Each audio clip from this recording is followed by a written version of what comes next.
If you load a gun complex, run down, minute or two. I think I got the sound settings right for once.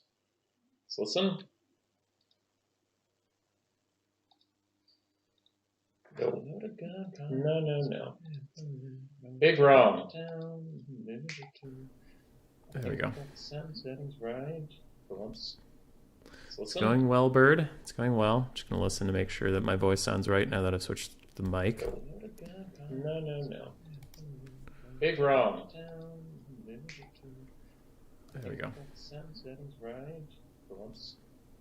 It's going well, Bird. Okay, cool. So we're on the right mic now.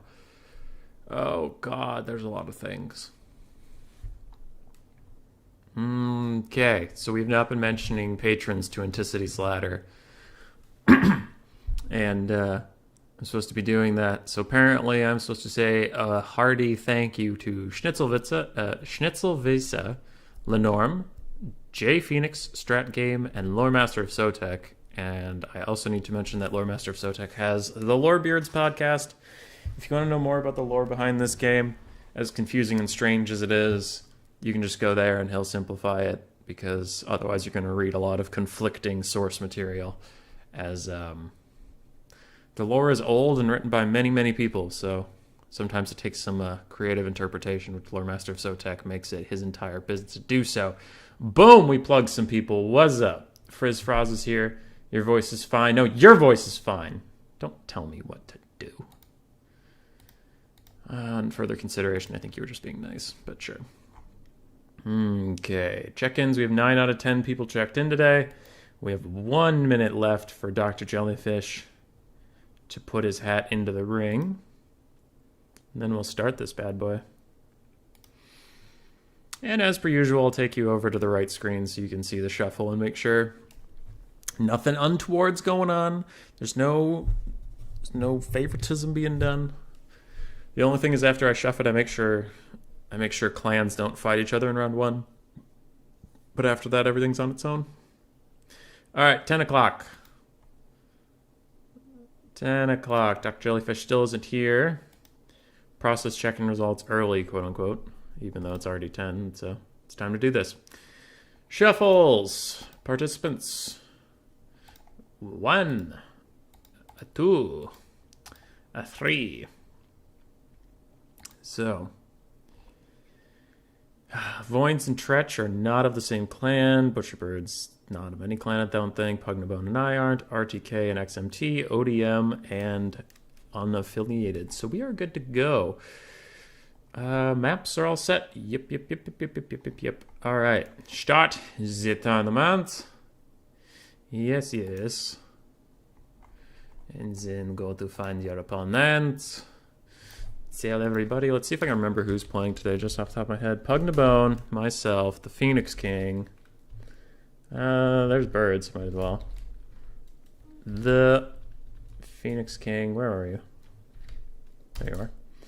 Okay, that's 4. I know Even Star's playing. I saw Voins. Tretch. I need to remember 10 people. I have 6 listed there. 7 if you include me. Dr. Jellyfish didn't sign in. Who's messaging me? Don't at you. Okay. Bird doesn't want to be added. Fine. Still trying to remember who else is in this tournament without looking. And I give up. People are waiting on me. Charix. Damn it. How did I forget Charix and Hanadins? Charix. Hanadins. We are live. Go play. So, without me and Bird, there should be 7 people here. 1, 2, 3, 4, 5, 6, 7. Yes, perfect. So everybody knows. At Pugnabone, I'll host. Okie dokie. So back to the scorecard. I will use a blocker today.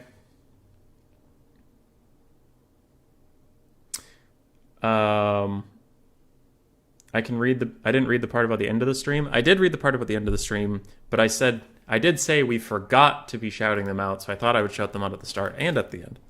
Because we forgot to shout them out previously, because I didn't know there were Patreons, because I'm not used to anybody giving a shit about my streams. But this isn't, they're not my streams, they're Anticity's Patreon people. So it's hard. It's a hard life we're living, okay? I'm doing my best. And everybody's judging me. Not really. It's okay. Of course you're in a clan. I thought you were in Ido. And Ido... I guess Ido still exists. Sort of.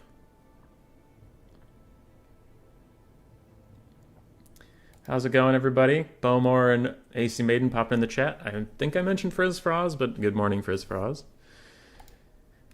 And Pugnabone... Lobby should be up so he can find it. Cool. What's the map? Eshin, Valley of Thieves, and then the cliff, the chill flow.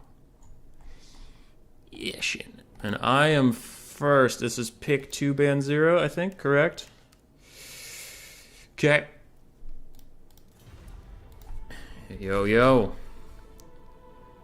Let's go Skaven. Oh god, what even are my 2 best factions these days? Okay, so Skaven you don't want to fight, Warriors of Chaos and Wood Elves mostly.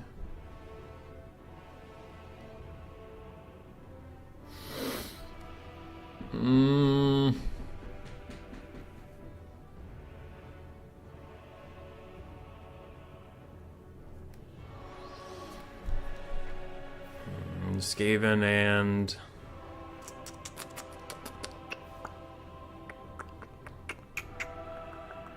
Tomb Kings, that's great. Virtual Magi, you are here to judge. Good. Ido is both non-existent and doesn't count as a clan. I'm not really in a clan, so I should only face people who are in a clan round 1. Gotcha. Got it. I do need to change the thingies. 2. Loser Noob versus Pugnabone. XNT Pugnabone.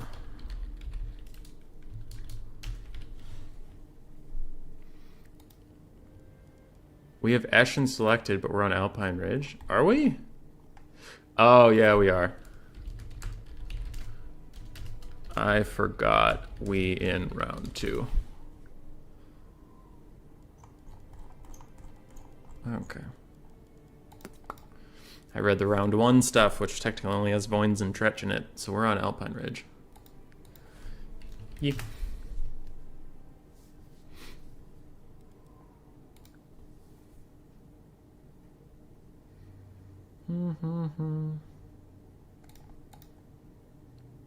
Hey, for Poland.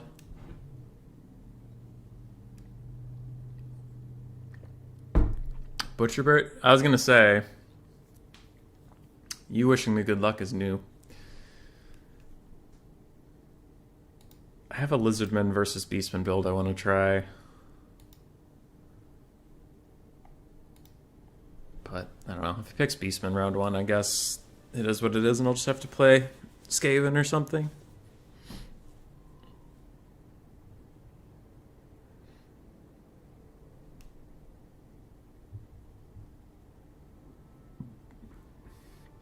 I'm tired. A lot of stuff coming up, though. Going to be a lot of streams soon because of the Ladder Wars event. So on Ent Ladder, all these clans are competing, and I have a personal goal to play more games individually than an entire clan. It's not a specific clan, just probably the last place one.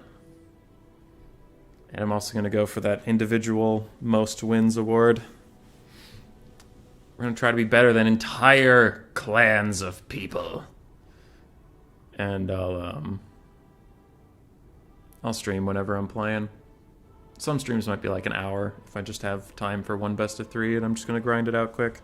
Some might be 7 hours if I dedicate a whole day to it. I don't know. We'll see.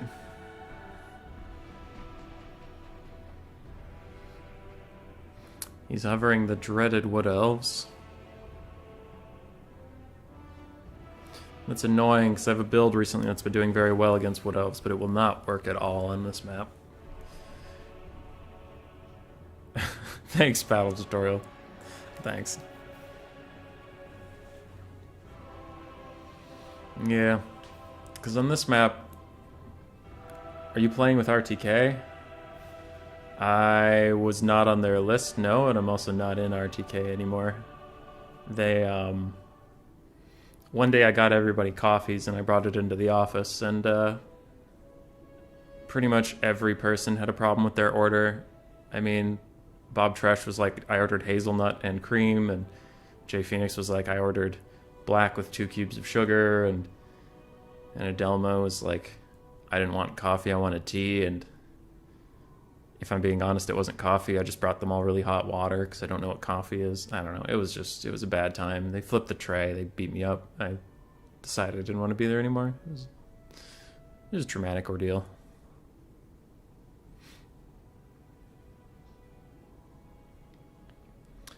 Pugnabone still thinking. Still thinking. I like this high elf. I like the high elf pick. Pick that one. Do it.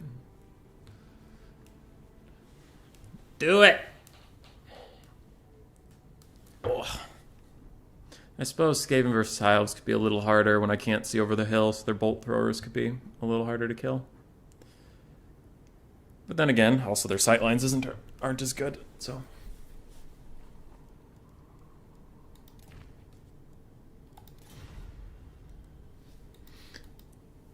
So we start our own clan with Blackjack and Skaven. Futurama reference. I caught it. I've been rewatching Archer a little bit. Because when I work out, I watch stuff, and League of Legends hasn't started back up yet.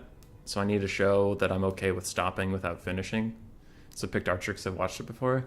The early seasons of Archer slap. They're so good. They're so good. I especially love Ray. Skaven. Norska into Skavinos. Okay, I know I have an old build for this, but I'm not sure if it's even a good idea.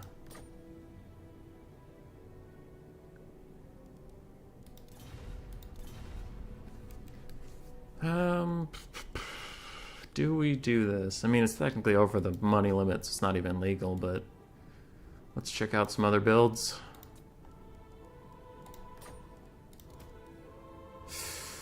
Okay, that's bold. We're not gonna try that in the middle of a tournament. Whatever that nonsense was. Now this is more reasonable. But all these have warp lightning cannons, and warp lightning cannons can't do jack shit on this map.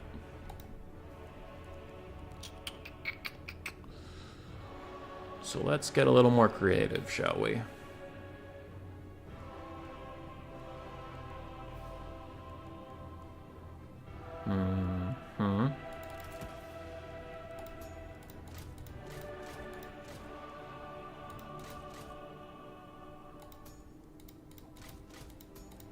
Okay.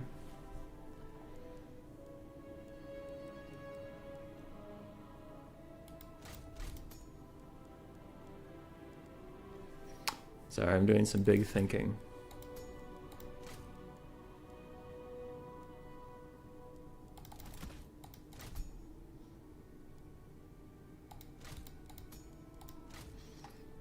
Okay.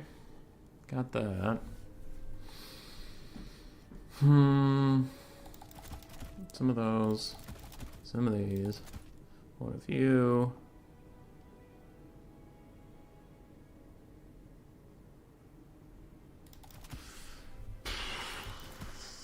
That feels like a lot, though. That feels like a lot to defend. I don't like defending things. Defending things suck. I much prefer when things defend themselves. Could get that, but that's a pretty shit infantry corps. Downgrade you to 2 of you. How does this look?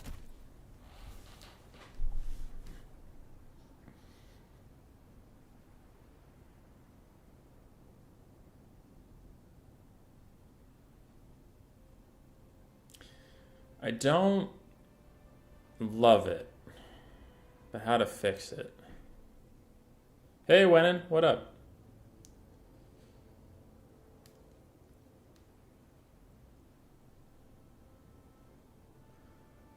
I don't love it, but let's try it anyway. Yeah, sure. Do it anyway.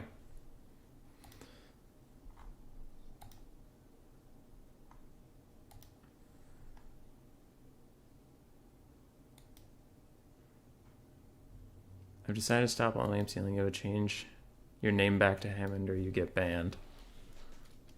Oh, spicy. The drama. Okay. Yes, I know there's a blocker. I'm talking to myself. Once Pugnabone ready's up, I can show you. I just don't want to get stream sniped.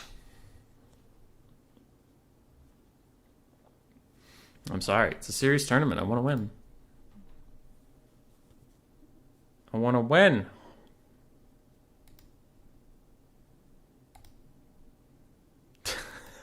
Butcher bird.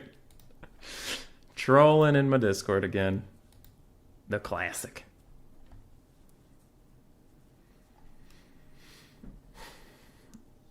Why is there 4 after I win a tourney? Because that's the 4th time I've used this thumbnail and I still have not won a tournament.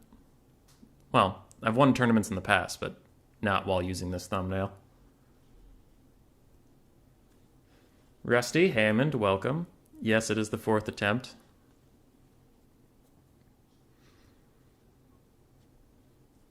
Hammond, you never got the notification? I put it at everyone on Discord, and other than that, I went live, so I don't know, man. Blame YouTube. Hey, we're in. So, boop. A lot of our normal builds rely on Throt terror routing stuff off after Warp Lightning Cannons poke them down. But with this map, obviously Warp Lightning Cannons aren't ideal, so I kind of had to make something brand new. We're pretty weak on single entity killing. I'm going to hope Skrull Sleeper Bubonicus is enough to deter Wolfric. Hopefully.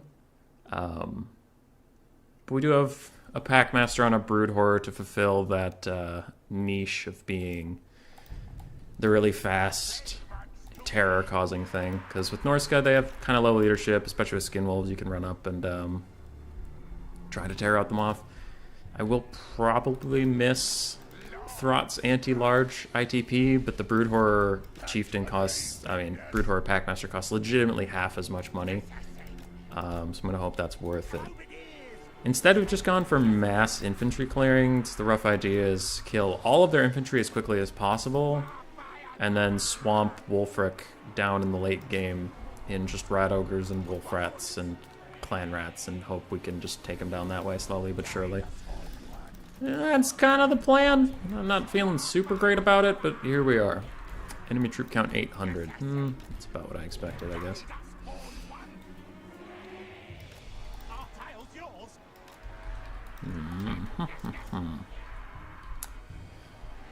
Clan Falcon Tail Slashers. I'll put you right in the middle because you're quite hard to break. And we'll put some Clan Rats next to these Warp Fire Throwers.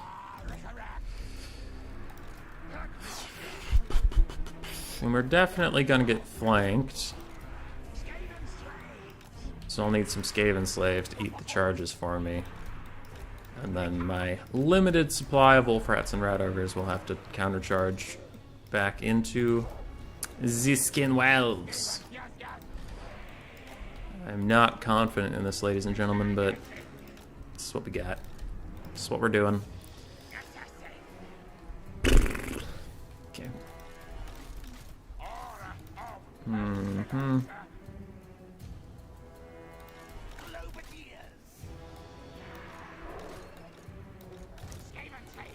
Group you, and then all of you go together. No, that's too many.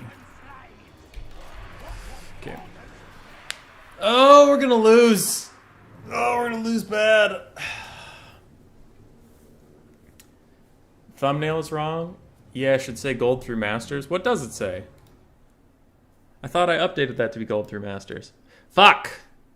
I must not have saved it when I updated that last time. Because last time it said gold through masters, now it says gold through silver. Lame.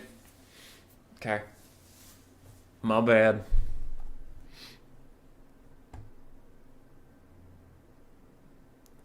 Better just 2 more globes, like the idea though. Nah, dude, warp fire throwers are the way to go. What if they bring trolls? What if they bring trolls? See, now you feel silly. Okay.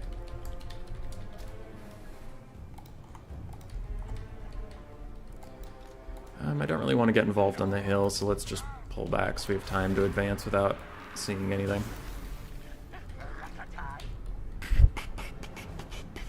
This dies to a wolf berserker rush, I think. Can't do anything against manties.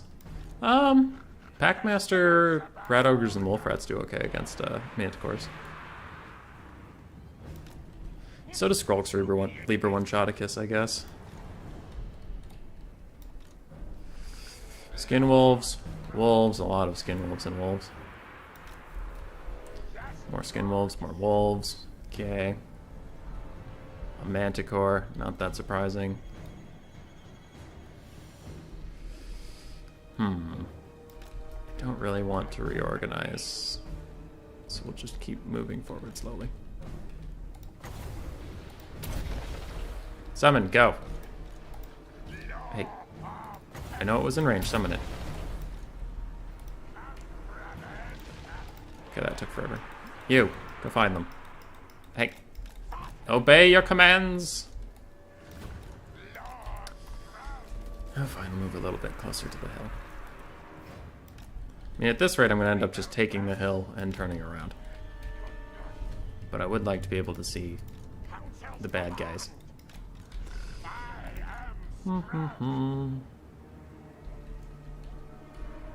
Can't see nothing. Okay.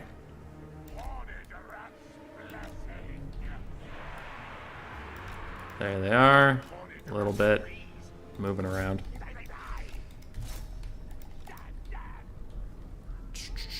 We have a firecaster with fireball and burning head. Don't like that at all.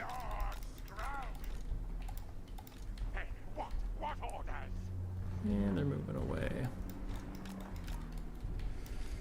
Okie dokie. We'll go back towards these guys.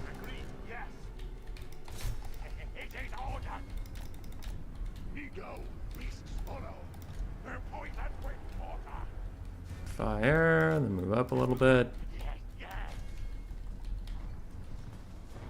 Hey, nice damage.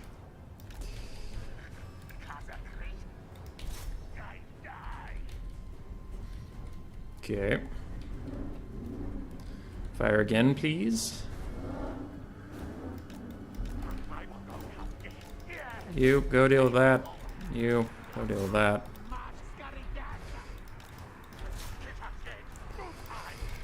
Okay, Packmaster, get back there. Skrulk, how we doing? We're doing just fine. Marauder's having a very bad time.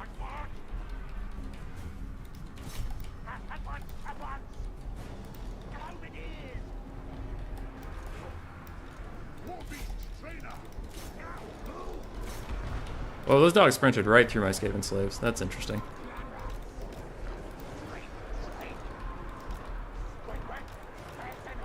Okay. I guess we'll Libra with this.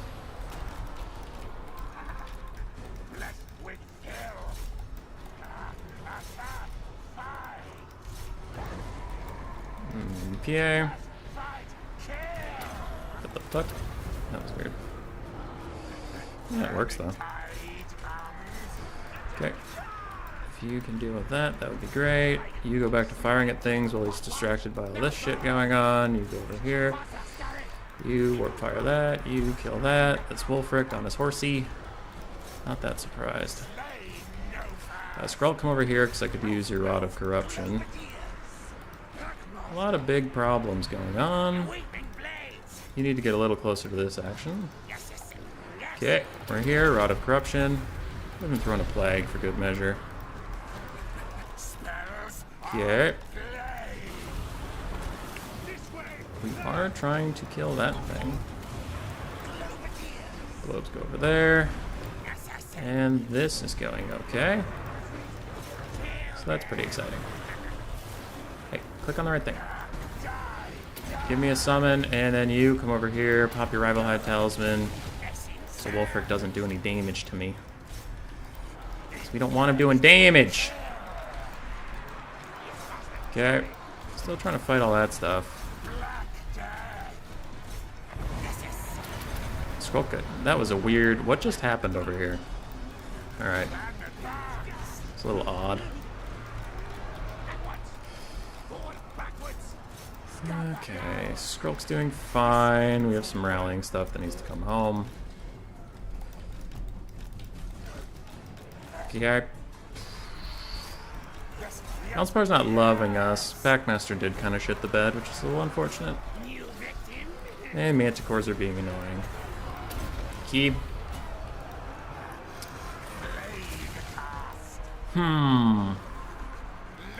It's feeling pretty doomed. I'm really disappointed in how poorly Skrulk and the Assassin did when they had Wolfric down to no melee stats. That was a little sad. Lieber Wolfric. Flag these guys. I mean, Chieftain also underperformed, but I guess that doesn't... I mean, Packmaster underperformed. That doesn't really surprise anybody, does it? Okay.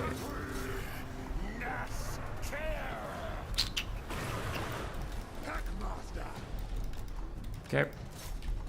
Go deal with those Marauders, please. Wolf Rats are back. Just charging those Skin Wolves before you rout anyway. But this is looking pretty doomed. Oh, actually, let's get that Rod of Corruption off before anybody moves. Just slippery. Now let's get you some support. Okay. Big rally coming in.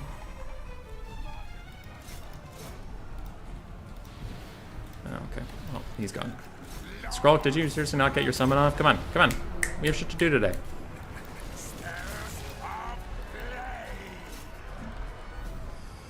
Okay, we'll keep an eye on Wolfric. How's this rallying situation going? I'm pretty okay. Marauders are doing unfortunately well. Packmaster, come over here. And Wolfric's thinking about trying his luck again, so we will watch him carefully. Okay. Other than that, we're gonna chill.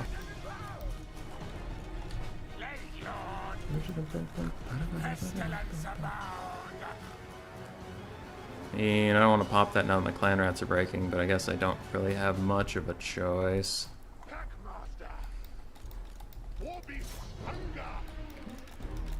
Back here, making sure Wolfric stays at bay.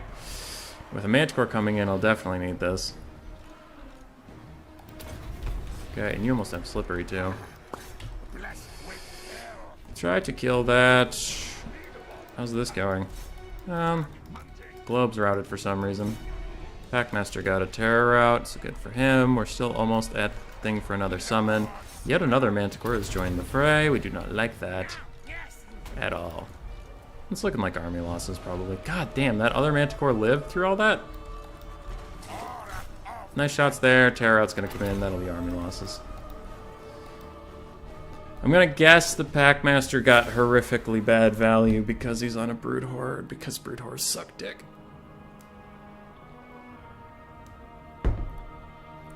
Without Thrott's anti-large aura, they're probably just really bad. Yeah, 600 value. Oof. Skulk did fine. Skaven Slaves are Skaven Slaves. Warp Fire Throwers did well. Globes did not. See, that is part of the reason I took Warp Fire Throwers, is because I knew they get their value right away. And in this matchup, Globes get shut down so quickly. Avalanche Mortars also didn't get much value. I think on a different map. Obviously on a different map, this matchup goes better because I can have my Warp Lightning Cannons, but... yeah, It went okay. Just a lot of dogs. I was kind of shocked that his dogs literally ran right through my Skaven slaves and like didn't stop and fight them. That was weird. That was very strange. GG, well played.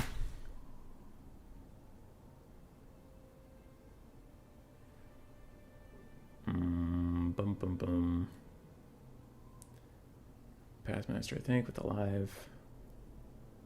Yeah, and the Warp Fire Throwers did okay.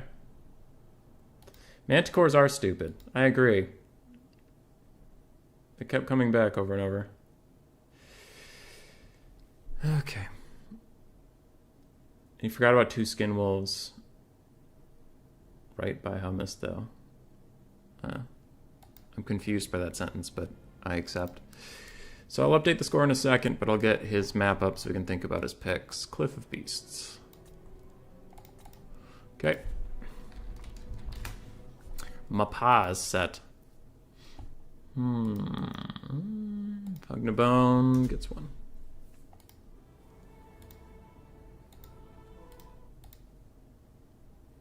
The Fire Throwers are good against low armor and fire weakness, so I think they have potential against Norska. Yeah, because I've had issues with globes. Like, they take a while to get their value, and Norska doesn't give you a while. It's a very... Bam, this game is started and done. So they're kind of neat.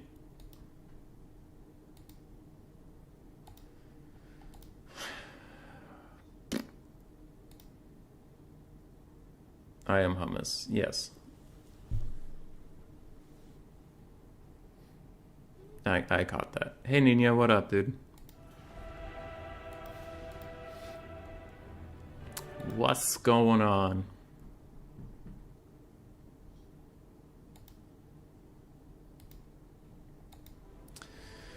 Waiting on Pug's picks. Cliff of Beasts is a pretty big map. So probably want a shooting faction of some kind. I've been on a big losing streak, though. Ever since I stopped playing Dark Elves with just Scourge Runner and Canid Assassin abuse. Because whenever I pick one of Dark Elves' good matchups, I always try to do something fun, and then I lose. Because Cold One Knights are weird. High Elves and Lizardmen. Okay. High Elves and Lizardmen.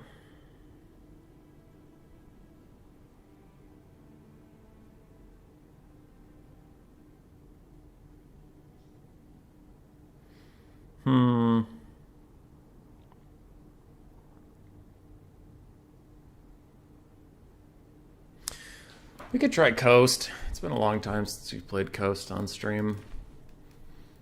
And they're fine into both those things. There's also Tomb Kings.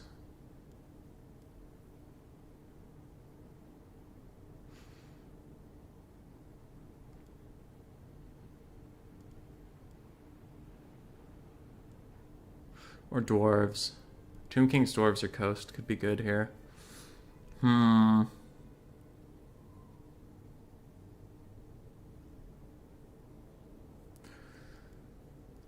Let's do Tomb Kings. Let's do it.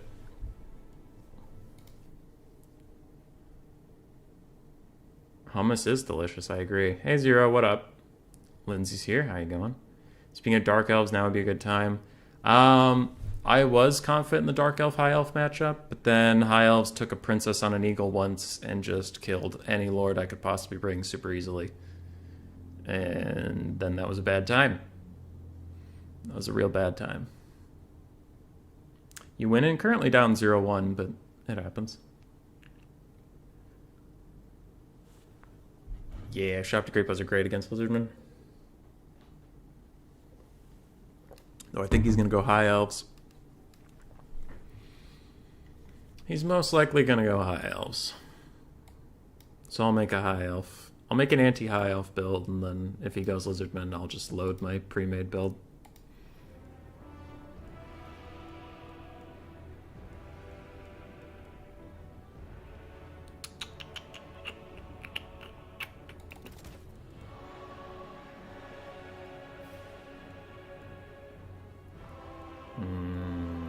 High elves, high elves, high elves.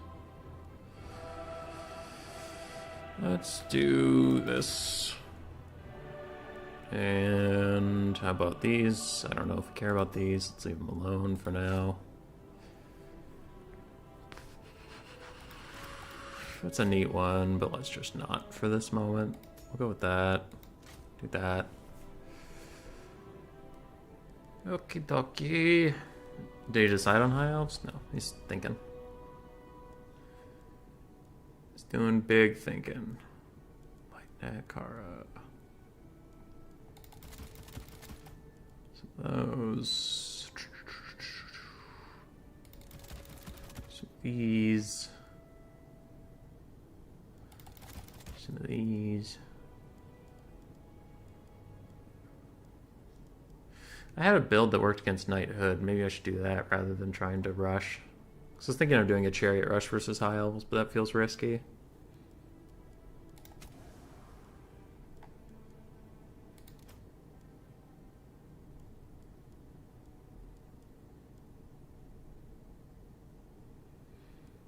Yeah, this might be better.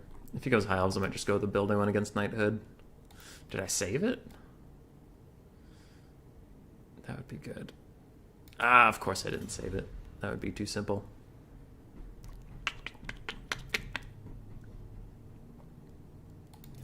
Yeah, he's going High Elves. Okay. The big problem is bolt throwers. So I was thinking Chariot Rush because bolt throwers are annoying. What up, Krell Metal?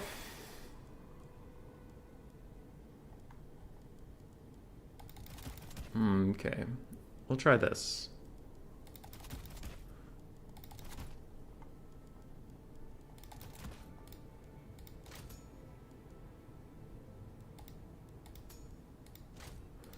We'll try this. How expensive are you? Okay.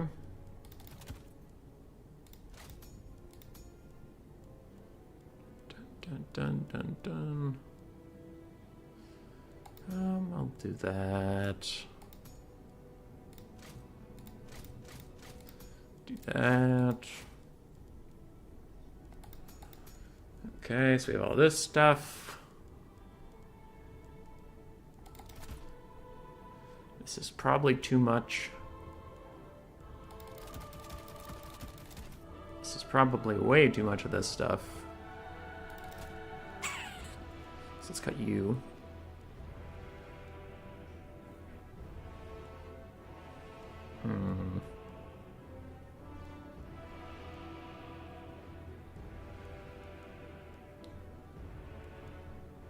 Oh, what to do, what to do, what to do.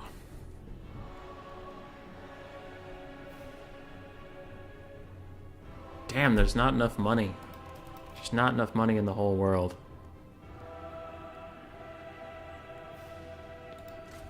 Okay.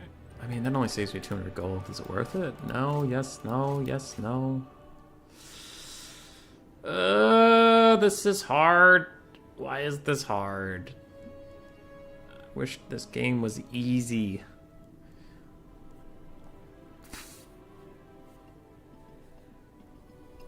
Why is everything so expensive? If I take you on foot, it saves me a bunch of gold. Okay, we might do that. Might do some foot. Oh god, but 2 of those take all my money. Ah! This roster is so expensive. Okay, I'll cut the thing that always disappoints me.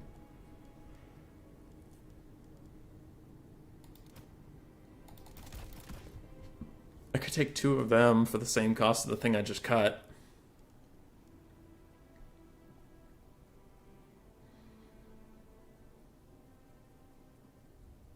But then how do I get a bone giant? Because I want a bone giant. Ugh. Life is hard. I can't afford a bone giant. I'm not gonna do it. We'll just get some of these guys, I guess. I don't know. This build is terrible. I'm gonna lose. I'm gonna lose. It's okay. It's fine. We just accept our death. 0 gold spend. How bad can it really be? We're ready to go. Zinch bots? Yeah, there's a bunch of Zinch bots. Melu Shopti build supported by Necrotex can work versus Lizardman. Just go Chariot Rush and Acropolis Knights and a Sphinx. I thought about that, but I'm going to go for this instead.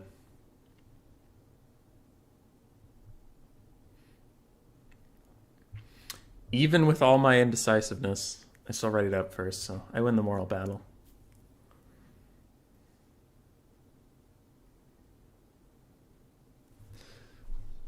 We sneak peek.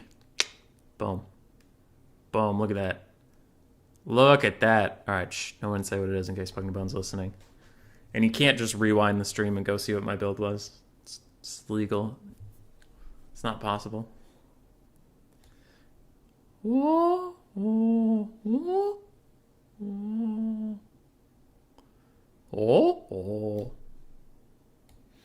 No. So if you really wanted to cheat, you could go see what it was at any point in time. So I'll just take the blocker down because I'm sick of sitting here and not talking about it. Pretty straightforward. Just trying to shoot all of his bolt throwers.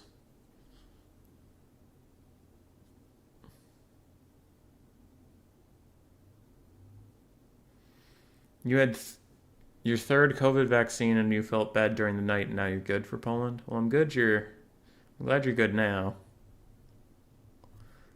Glad you're good now.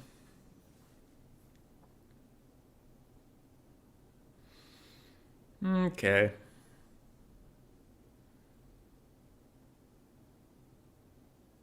Eight bone giants. Yeah, that's a lot. It's a lot of bone giants.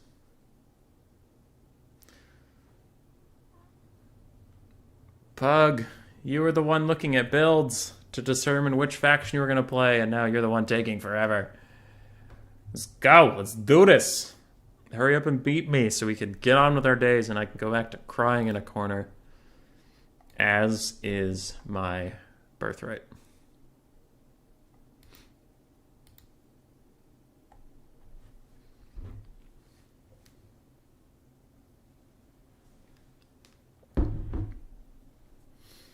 So what's the build he would take if he stream sniped us? Probably full cav. I guess maybe full cav.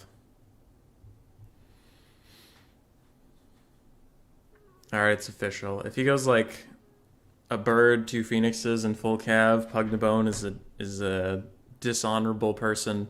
He should be banned from the tournament scene forever. Because he definitely just stream sniped me. And this is not at all a sarcastic joke to be silly. It's super serious. I'm a super serious gentleman.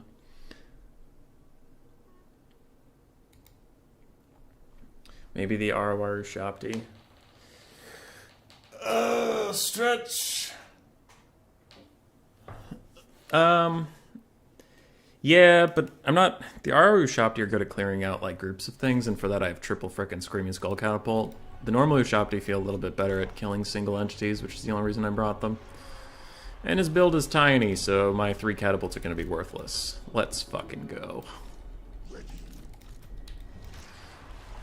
Unless his build is that tiny explicitly just for, like, all Screaming Skull Catapults. I mean, all Eagle Claw bolt throwers, and that's it.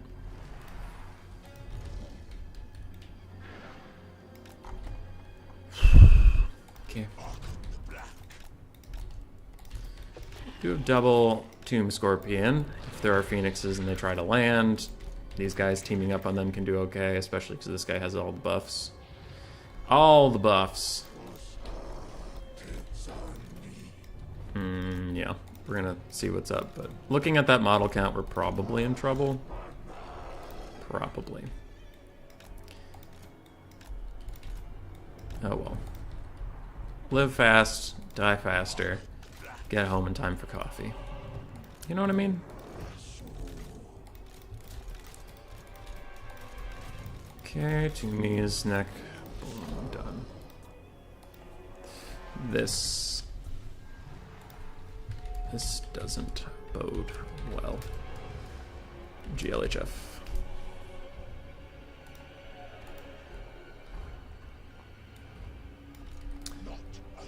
Oh, my spearmen are off kilter. Hold on.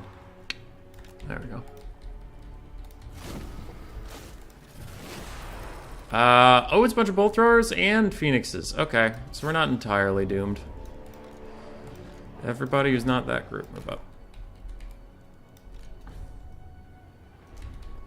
Ushapti, why don't you just hang back? Hang back until the catapults do their work. Double arcane phoenixes. Who's their lord? Archmage of fire. Okay. Ushapti, come harass. Tomb Scorpion, can you get between me and danger? Is that a thing that can work against Fireball? Okay. Well, keep Tomb Scorpion on standby in case the Archon needs it, but for now we're just going to take the artillery duel and hope we win it. Okay. Ushapti, harass her. Tomb Scorpion, guard Archon with your life. And Tomb Guard, get out of the way so you don't take friendly fire. Not friendly fire, but accidental fire. Uh-oh. Fireball towards the catapult? I accept. Okay, the Ushaptis have successfully zoned. Good for them. We're still trading with the Eagle Claw Bolt Thrower, that's fine.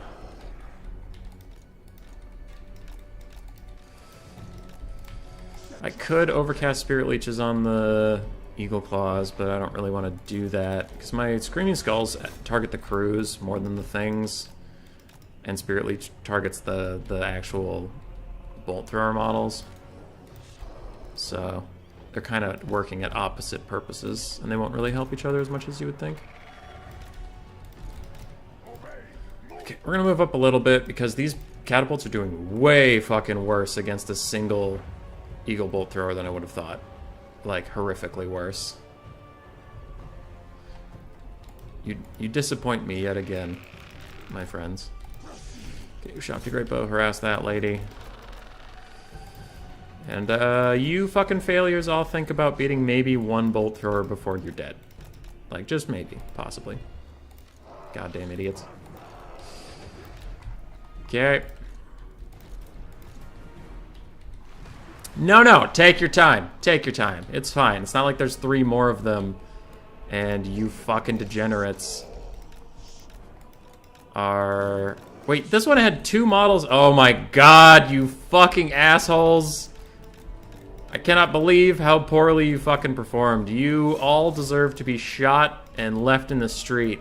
Left in the streets of Nehekara for everyone to remember what fucking failures you are. You pieces of shit. You're all pieces of shit. Fine, do that. Let me guess, you're gonna overcast? You're gonna overcast. Fine, that's fine too. Do whatever you want to do. I don't care, I guess. Fucking shit. God damn it. Assholes being dicks about everything. Okay, so now we're taking a bunch of bolt thrower fire. That's not good. That's not great. We've already lost this game because Screaming Skull catapults are bad, I guess, because everything's a mistake. Because you can't have nice things, and I'm sad. I'm made out of sad juice. This is my sad noise. Throw this down just for some fucking physical resist. I don't give a shit. I don't give a fuck. Nothing matters anymore. We've already lost. It's okay. If you can't tell, I'm sad. I'm sad.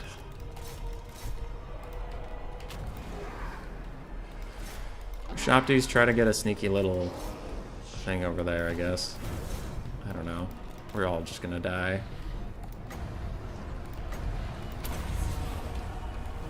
And you overcast it again. Alright, today's not our day. Today's not our day, ladies and gentlemen.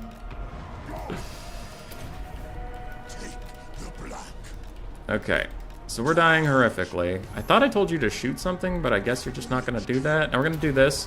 We're gonna cast it again, and let's see if we overcast yet another time. Alright, today is not our day! It's just not. There are days, and today is not one of them for us. We do not get a day, we are having a very bad day. Are these Reavers? No, they're Silver Helms. Okay, then they're kind of worth it for me to cast Purple Sun on if I had enough mana, which I don't. Ushapti Great Bows are all gonna die, and we have lost this game, ladies and gentlemen, because reasons. Because reasons. Can't have nice things. You can't. You want to have nice things, but you can't. You're like, hey, today would be a good day to have nice things, and you can't have them. This is why we can't have nice things. That is an Archer reference if you didn't get that. I wish I could have nice things, but I can't. We can't. You cannot have nice things. Nope, no nice things for you. And I guess I can't cast that either, so I'll just overcast this on that bitch just for fun. Hey, he didn't overcast for once. That's exciting. But Arkin is quite significantly wounded. Everybody's wounded. We've already lost this game. It's over. GG, well played. It feels good. It feels good to be an American. Okay. Alright. It's gonna be fine. Shh. Everybody, shh. It's gonna be fine. So angry. This bitch. Did that Spirit Leech do any damage?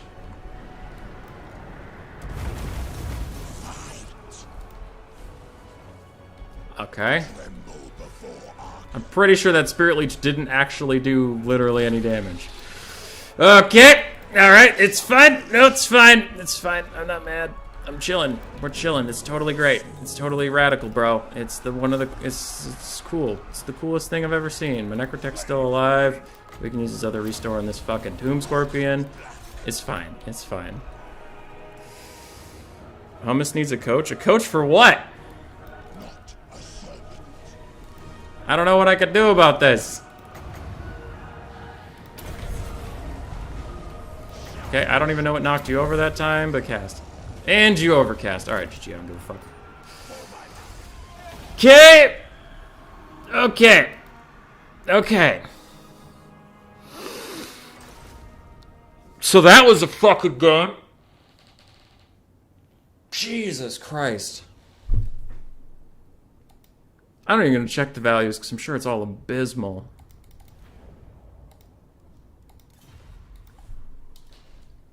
GG, well played. Happens, dude. See ya in next round. That was infuriating. I have to see it. I have to see it again.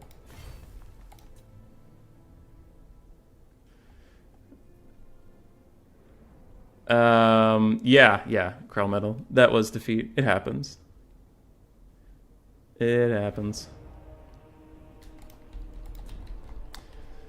Screaming Skull Catapults just like missed everything. That was horrific. Horrific. What happened here? Because at one point I had one here and then two here, and the next moment I blinked and I was down to one. I mean, not down to one. I blinked and both of you were uncrewed. So one breaks, and immediately another breaks. What?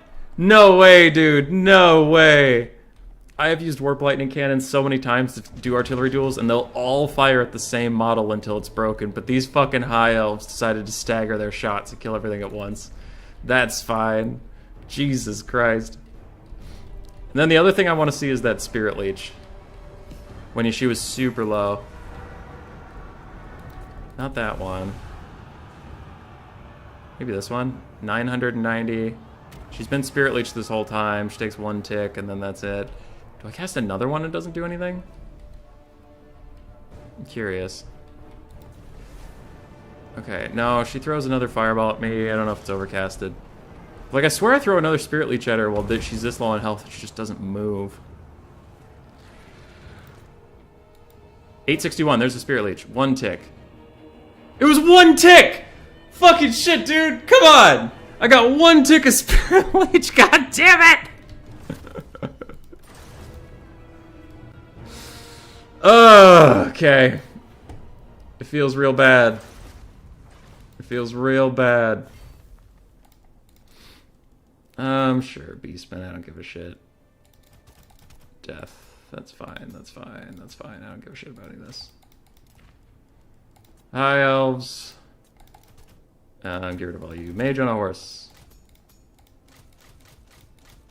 I'm just curious how many ticks it normally does. Is our next match ready? No, there's no match ready. Okay, so no one's waiting on me while I do this shenanigans.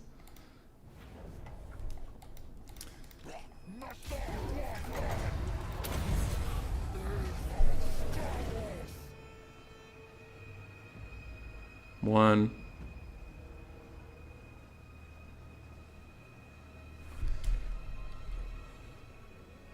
Okay, we got 2 ticks. That's very unfortunate as well, but fine. Whatever. Whatever. Not my day, I guess.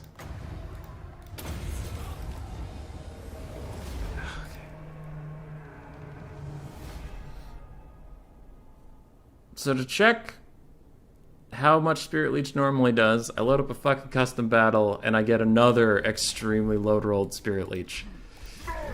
Alright.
We're gonna move on.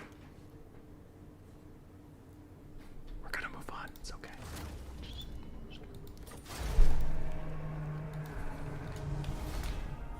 It's okay. We're just gonna...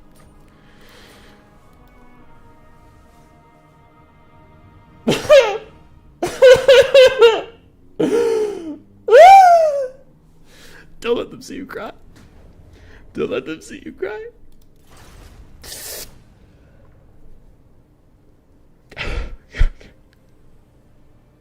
okay.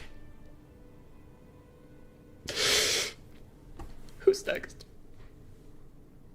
Alright, Boynes and Tretch are still fighting, so Butcherbird doesn't have an opponent yet. Even Star defeated Hanadans. I could just show you the bracket. Right screen, boom. So, yes. I have been wasting your time, but it's just because we don't have anybody else to watch at the moment. So, yeah. That was pretty funny, though. Just loading up a quick battle. It's like, all right, 1 tick. Well, that's unlikely. 2 ticks. Okay, that's a little better, but I just want to see 0 ticks. Okay. All right. No, it's fine. And I saw someone in the chat. Was it Lindsay? Who said that? Pugnabone. According to Total Warhammer stats, it's 7 checks with a 50% chance each. That's really funny.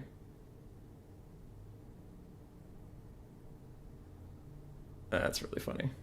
Yeah. Good game, Pugnabone. Good game. I think you would have won anyway.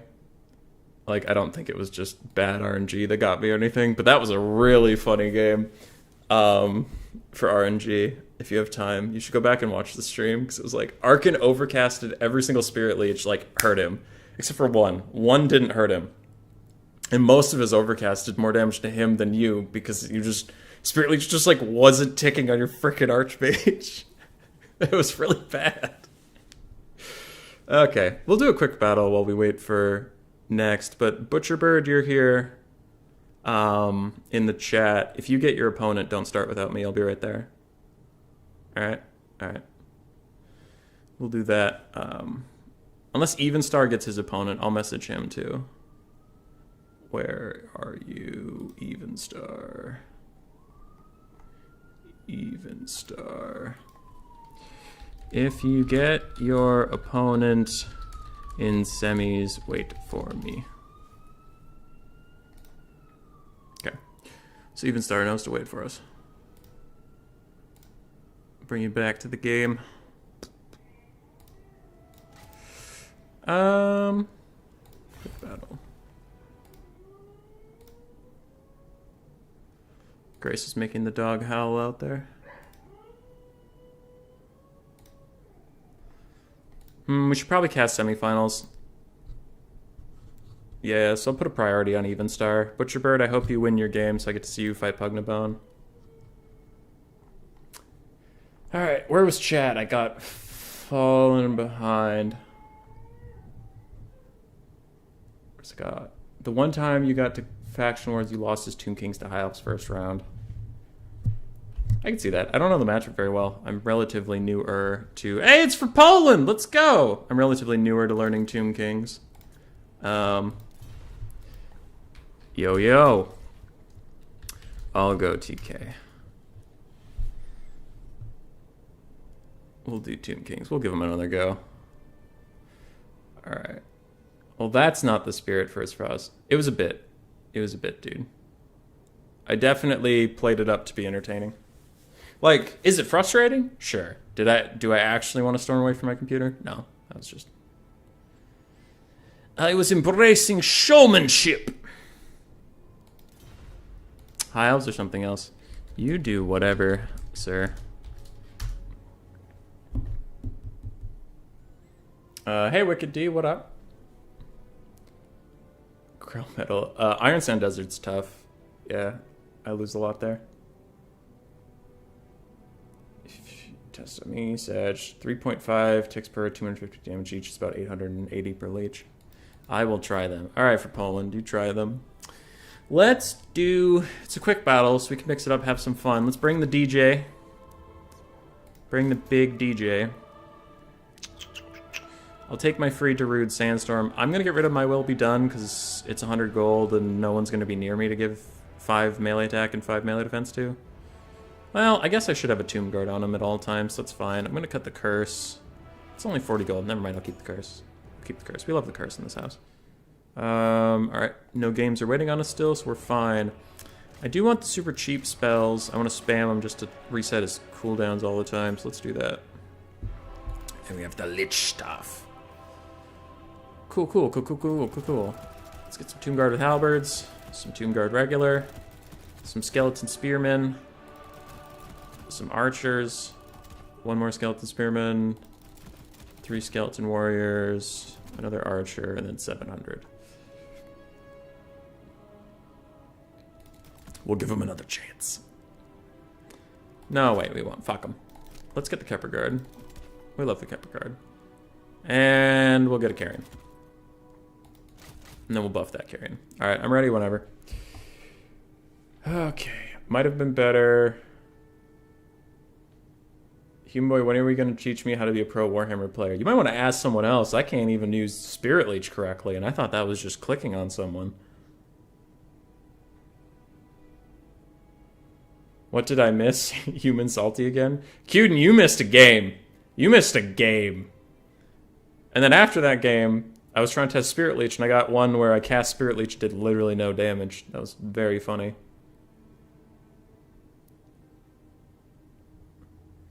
Oh, come on, there's like a 1% chance of Spirit Leech having no ticks. Well, I got it.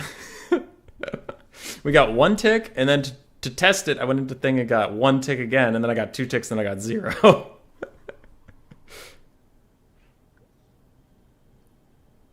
Yeah.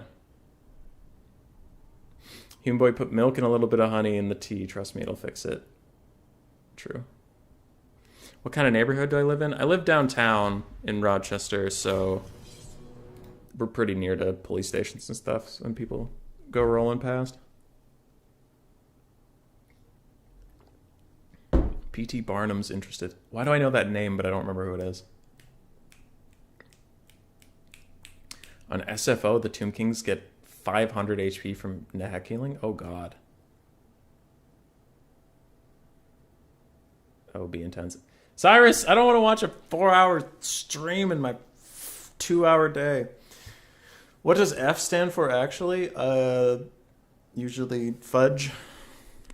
Fudge, fuck, fuckerino. Fratelli and cheese. Frappe. Bird messaged me. Trutch and you are fighting. Well, I'm in a quick battle, and I should probably, if I can, catch Even Stars semifinal versus whoever. I should probably prioritize semifinals over quarterfinals if I'm going to only see one. As much as I would love to put bias out there and just watch Butcherbird because he's a homie. So I'll finish this quick battle and see where Even Stars at. Press F to pay respect. Yeah, it's like a Call of Duty thing. P.T. Barnum is a famous circus owner. I got you. I got you. But yeah. No, it takes a lot more than one bad game to actually get me to rage. I can rage. I can rage hard. Real hard, but it's after, like, a whole day of shit like that. Okay. So we're gonna do beautiful, layered. Well, I don't really want. I want regular Tomb Guard up there. Okay. Okay. Everybody, just get back. Just get back. Calm down. Okay. So we want mixing of Tomb Guard and randoms. And there are too many Tomb Guard in various places. Oh boy.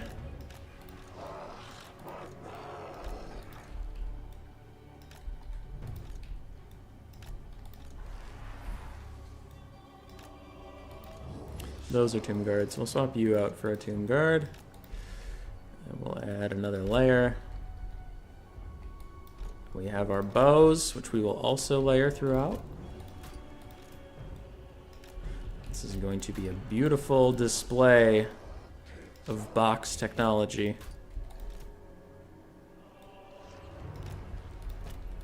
Intricate. Magnificent! The casket of souls, spiral of doom. It's spirally and doomy, and I like it. So Kotep's 1, all of our archers are 2, Carrion are 3, and then 4. 4 control groups. That's 3 more than I know how to use. Shh. Ready, good luck, have fun. When we stream in League, ranked promos, oh boy, I have almost twice as many dudes as him. I would, dude, the last couple times I played League for fun, the meta is just like everybody's an assassin. Everybody. Even supports are assassins. It's tough. Alethanar! Oh no, my build's been countered. Carrion, go get him.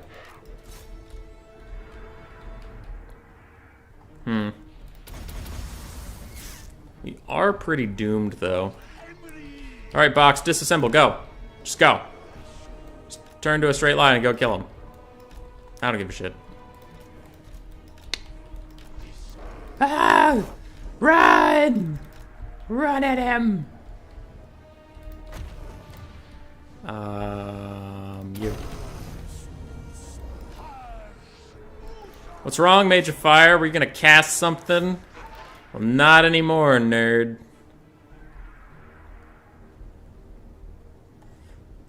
That was fun. Whee! There's Sisters of Avalorn doing lots of damage to my carrion. No.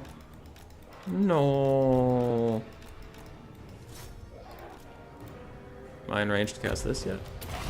How far? Ah, she already got her fireball off. And it's coming straight for Kotep, and I can't do anything about it. No! No! Ah, that wasn't that much damage. We're fine. Okay. Actually, you're closer to these trees. Let's just get some trees.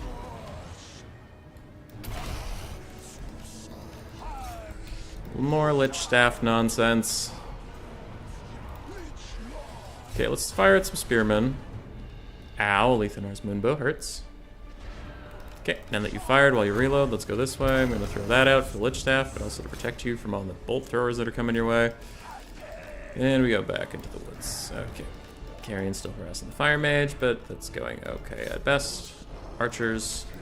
Show her the meaning of pain! Owie, owie. I don't like that at all. Let's come back this way a little bit. You've probably reloaded by now, so let's fire that. Alethanar? Are you fake? Is that a fake or is that real? I mean, he's sprinting straight at me, so I don't really know what's going on, but it feels a little intense. Okay. Cast this, just to be annoying. Throw this out there. Bolt throwers are being tedious. Really need to get to these trees. Kepperguard, go take care of them. Everybody else come this way, I guess. I don't know. Is that the real Lethanar? Because I hovered over him and his stats weren't just 0, so I don't really know what's going on with that. Contep's almost dead. Cast this on yourself just for some healing. Holy shit, those bolts are going straight through the woods. Okay, that's bad. Ah! Ah! Ah! Dodge Contep. Okay, it was a fake Alethanar, but that one's not. Tomb Guard, go get him. Keep moving up there. Contep's in the woods, but it doesn't seem to be helping him too much. Oh, okay, now they're collapsing a little bit, but I wonder if this counts as casting. Let's find out. It does not. Okay, and Contep is dead. Fucking bolt throwers. Oh, cast this quick. You can heal a little bit. He's not healing. Lame. Contep's dead. And Tomb Kings might be really bad. Really bad. I mean, I just need to do a Chariot Blob. This for fun build is not working out. Mostly because I had to go to him and my entire build was about building a fancy box and feeling really cool. And then I didn't get to feel really cool. Wait for Charx and Phoenix to be done. Wait for Charx. Okay. Logic's messaging me. What does Logic want?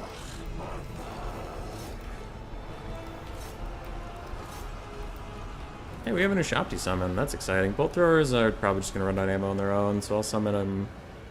Summon you Shopti by Alethanar and try to go snipe him out. I don't know. I don't know, man. All hope is lost.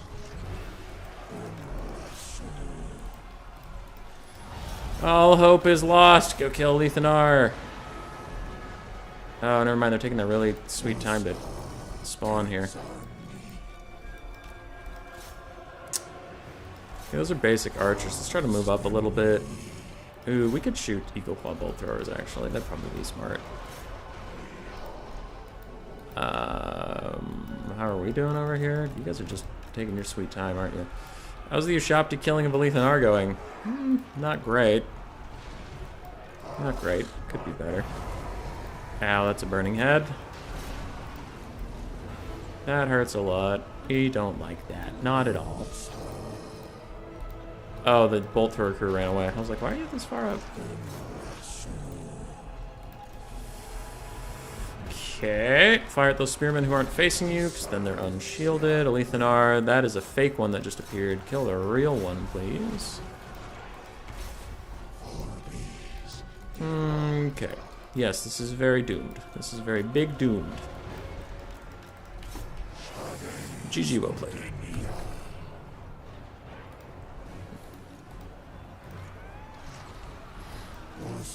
Don't take Kotep, kids. They're just gonna bolt through them. Don't do it. Go back to Arkan. Arkan or Cetra. Embrace the boring. The boring will keep you safe. Yes, GG, we just done that. Le good game for Poland. Le good game. Man, Charx and Phoenix King are still fighting. What does Cyrus want? Logic also wants you to watch that, give you the real alpha energy. Okay, cool. Am I meant to be doing the bronze silver today? Yes, sir. In 2 hours. I think. Unless he wants me to do that too. Okay, what else is going on? There's a lot of messages for me. Okay, none pertaining to this tournament. We're fine. Man, Charx and the Phoenix King are still going. We could go look for their lobby, see where they're at. You mean TGS movie is only in name similar. In reality, he was a complete huckster and conned everyone. Oh, okay. The guy. The guy. Charx is playing on Schwarzhofen, which is the third map. Okay, so they're in their third game. GG for Poland. Fucking bolt throwers, dude. Logic. Damn, okay. Can you send me the link and I will get prepared? Sure. I guess. Silver through bronze. Copy, paste. Yeah, it's at 1:30, so he still has 2 hours and 15 minutes.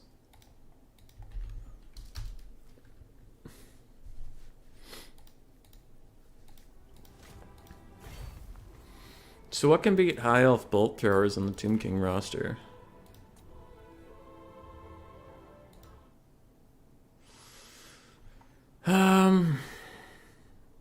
Chariot Rush, obviously, but I am curious if Screaming Skulls will beat him. Not Contab. Fuck it. Arkin. Oops. Wrong button. Arkin. Let's do 3 Screaming Skulls again. High Elves, you can have your stupid Archmage of Heavens. That's fine. And then... I don't care. Valley of Thieves. So was it just unlucky, or are they actually always that inaccurate? In which case I should never bet on them again. Because that's the question. If it was bad RNG, I don't want to throw away a good strategy because of bad RNG. Now these are closer than usual.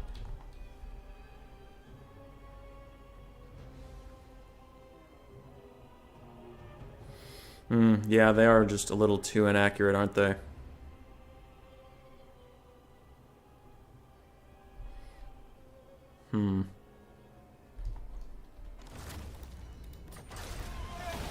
Screen skulls aren't the way to beat bolt throwers.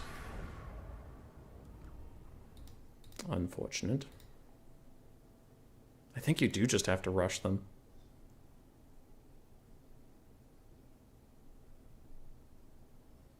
Great Bows or Bone Giant?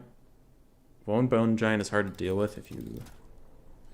Maybe. How well does he do? Because my issue with the Bone Giant is ammo. It takes them so much ammo to kill a bolt thrower that they'll win it, but then you're using a lot of your carry potential on this bolt thrower. And after you beat it, it's like, great, now I can fire at other stuff. But it's like, there's no ammo left.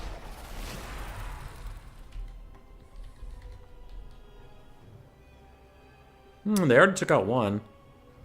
Oh, wow, they smashed them. All right, KV. God damn. I mean, they're missing this foot character, but that's not really what they do. They smash those bolt throwers. Wow. They did great. Shall I add players in his Discord? Sure, but closer to the event, I think. You also... Well, yeah, okay. Logic can figure it out. He's an experienced tournament host. He's fine. Skulls are always bad unless you could use all the ammo, just not very often. True. Yeah, KV, that Bone Giant did great. That was awesome. All right. Something to consider. Jump to a custom game and test all of them. Probably not. I'm really hoping that Charks and Dude Bro are getting done soon. Charks and Phoenix King. Though Charks did message me saying they're playing their last game right now, so that would imply that he has enough time to type that message. I mean, that's probably the start of the game, but they'd been in the playing phase for a while at that point. I don't know. We'll see. I'll host Zyphos and Swarf best of 7. Even 1. Is that Even Star? No. 6 players. I don't think Even Star's chilling with 4 people.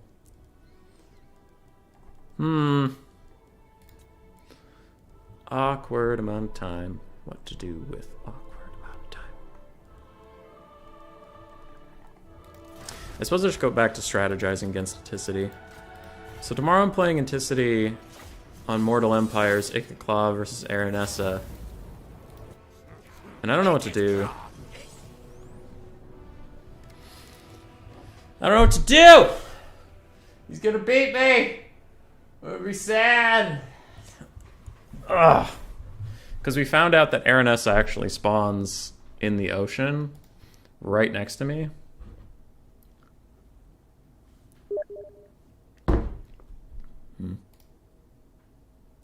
Want a 1v1? Not at the moment, good sir, but thank you for the invite.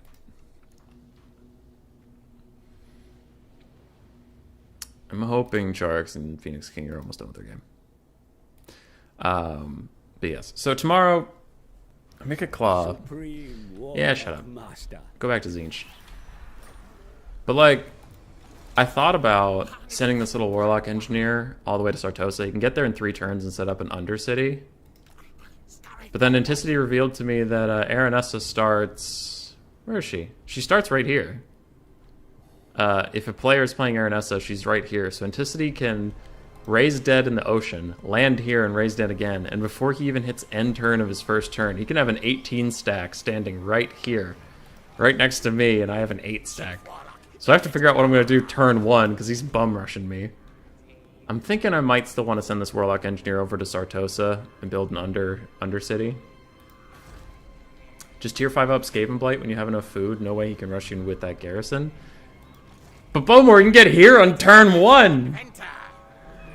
Turn 1! We discussed this last night while he was doing audio checks and stuff, and we were sitting in this campaign making sure nothing lagged. And turn 1, he was outside. General, I suppose. Yeah. Sorry, I got a Discord message.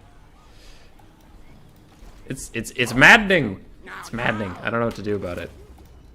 Cause like, main menu, go fast, fast, fast. Campaign, new campaign, Mortal Empires, blah blah blah. Scroll over. Aranessa. Who's messaging me? Hammond, what up? Tier 5 Skaven Blight can get it in turn 2, maybe 3. Where am I gonna get the food for that? Where am I gonna get the food for that? Also, we agreed no bug abuse. Hammond. Not gonna do Enticity like that. Shut up. Okay. Yeah, she's right here. So you can do raise dead. Boom. Full sail ahead, speed sail ahead. What? Your army will perform even better in battle. Great. Great. Great. So he gets a buff, he gets a banner, and then raise dead again. 16 stack.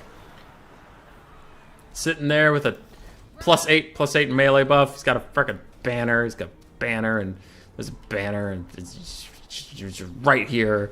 And I make a claw, and I'm all sad. And he's right here, and this guy's here, and meh. So I got to think on that. I'm probably going to end up retreating to Skaven Blight right away and building a decent army and knowing he can't beat my garrison. And another thing I have to bet on is that raise other cities. But how can I raise other cities when he's right here, Hammond? You're not listening to me! If I go over here and raise this city, he's going to get between me and Skaven Blight. And then he could probably take it without Ikit. Or he could go kill Ikit and then come back for Skaven Blight. But I can't really do anything about that. Anyway. Not responding to Hammond, the actual thing I'm hoping on is if I turtle up in Skaven Blight and just keep Aranessa out. Mergliano, Talea in general is at war with Sartosa, but not with Ikit. So I'm going to hope that if I just wait him out for a little bit, he has to go home and defend himself against Talea, hopefully. Or he can't send reinforcements, because if he has an army back at Sartosa defending his home, Aranessa will be alone, and I can just spam Skaven Slaves and then maybe fight him. I don't know. It's going to be stressful. The start is going to be stressful. I think if I can weather the start, I'll win. But it's going to be tough. Alright, I stalled for time. Charx and Phoenix King are still playing. Shit.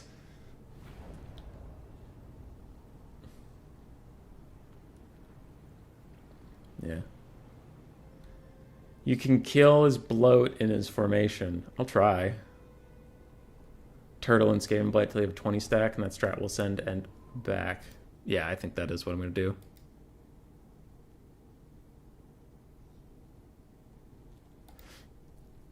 Yeah. Hammond is saying I should convince Enticity to give me a period where he can't attack me so that I can abuse a bug. I don't think he's going to go for that. I just throwing it out there, I don't think he's going to go for that. All right, Chark's game is open. Chark's is 1. All right. We got a thing. We got a thing we get to go do. Exciting. Riveting. He doesn't have a spectator slot, so I'm just going to host it. Evenstar and Charix. Host as a spectator. Let's go. So let's get Charix in here. I think he's my friend. We've played together before.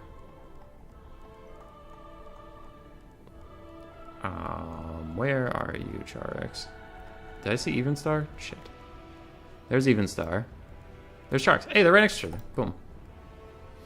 So, we are getting into our first semifinal. The stalling is over. I can't update that yet because I don't know who's going to end up on what side, but I will put the blocker up and move it a little bit so I can see what map I'm on. Hammond, don't send me, oh my god. It ain't my fault. I ain't gonna bug abuse Enticity. It's not the life I live. Anticity's a cool chap. He deserves to get beat honorably. Yo, yo. Maps set. Charix, pick 2. This is the first semifinal. The other semifinal is Pugnabone, the guy who beat us in round 1, and he is waiting for his opponent between Butcherbird and Tretch. And Tretch. So now I can update the nameplates now that I know where they are. Charix. RTK Charix versus Evenstar. And Evenstar's been crushing a bunch of tournaments recently. So Charix certainly has his work cut out for him.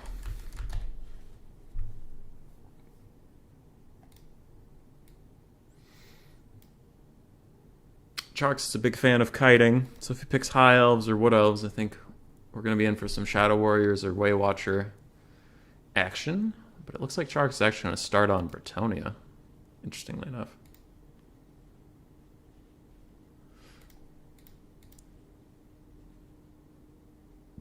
Back just in time. What up, Bird? You done with your whole best of 3 already? Just the first game. Skaven Lizardman from Charix. Interesting. Someone called, just chilling in chat. What up, Enticity? We were discussing our strategies to defeat you.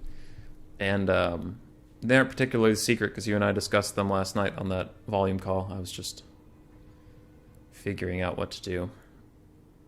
That you spawn on top of me. There's no time to breathe. How's your booster going, buddy?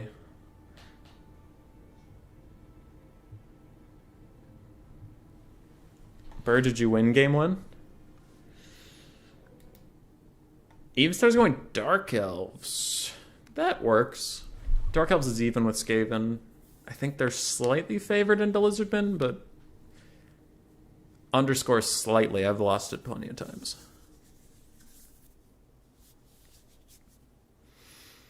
If I were Charix, probably go Skaven, because then at least you know it's an even matchup. Yeah, let's go. Getting some Skaven.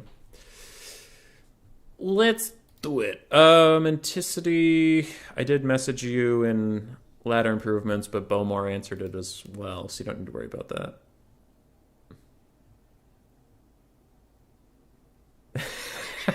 Kiva and Chips, I love that. When people are like, you should just bug abuse Enticity, it's like, he's kind of my boss.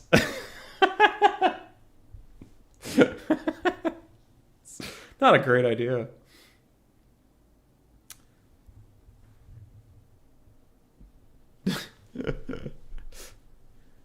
Yeah, happy human boy noises. That's true. It's true, Sharks. Evenstar also plays Skaven quite a bit, so it would be funny if we had Skaven versus Dark Elves and then flip and Evenstar takes Skaven. And then I'm gonna hope Skaven go 2-0 or 0-2 so we go to game 3. Because if Skaven go 1-1, then series is over.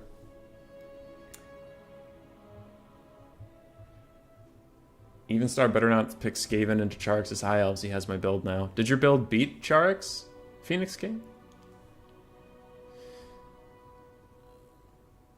I'd be interested to know. You and I have played that a decent amount. I think I've beaten your build once, lost to it twice. But the first time, when I didn't know it was coming, it beat my normal Skaven builds. That's like the true test, is when nobody knows what the other's taking, you won.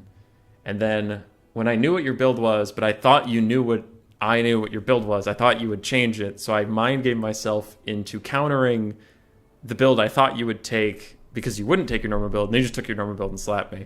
And then the third time we faced, I knew what your frickin' build was, and I just took an exact counter to it and slapped it, but that's not a fair comparison because I knew exactly what you were bringing. Almost even the worst matchups in the game, if you know exactly the build your opponent's bringing, you can usually beat it. Like even Dwarves, Skaven, if the Dwarves know exactly the units the Skaven are taking in the exact amounts, like, 2 Death Runners, a Plague Monk, 5 Jezzails, etc., they can beat it. It's just, why it's a bad matchup is they have to prepare for so many different options, right?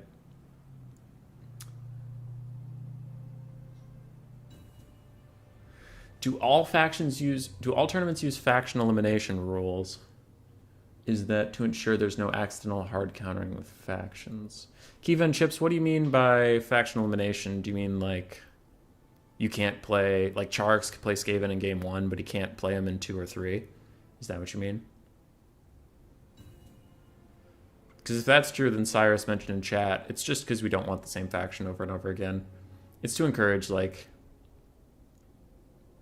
not just being a one trick. Like, you need to kind of know how to play other stuff. And also, if there's a faction that's too strong in the game, like in the moment, Beastmen, you don't just see Beastmen mirrors. Beastman mirror, Beastman mirror, Beastman mirror, and that's it.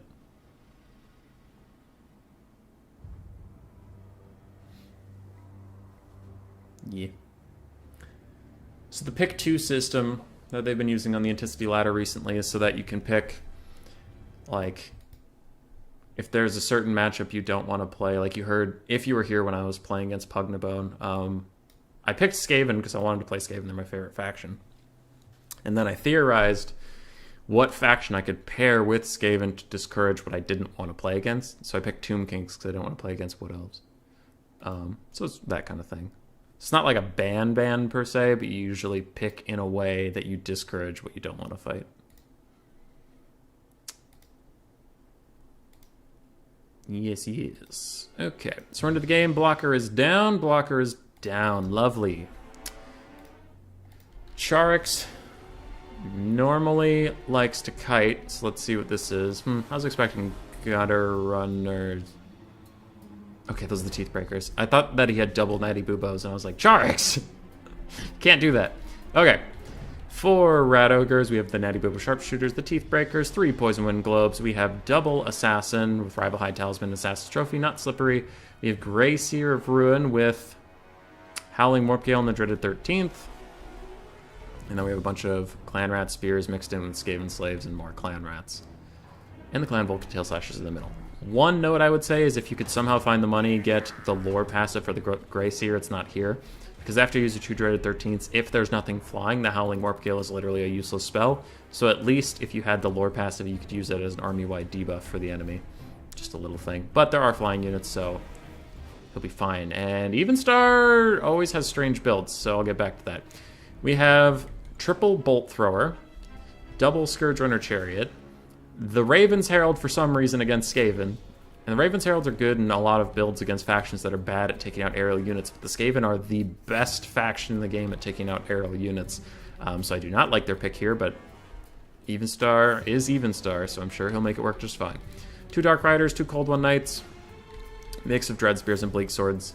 And on a Manticore, it's a Supreme Sorceress of Fire. Okay? It's a very different build. I like it. I don't know if I like trying to outshoot the Skaven as a principle, but in this case it'll work because they only took medium and short range assets. They didn't take any Plague Claw Catapults or Warp Lightning Cannons. So it might be okay. Jezzails are going to do very well against Scourge Runner Chariots. The problem for the Jezzails is they do very well against Reaper Bolt Throwers, they do very well against the Raven's Herald, they do very well against Scourge Runners, and there's just too many things to shoot, and only so much ammunition.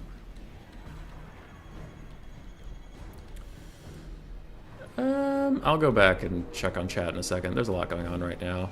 Taking a lot of damage on that Supreme Sorceress of Fire early in the game. I'm curious if Howling Warpgale could have been used in range. Maybe locked her down, but I guess Sharks is trying to dodge a lot of stuff. The Ravens are going to do a lot of damage to that Gray Seer. Yeah, he's got to pull way back in the formation. He's being too aggressive right now. He's trying to get a dreaded 13th off on the Reaper Bolt Thrower. That's mostly what he's doing here. But I don't know if that was worth it. It is a hard call, I guess. But a Fireball is going to crash into the Gray Seer as more Bolt Thrower crews come in. Teethbreaker's teeing off into the Supreme Sorceress of Fire, and he does overcast the Howling Warp Gale to lock the Sorceress into place. So he's just trading Lord for Lord at this point. It's the best he can do. What the hell? Oh, Howling Warp Gale wore off because the Gray Seer broke. I see. That was very confusing to watch for a second, but makes sense. So that is a very bad start for Charix. His Gray Seer is probably not going to come back because these Bolt Throwers are still shooting him this whole time. So he's either just going to die or these Dark Riders are going to chase him off. He will rally a little bit here. Bolt Throwers are curiously missing a lot of their shots. I guess they're shooting through, but ooh, the Teethbreakers are really gunning on that Supreme Sorcerer of Fire, and I'm having a weird deja vu moment for some reason. Huh. Well, if my deja vu is true, then that Gray Seer is going to die. I'm mostly having deja vu about saying that this is a deja vu moment. Alright, tripping balls. Anyway. Skaven front line has collapsed. The secondary line is moving up to cover the gaps, but the damage might already be done as Scourge Runner Chariots are trying to muck up some of these things. Dark Riders are flying in the back to hit the Natty Bubo Sharpshooters and really stop them. With the Grey Seer dead, the Skaven are going to rout faster than ever before. Now the Dark Elves Lord is very low, and the Storm Vermin Summon has gotten all the way over here to this other Reaper Bolt Thrower, but it's probably about to run out of time. Yeah, you can see it immediately crumbles away as I say that, so this can get back on its Bolt Thrower and be just fine for a little bit. Golden Knights and Scourge Runner Chariots are going to make mincemeat out of Natty Bubo Sharpshooters. Easy peasy lemon squeezy, but there are Rat Ogres to make them at least pay a little bit of a price for that. Charix is doing a very good job keeping his ranged assets as online as possible with how crazy things have gotten. You can see everything that comes in here routes something from the Skaven, but it also takes a lot of health damage in the process. But I still think this is going in the way of Evenstar, especially because until those Teethbreakers are shut down, the Ravens Heralds are a little locked up, but they've used most of their ammo already, actually, so I think they've just been shooting Poison Globes this whole time. I wouldn't hate... Yeah, that's a fine choice. They have good armor piercing. They can get through the 100 armor of the Globes. The Globes aren't shielded, so it's fine. Teethbreaker still somehow not completely surrounded by Dark Elves, but it looks like they're running out of things to protect them. Skaven's still ahead on the balance of power, and I strongly disagree, I guess. Because a couple of fireballs from that Sorceress of Fire is going to kill both these assassins whenever she needs it to, and almost everything on the Skaven roster is running, but there we go. Now that the Teethbreakers are running, the balance of power swings wildly into the favor of the Dark Elves. And I couldn't agree more. Raven's Herald's running over. They should have used either the last of their ammo on the Assassins or on the Rat Ogres. It looks like they're going to shoot at the Rat Ogres. Maybe wanted to get a little bit closer before you fired, so less of the bolts will miss. But oh well. Where's the Supreme Sorceress? There she is. She's been running some stuff off. Her fireballs need to go on those Assassins. They're all the Skaven have left, like, literally. Scourge Runner Chariots and Bolt Throwers making sure nothing over here comes back. But these Rat Ogres are going to barely rally. And it could maybe be a problem for these Scourge Runners. In that the Scourge Runners would have to run away and kite them a little bit and not stay on top of the Teethbreakers like they want to, but oh well. Assassins have plenty of health, but they are getting very low on leadership due to these Cold Wind Knights surrounding them, and if one breaks, that's probably going to be GG, because then it's one Assassin versus everything in this Dark Elf roster. Clan Vulcan Tail Slashers have gotten back here to get on top of a Bolt Thrower crew. Ooh, but the third Bolt Thrower, the one that got dreaded 13th on, is actually back. That's terrible for the Skaven. Yeesh. Yeesh. Raven's Heralds have been chasing down some Rat Ogres, and ooh, the Teethbreakers came back. That could be something. They have a lot of models left. What do they have, 13? Hey, the lucky number. So Skaven are back in it. But Fireballs are here, and you'll see now why I keep saying to Fireball Assassins. It's a lot of damage. It's a lot of damage. Fireball Assassins. It's 100% the best way to kill them. I mean, the double hit was nice, but still, just fireballing Assassins in general is very, very good.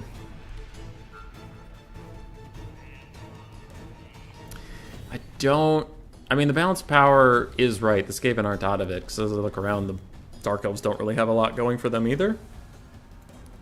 Everything's very wounded, but I still don't think double Assassin, 2 wounded Rat Ogres, and a wounded Teethbreakers can carry this whole game.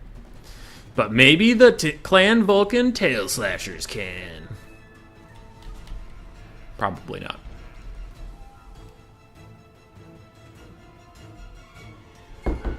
Alright, Manticore Lady is going to land in the back, rout off the tail slashers. Scourge runners will easily chase them off. Bolt throwers are still trying to harass these rat ogres, but good dodging from Sharks is going to keep him moving, keep him in the game. Good, good. Boop, boop, boop, doop, doop, shoop, boop, boop, boop. Another fireball. Is it going for an assassin? Better be. And they're so close together it might double hit again. It is not, but it is going to just delete the higher health one. Ouch, kabibbles. These rat ogres, if they get hit by one more bolt, they're probably going to break. Now the teeth breakers are taking fire too. I might be doomed, ladies and gentlemen. Teeth breakers trying to get rid of the last bolt thrower that has ammunition. And it looks like they will probably do so. Yeah, it breaks. But does that matter? Another fireball. This is it. This is the army losses fireball right here. Boom! And it's the army losses fireball. I'm great. I'm just saying I'm great. I'm not saying I'm great, but I am pretty great. Just saying. Use your fireballs on assassins. It's so good. It's so good. Grey Seer got 400 value because he got murdered right away. Assassins got about 500 combined. Skaven slaves all died horrifically. Clan Volk and Tail Slashers did great. Poison Globes did what they could. Teethbreakers did excellently. Natty Booba Sharpshooters got shut down, but actually did okay. And Rat Ogres got about half their value back. For Even Star, Firecaster got about 1,100. Which is pretty good. A lot of the Cav got good value. Raven's Herald, not quite, but they did what they had to. Scourge Runners did fine, and Reaper Bolt Throwers did fine. GG, well played.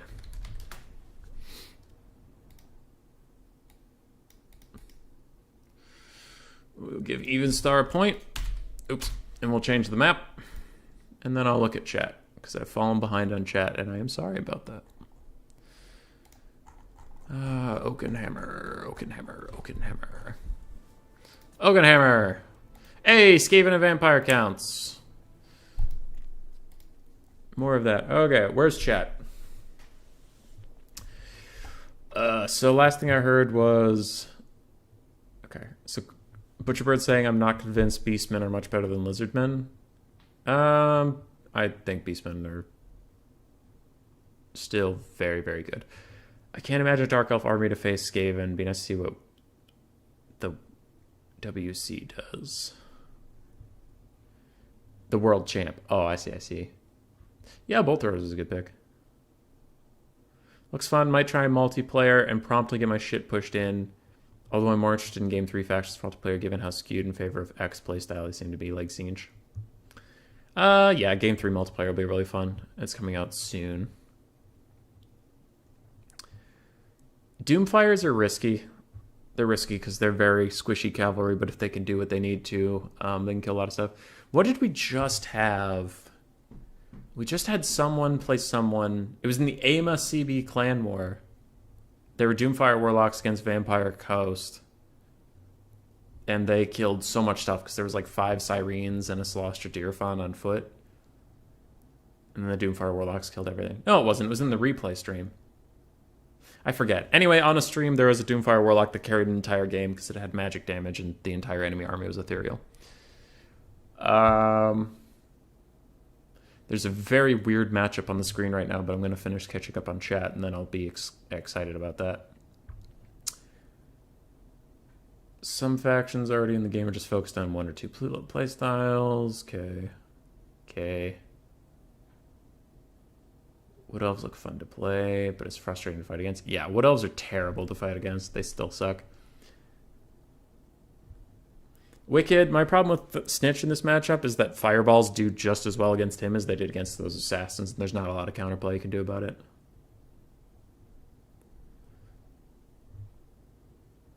Yeah, Fireballs are nuts. Just kill Assassins with them. Okay. I'm all caught up on chat, so now I can come back and be surprised about... Oh, Even Star's picking Skaven or Vampire counts. Okay, Charks picks Wood Elves. That's a good pick, but Skaven's still probably the better... What?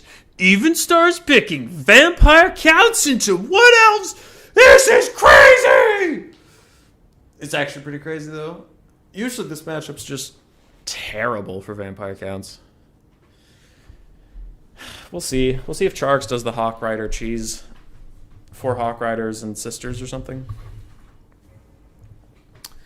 Then you just bring a Tempest caster on the ground in case the vampire counts try to fight you in the air. You can just use Tempest and kite them. And if they don't try to fight you in the air, then you use all your ammunition on their lord, kill them, and then kill the rest of their army. And everything you have on the ground is a box. It's just a spear or tree box.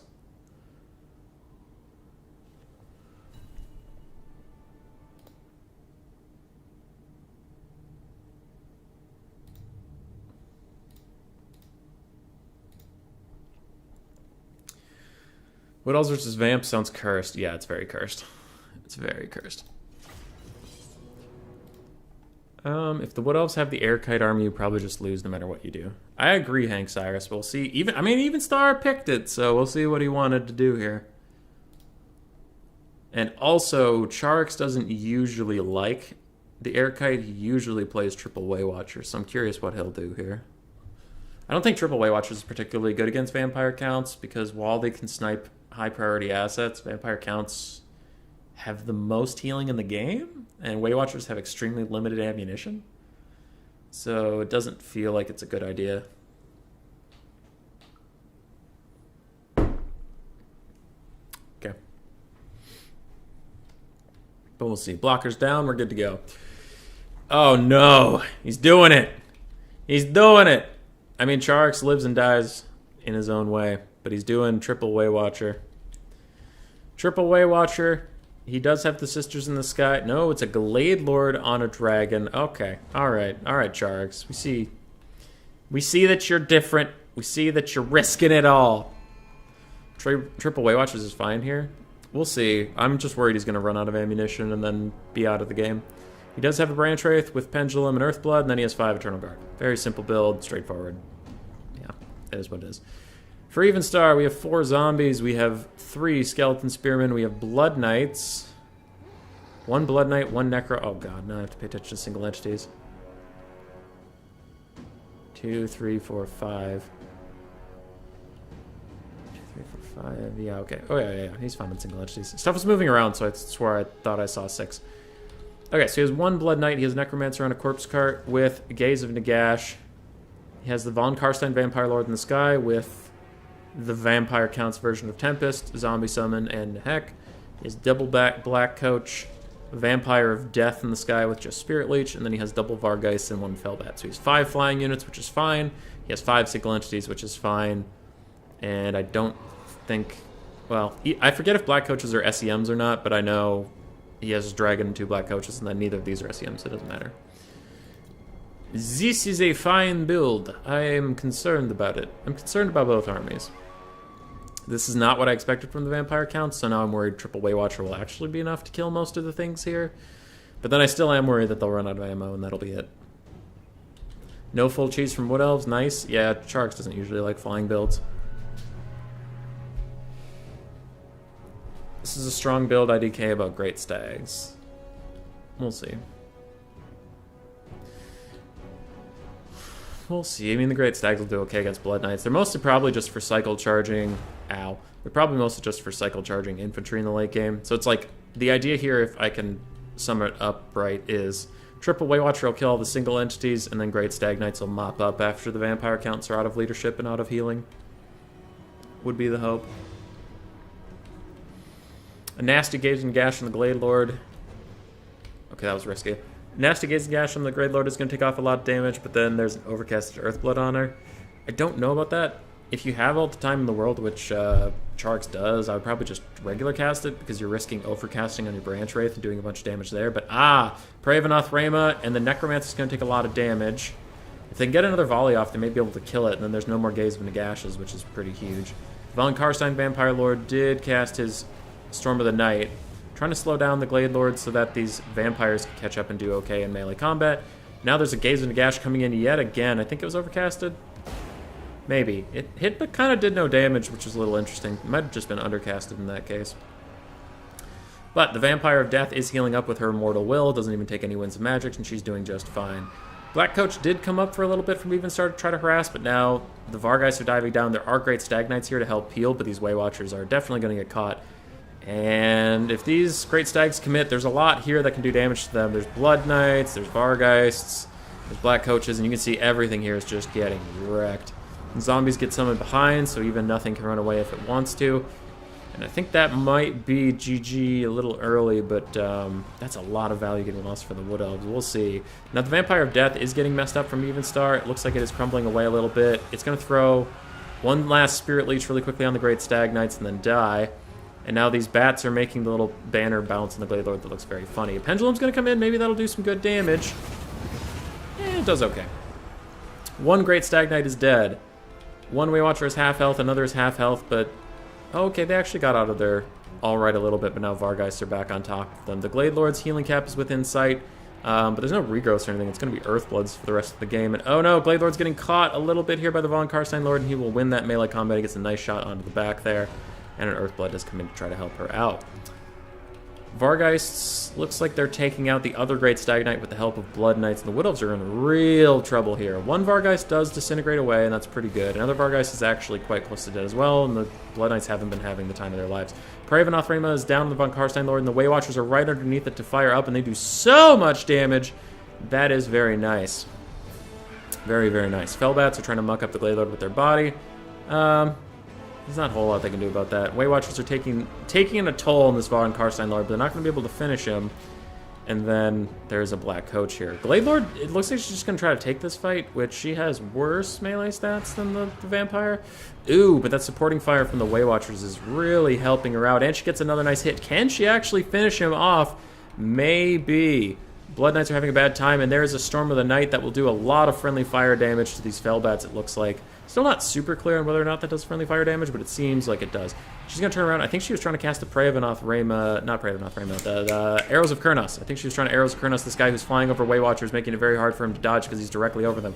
Black Coaches and Zombies are tracking down these Waywatchers, but they're still trying to desperately finish off the Von Karstein Lord, who's juking up and down by pretending to attack the ground. Bats have faded away. Bounce power is about even, a little bit favor for the Vampire Counts, and I would agree, but they do have a lot of crumbling stuff going away. And the Arrows of Kurnos are in, doing a little bit more damage to the Von Karstein Lord. He's going to throw a Breath Attack at the Glady and do really good damage, actually. This is a very intense Vampire Glady Dragon fight. And another Breath Attack's coming in the other way. Even Star jukes a lot of it, but he does dive up back into it, taking a bit of damage and a little bit more poke coming in. He's starting to disintegrate. He can't cast Invocation the heck on himself until he's positive in leadership, which he now is, so if he has it up, he can throw an invocation out there.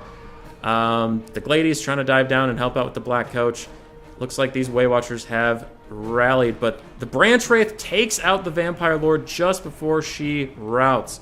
Bounce power is very far against the Wood Elves at this point, but maybe they could do okay. Oh, okay, the Glade Lord running is a big problem.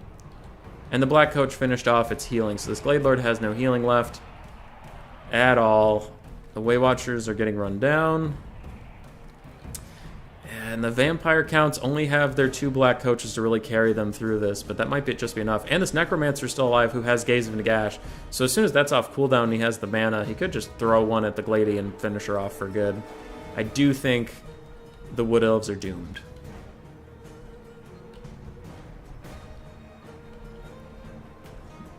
Yes. Let's try and catch up on chat. Glady breaks again. If she breaks one more time, like rallies and breaks again, she is going to shatter, and that'll be that. But you can see Even Star's moving his Necromancer over, casting the Forbidden Rod. I think he's just trying to get any mana at all so he can throw one Gaze of Nagash at that lady and kill her. Waywatchers have enough ammo, just not enough models to really make a difference. The Glady has a ton of ammo, so if she's allowed to just shoot somehow and not break again as she's thinking about breaking for like the 900th time. But yeah, that Necromancer's coming for her. He has Gaze and Gash 100%. He's just getting in range.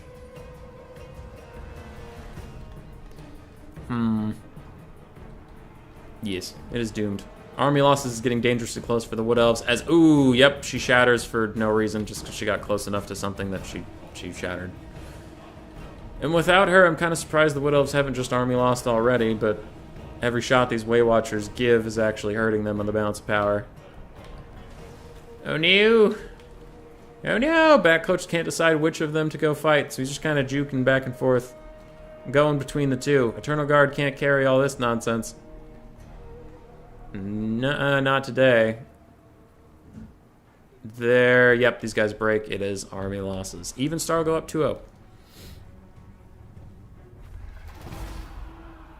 You're surprised it was that easy to catch them? Evenstar got a good surround, though. See, that's the thing. It's just not like... Yeah, you can just click on Weight Watchers and catch them. It's like... He juked in with the Black Coach, then ran away, got Vargeist in on the side, then ran in with Blood Knights, and then summoned zombies behind them. So he put a lot of work into surrounding those Weight Watchers that he caught. And they still got good value. Glady got great value, considering she's not usually a combatant. And the Great Stag Knights, unfortunately, got a little bit butchered. For Evenstar, his Lord got about 2,100 value, pretty good. Necromancer got 1,000, which is very good. A Vampire of Death got killed. Blood Knights did great. Well, they almost paid for themselves, I suppose, so I shouldn't say great, but they did fine. Vargeist did fine, and Black Coaches did real good. Definitely shouldn't go with Stags. Too less and too expensive. GG, well played. I think he means like too squishy or something. I don't know. Charx did brilliantly to weather the early onslaught. I agree, Krill Metal. I agree. He definitely pulled it back.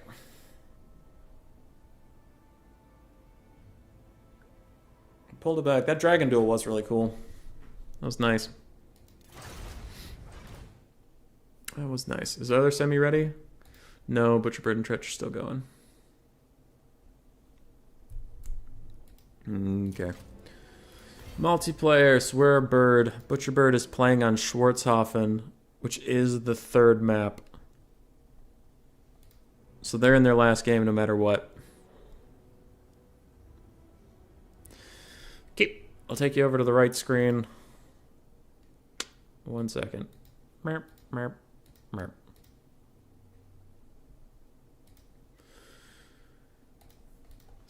So, we're waiting on that game from Butcherbird and Tretch. We will spectate whoever wins that versus Pugnabone, and then we'll also spectate whoever wins between those and Evenstar.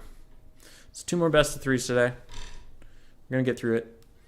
Then I will take a break. I have some friend stuff I was going to do today scheduled, and then Ladder War starts tonight, so I'll probably hop on and stream pretty late at night, rocking out some best of 3s on that ladder.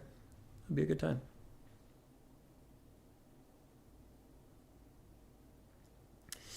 It will be a good time. Oh boy. I miss Hazel. I miss my pup. She's a good pup. What the hell's going on? There we are. I wish I could capture the first part of this stream in its own video, because that shit was hilarious. Playing Pugnabone and all the spirit leeches. That was great. Tradition had to be preserved, Sharks. It's true.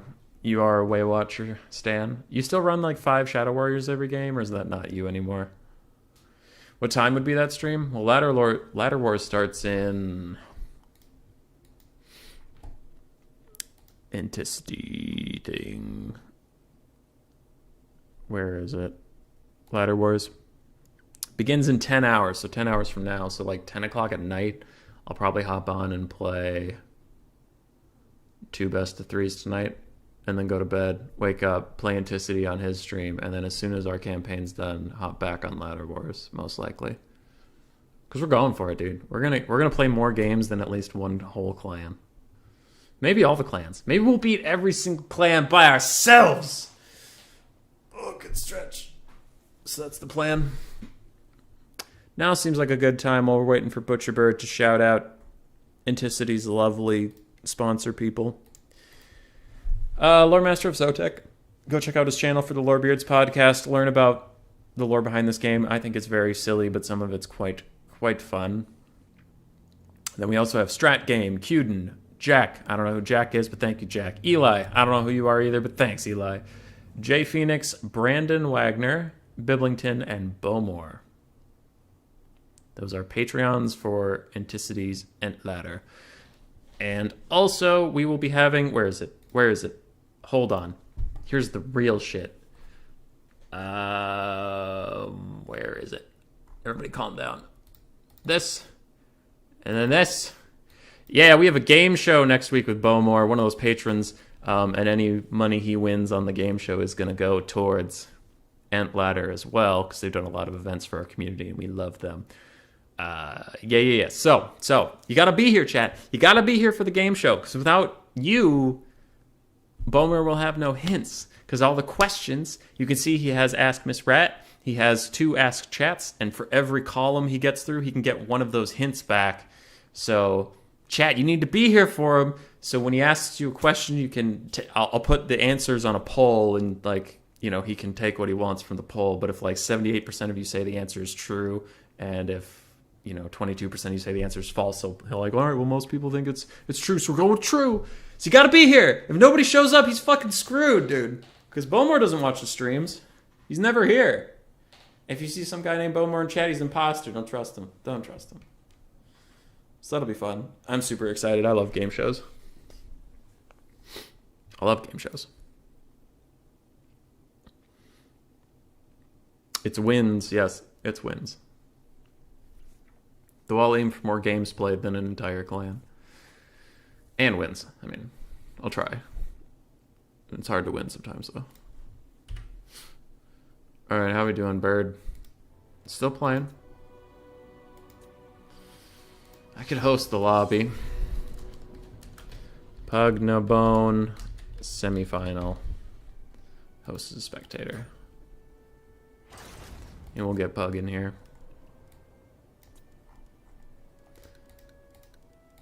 There it is. What's the map? Carrick Asgal. Keep.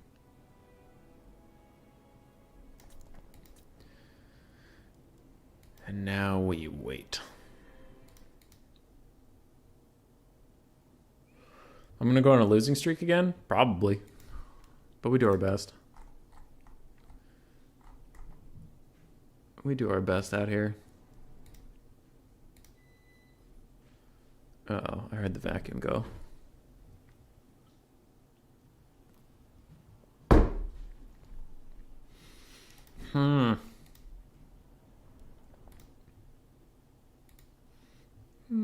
Don't know where Pug is. Bird and Tretch are playing. We should turn all these tournaments into just Troll Country and Estalian Tomb are the only 2 maps. So every game is just a quick slaughter, and I never have to wait for anybody ever again.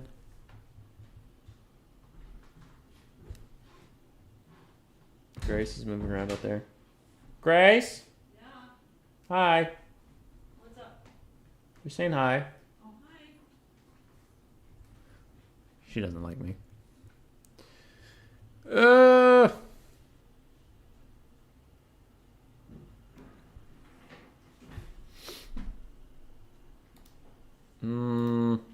Pug might be AFK. I'll message him on Discord so that he knows he should be here. Semi lobby is up. Invited you. Don't know opponent yet, but hoping it's soon.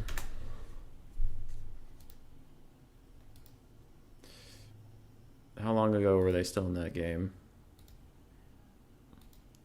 Alright, they've been in that game for over 6 minutes. Usually that's when stuff starts wrapping up. Ah, it's Bird. Nice job, Bird. Lobby up called Pug Na Bone. So Bird's on his way.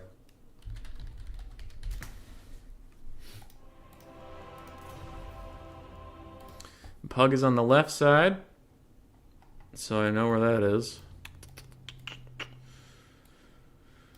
That means Bird's gonna be on the right. Pug No Bone. I should get XMT in front of him. Yep. Derp.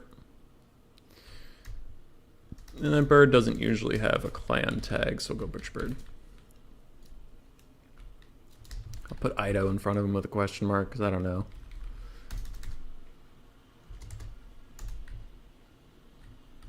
He used to be Ido. But Ido kind of doesn't exist, so... There. Oh, I do need to get rid of the 1. So many things to do. There we go. Done. Oh, no. 5 to 10 minutes. Okay.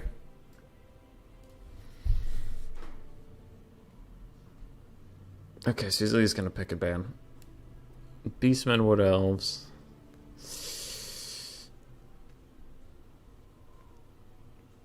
I need to fill time on the stream. I don't know how to do that. I could sit quietly and hope you all just go away. Just pretend they're not there, human boy. Just pretend they're not there. Did it work? Oh, 27 still watching. Kind of surprised considering how long we've been waiting. Thanks for sticking around, people.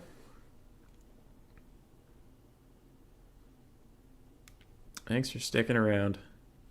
Even Star is in a different tournament right now, so I'm going to really hope that doesn't get in the way of finals. It's all 2v2s, it's all best of one, so maybe he'll finish that in time? I don't know.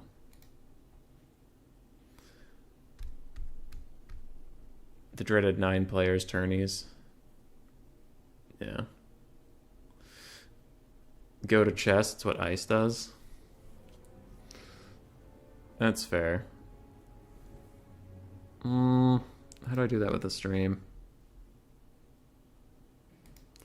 Add source. Windows. Nope. Screen capture? Window capture? Okay, so we have Chrome.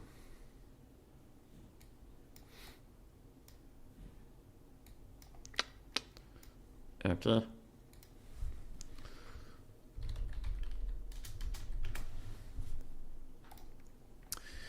Web Sudoku. Let's see how quickly we can beat a hard puzzle. Well, what's going on in the game? Pugnabone's going through his builds. Great. Great, great, great, great. 5, 6, 9, 4, 8, 8. 8's there. That's a 3.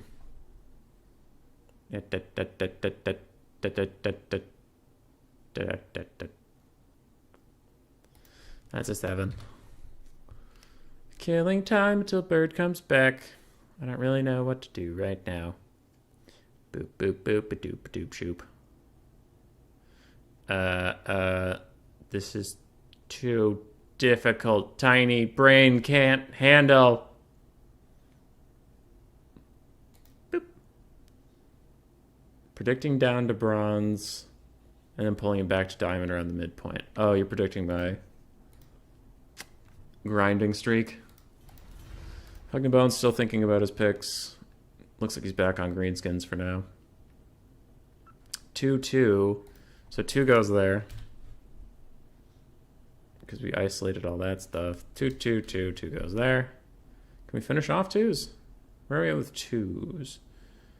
Ah, 2 is in the top row no matter what, so then I can do that.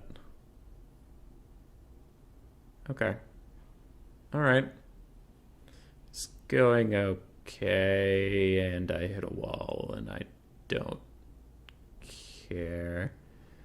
What's this how am I doing button does? Everything is okay. Oh, thanks, dude. This Sudoku is so nice to me. Definitely a 7 down there. 7, 7, 7, 7. I feel like this top spot. There's something going on up here. So 7 has to go here, here, here. 9 can't go here. Pugnabone's still picking his stuff. 1 can't go here or here. 3 can't go here or here. Oh, there's like a lot of stuff, but doesn't add up to anything. Okay. 3 has to be down here.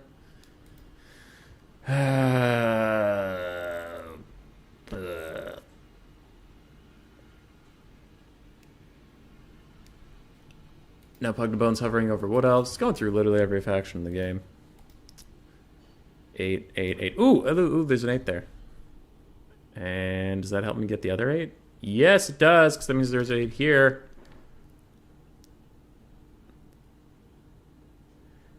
And this is about as far as I get. And Butcherbird's still not here, so I will buy more time. Okay. How's the chat doing? You aiming to play more than Ice and Doodles? I'm trying. I'll try to play more than Ice and Doodles. Alright, Pugnabone's still checking builds. Butcherbird's back! Yeah! Fuck Sudoku. Nice. Boop.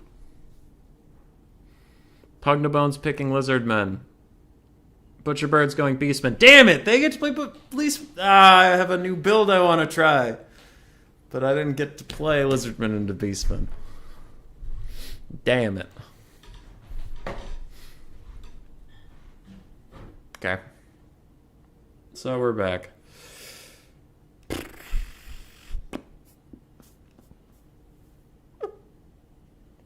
Right. Let's hope their builds are swift.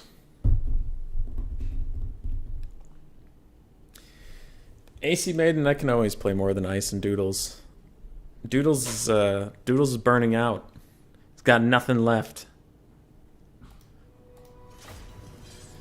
Pugnabone's ready? Bird's not yet, but the Beastman versus Lizardman build is usually pretty similar, so I think we'll see what it is momentarily. I'm guessing a lot of throwing axes, Torox and a Gorbel, a Traderkin caster, double Manticore. I don't know if I said Tuskor Chariots, probably two of them. And then a bunch of Ungor Spears to fill it out. Easy peasy lemon squeezy. Oh, AC Maiden, you will be surprised, except for the fact that I learned Traderkin fucks with everything I'm trying to do, but I'm sure they won't bring it, so it's fine. It's fine. It's fine. The build does involve 3 Dread Saurians. So what you do, and this is a joke because you can't take more than 1 Dread Saurian in any tournament ever, you take a Feral Dread Saurian, a normal Dread Saurian, and then you take the ROR. And your opponent gets so depressed, they just leave the game as soon as you start. And that's how you win. No, but actually, I just think there's a unit that strangely is under...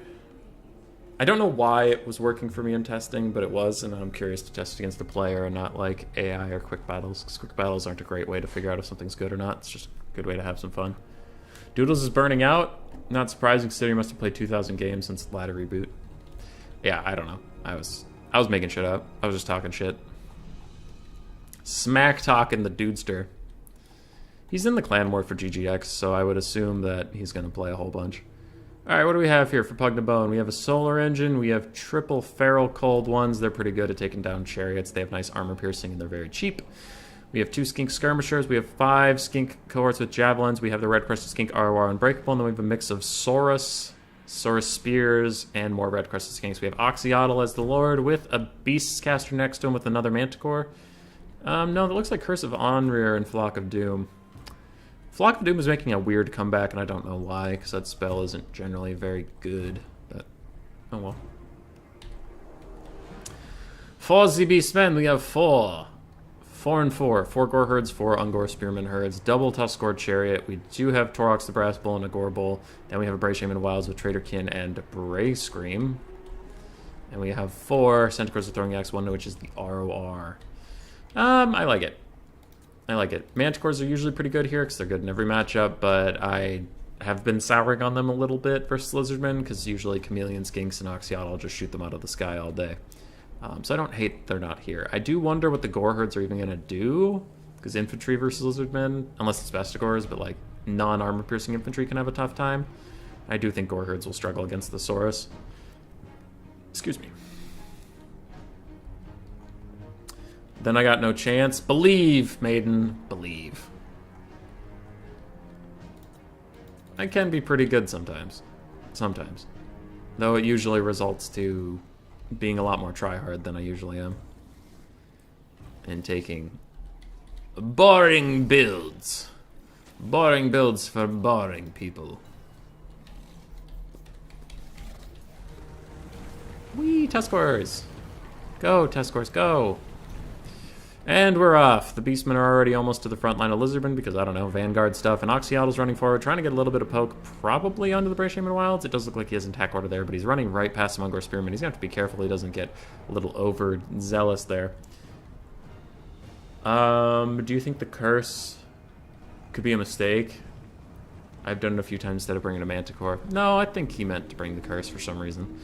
I'm sure he has his things, especially for how much melee is in this build. Like with all these Saurus and all these Red Crested Skinks, I think he meant to bring it because it's a big melee debuff for the Beastmen. I'm just curious if it'll work. The icons do look very similar.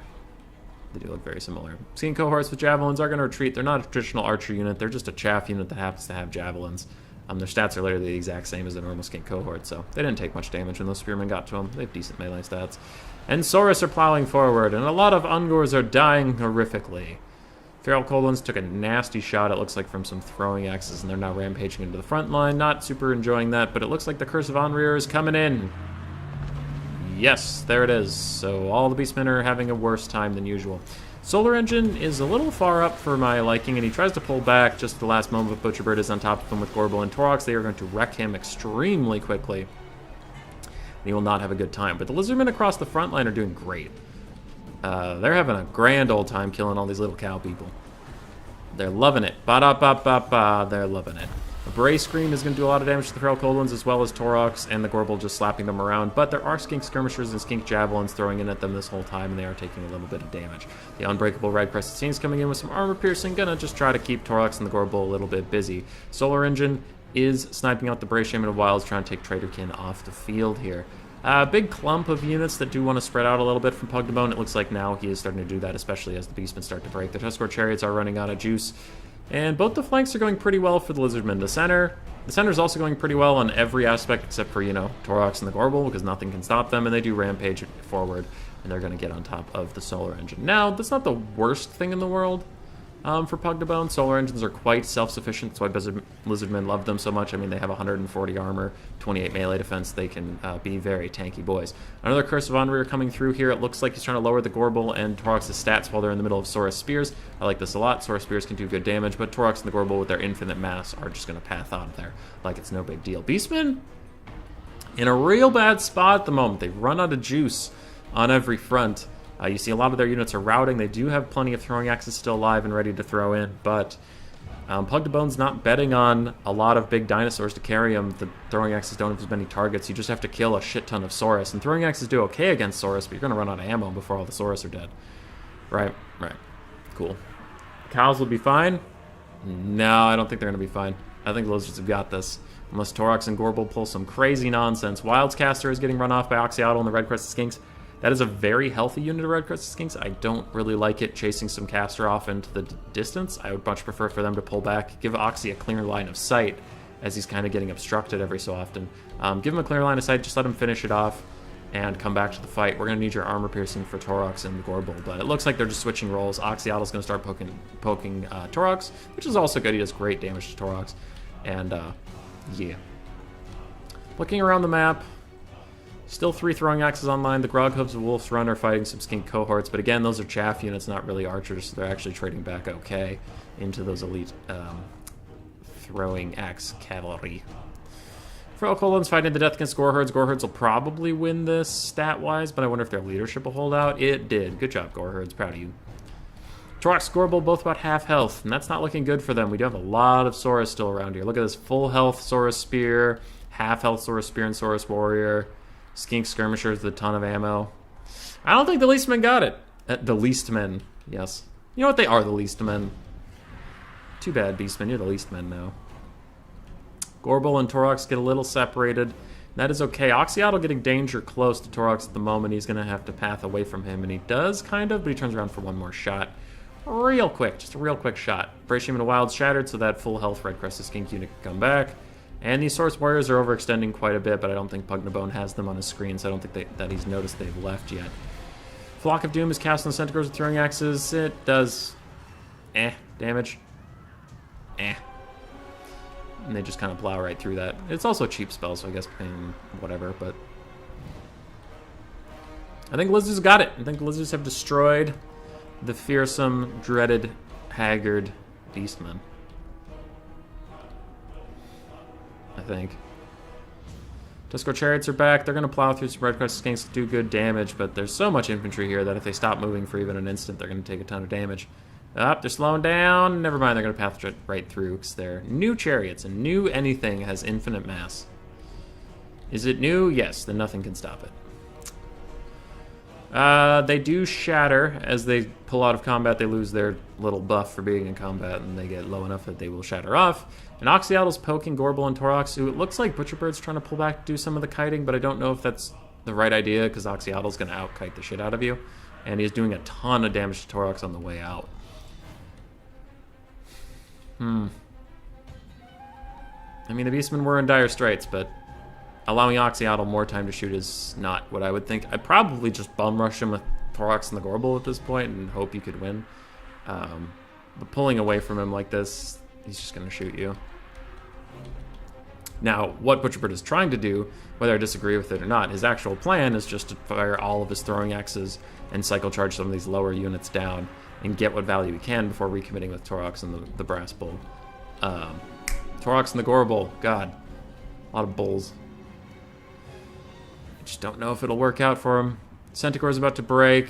Skink Cohort breaks, but so does the Centicore at the same time. Grog Hooves are coming back in. Their heal cap is in sight, but they have plenty of room left to go on it. Now, if they reach their heal cap per model, that's different, but we have no idea how far that is. Full health Skink Cohort is running at these Centicores with throwing axes. They have 30 armor and bronze shields. Those throwing axes don't really want to go into that chaff at all. Oxyatl still shooting Torox, and Torox is almost dead at this point. He's just got to get engaged. He's got to find himself a lady bull and settle down, have some kids, get engaged, then get married. He has to go through the traditional life path. He's not allowed to have an alternative lifestyle. This isn't the world Torox was raised in. But that being said, he is going to plow into Saurus Spears. They're going to do a lot of damage to him. Plus Oxyatl. He's going to break. When he breaks, Gorbul's will break. When Gorbul breaks, the whole army's going to break. That'll be army losses. Pug to Bone takes game 1. Hubby, you like bulls? Yeah, they're fun. They're fun. Whew. I have Discord pings. Are they important? Not right now. I'll check them later. I have more Discord pings. I just checked you. Stop it. Leave me alone. Okay. Pugnabone, Oxyald got 1600 value. Beastcaster didn't get a lot. His Fakadooms were meh, but his debuffs were good. Skincourse with Javelins did great for Chaff, because they are Chaff with a giant missile that does a ton of damage. Fro Coldman's got a little shutdown, so did the Solar Engine. Torox did okay. Gorbel did okay, but they didn't really have a lot they could fight. They just got stuck in Saurus forever and then had to run away for a while. Goreherds, Tuskor Chariots struggled, and the throwing axes did almost all of the work for the Beastman army. GG, well played.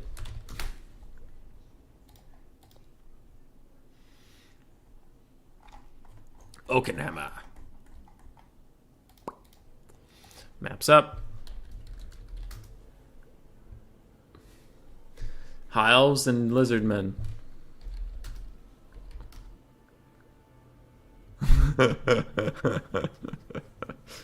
High Elves, Lizardmen. Again. He knows. He knows he can't play Lizardmen again. Bowmore saying GG. Now that games are actually happening, we are slowly climbing back into the 30 viewership range. That's nice. Cyrus saying, I heard you like pings. Thanks, dude. I love pings.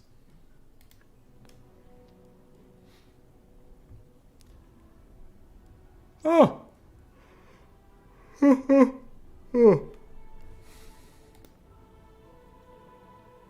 I need lunch sometime. How's Evenstar doing in that 2v2 tournament? I hope he either loses or wins quickly so that he'll be here for the finals and I don't have to deal with, like, do we wait for him? Do we not wait for him? Because technically, you're not supposed to sign up for 2 tournaments at once. I don't know if it's actually in the rules or anything, but it's just kind of like, meh. So if he's not here for the finals, I don't know what we do.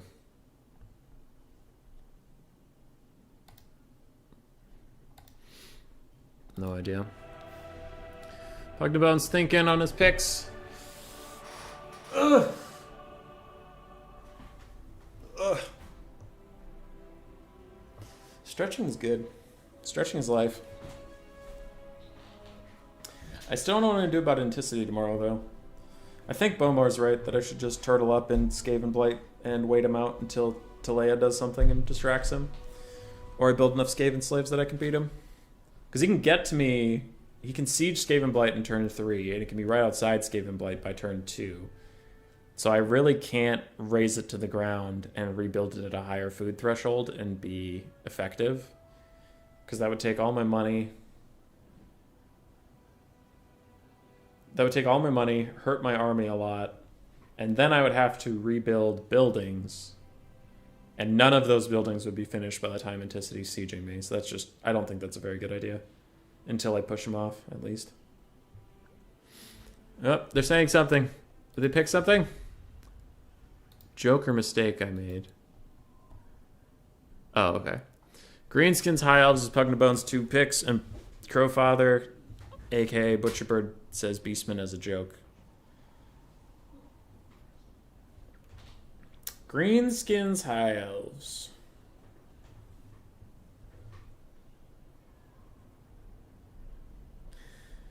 What to pick there? Tomb Kings, no. Triple down. Tomb Kings against High Elves forever. Well, when I try to solve this, I'll usually pick one faction, list everything they don't want to fight, and then try to find the common denominator. So Greenskins... Okay, well, Butcherbird's just going with Greenskins. So he's either going with Greenskin Mirror or the High Elf matchup, which is usually Greenskin favored in my opinion, but Knighthood had a pretty good build against me in a quick battle that felt really cool. What? You're doing a head-to-head campaign with Enticity? AC Maiden, are you just baiting me to try to promote that, or did you actually not know that's happening tomorrow at 11? Tiago, Human Boy and Winning, name a more iconic rivalry. Fucking rip! I do have to update the score. My bad. My bad, Pug.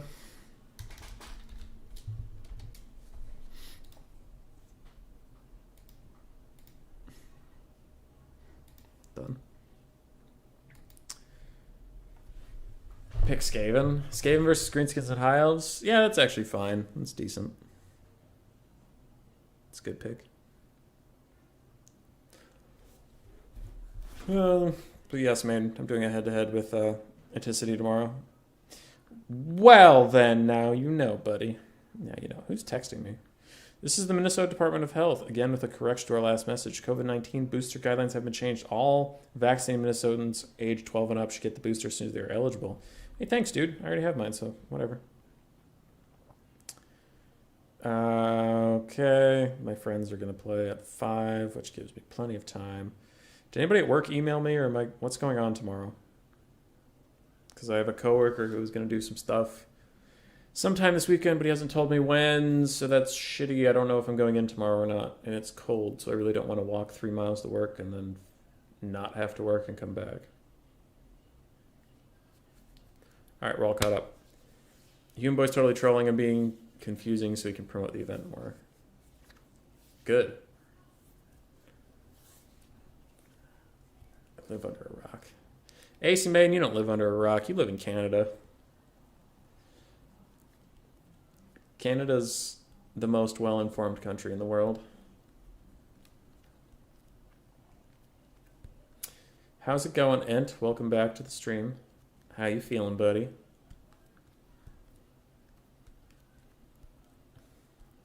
We have Pugnabone is very studious about his builds. He doesn't just lock one in and slam it through. He has to take his time, do his math on everything. And even Star's in a different tournament right now, so if we get to the finals before he's done with that, I don't know what we're going to do.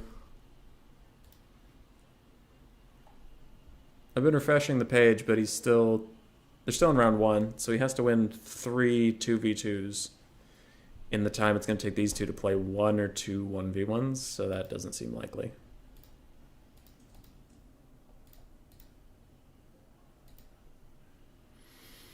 That's potential drama we'll deal with when we get there.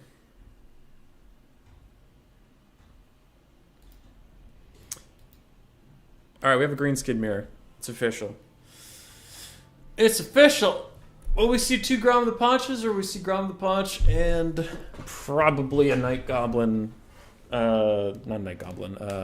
Goblin Great Shaman on a Spider. Goblin Great Shaman on a Spider is decently common in the mirror.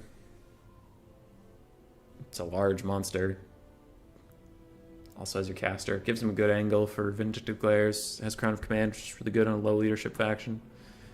Etc. Etc.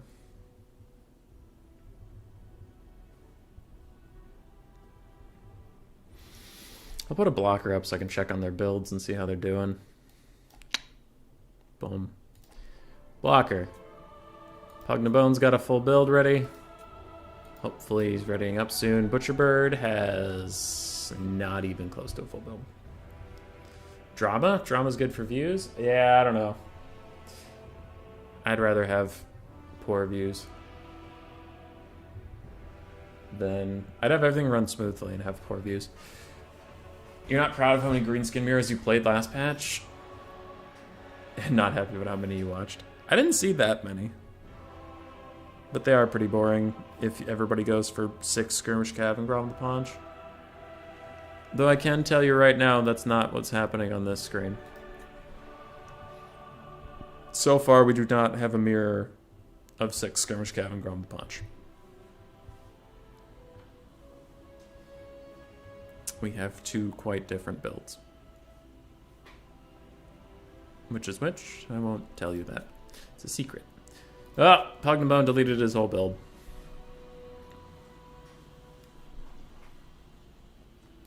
Alright, we're starting from scratch.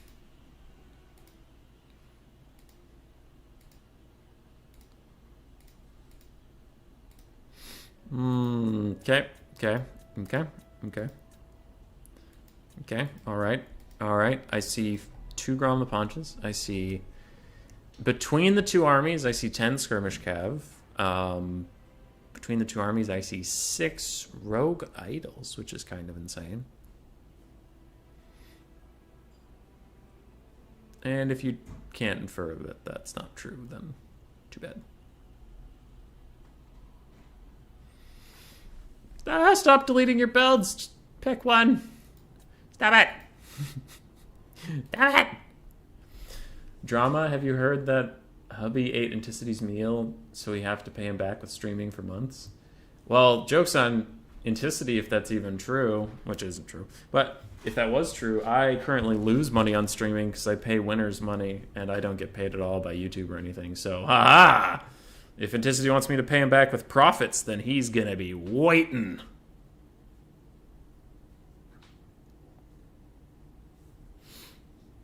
Nah, dude. This shit cost me money and time and sanity.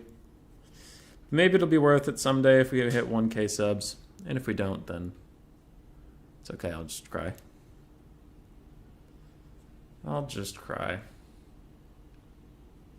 Enticity, if you're still here or listening anyway, you missed a hell of a game 2.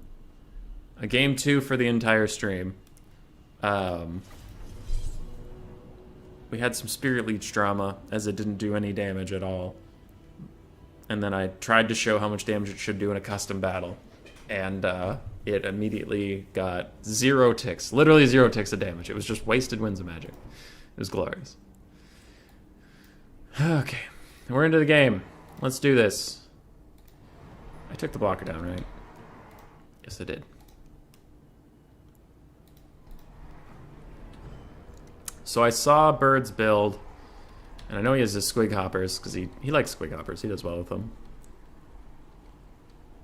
Did you give hubby some sunflower seeds for winning the last team ladder event? Why would I get sunflower seeds? What, are you trying to kill me? You could choke on those things. Anyway, Bird has triple squig hoppers. We have 2 Goblin Wolf Riders, one of which is the ROR Morgub's Mangy Marauders. We have 1 Spider Rider Archer. We have quadruple Savage Orc Biggins. We have double Orc Boar Chariot. We have an Orc Shaman. We have Grimgore, Mother Fightin' Ironhide. And we have 3 Goblins as random chaff. For Pugnabone, we have the Broken Tusks mob, Orc Boar Boy Biggins. They do have, aside being an Orc Boar Boy Biggin with just slightly better stats, they do have Encourage Aura, so they give everyone around them some leadership. That's nice, I guess, but I don't generally think that ROR is very good. We'll see if it can do some good work here, but it gets pretty bad stat buffs, I guess. Because for being 9 ranks up, I think it only gets like 6 melee attack and like 8 melee defense. So it kind of gets shafted on that. All for the Encourage Aura, which I don't usually think is worth it. We have 2 melee Spider Riders, triple Savage Orc Biggin, Orc Biggins across the back line, 5 of them. And we have 3 Goblin Archers and 1 Night Goblin Archer, the Rusty Arrows. 2 Goblin Big Bosses and a Goblin Great Shaman on foot with Vindictive Glare and Itchy Nuisance. It's an Orc Boy box. Orc Boar Boy Biggin box. Biggin box. For boys of Orc Boy. And some Savage Orc Boar Boy Biggins boys are big boys who Savage Orc boys. Did I have a stroke or was that a sentence? Hard to tell. The box is now advancing a little bit. I was going to say if he doesn't advance in some capacity, I'm going to have to message him, but he looks like he knows. He's moving up slightly. Butcherbird's just getting his Skirmish Cav involved, but Archers outrange Skirmish Cav traditionally, and they usually have more models. Let's see, 90 models versus 60, so they'll fire more arrows at him, which is usually why Archers will win a standing trade, though Skirmish Cav can dodge the arrows, so it's kind of okay. The bird doesn't really want to take the melee fight. There's a whole lot of money invested in the Orc Biggins and the Savage Orc Biggins, so, you know, he doesn't really want to run into them that much. Wants to skirmish, wants to get a good surround, wants to get in position. His Chariots will do a lot of great work as long as they can avoid the Broken Tusk mob. And there's no Rampage. Rampage could be good. Like if you had Scarsnick or something. If the Orc Boar Chariots run in, if they take a little bit of damage, you can Rampage them, force them to sit still. Because Chariots do really well because they can charge through things constantly. If they actually get caught sitting still, they'll die very quickly. That was an overcasted something. Overcasted Brain Burst on these Orc Biggins and Goblin Spider Riders who were on top of each other. Did some damage, but it also did overcame damage on the other side. Come for the Warhammer. Stay for the strokes. True. You said your rats liked them, Rat Boy, so I need to reward you with those. Ah. Yeah. Bugged and Bone playing Green Dwarves. He loves dwarves. Alright, goblins are in range now that the archers can just start firing more consistently and not deal with skirmish cav dodging and ducking. Weaving, and what's the 5 Ds of dodgeball? Dodge, duck, dip, dive, and dodge. There we go. Without doing any of those 5 things. Rusty Air shooting silver shielded goblins. Now it does reduce their armor to 0, but their armor was already so pathetic that it's mostly the silver shield that's stopping you from doing damage. And the goblins are about to run straight into Savage Orc Biggins. Savage Orc Biggins are also turning to fight the Orc Boar Chariots. The Orc Boar Chariots take a lot of damage on their way through, but they do pass straight through. Now they're surrounded by Spider Riders, and they might have a little bit more hard time moving. And the Broken Tusk Mob is charging forward. Are they going to wreck these chariots? They plow straight into them. They start doing good damage, and mostly they just block them from moving. You can see those chariots are getting wrecked now that they're not moving straight through everything. Goblin Squig Hoppers are destroying Spider Riders in combat, which isn't that surprising. They are, much better of a light cavalry unit. But now that their charge bonuses wore off, they're kind of slowing down in their capabilities of doing damage. Orc Biggins are running in to help this little section. It looks like the Orc Biggin front line is holding very, very well, especially with Itchy Nuisance getting cast there for a little bit, stopping Butcherbird's forces from doing very much. Vindictive Glare cast does a little bit of damage to Orc Shaman, but it mostly plows into the back of these Savage Orc Biggins. A little unfortunate there from the Night Goblin Shaman. Goblin Archers are mostly compromised at this point. There's one that's still healthy. All these other ones have been wounded, but that's not really the point. The Archers in this build, for once, aren't a carry. They're more of an annoyance. The carry is all the infantry. The elite infantry of the Blue Army is what's trying to carry this game. Double Goblin Big Boss was fighting Grimgor, deeply regrets it, and now one is running out to fight the Orc Shaman while the other one just runs for his life because he got axed a whole bunch. I do like Pugnabone's position in this game so far. Some stuff is starting to rout, but you see Butcherbird has taken a lot of damage as well. A lot of Butcherbird stuff is very, very unhealthy. Grimgor is quite good still, which is nice. And some of the cavalry is doing all right, but Butcherbird's running out of infantry to support any of this nonsense. Now, Grimgor might be good against all these biggins. I don't remember how well he is at horde clearing. He doesn't have his explosion thing, which would be nice in the late game if it just ends up being him versus infinite biggins. Broken Tusk mobs are taking actually a surprising amount of damage considering what they've been fighting all game, but they are now pinning down the Morgans, Ranging Marauders, and doing some good damage there. The Rusty Arrows are trying to run away from Savage Orc biggins, and these Wolf Riders are running away from those Orc biggins, still full health. Brain Burst is doing very nice to help Grimgor out. Clears out an entire unit of Orc biggins there. And it looks like some Squig Hoppers are running away, potentially leaving this Orc Shaman to his fate as Orc biggins and a Goblin, a big boss, creep up on him. Danny Stabbin is procced. Well, with Chariots charging in from behind and Night Goblin Squig Hoppers running up, I think Pugnabone's going to have to give up this chase for just a moment and turn around and help his Orc biggins deal with this. He's going to lose a very healthy unit of them due to Chariots. But he does get a good Vindictive Glare cast out, and it is going to hurt that Orc Shaman. Grimgor's down to about half health, so I am thinking that if he just gets trapped in biggins for the rest of the game, he will die. It doesn't look like he can clear infinite amounts of those. Other Night Goblin big bosses running back, Squig Hoppers are routing, and it means the Chariots are probably also on their way out, and that'll leave the Orc Shaman dead. That's a good catch for Pugnabone. What else is happening, though? Night Goblin Squig Hoppers have caught the Goblin Great Shaman, and if your Lord dies in a Greenskin Mirror, that is very, very bad. Goblin Great Shaman casts one more Itchy Nuisance, trying to help out his elite stuff. But you can see the Broken Tusk mob has been chewed down, mostly by Savage Orc biggins, it looks like. Pugnabone is now really on the ropes.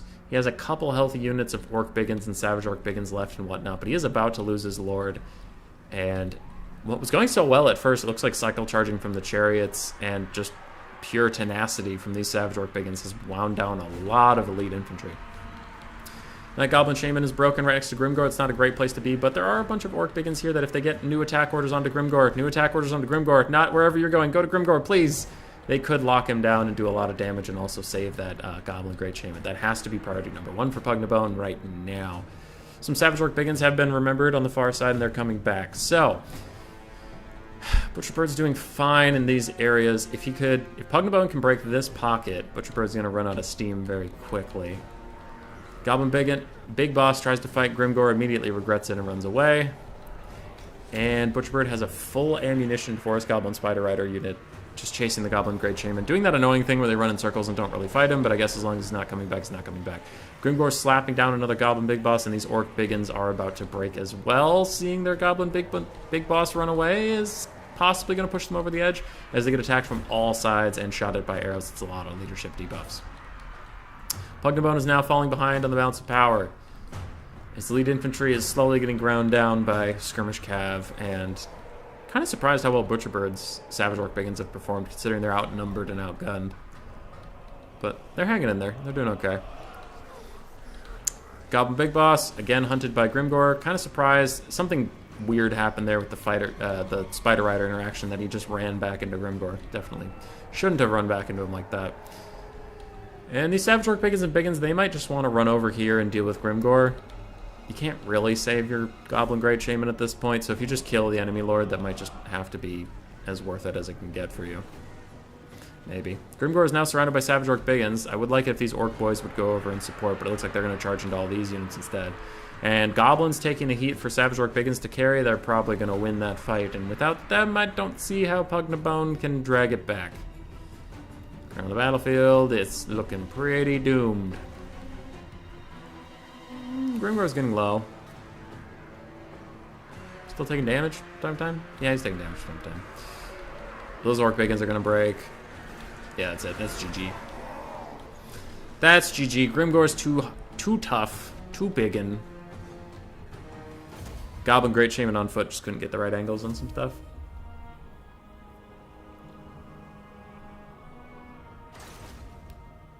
Gotta love Spider Riders having the mass of a small sun. Yeah.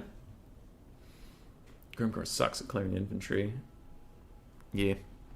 He did fine. Grimgor got 1,000 value. Didn't quite pay for himself, but eh. Savage Orc biggins, one got 2,000 value. One got 1,000, one got 800, and one got murdered.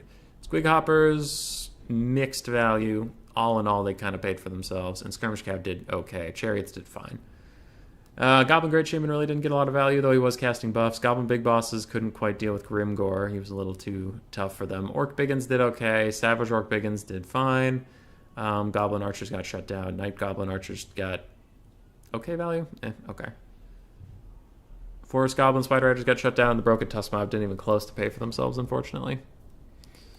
What do they cost? They cost 1,300. Oh, okay, they got a little closer. I thought it was 1,600, honestly. Altdorf Outskirts, Bloodpine Woods. Okay, Bloodpine Woods.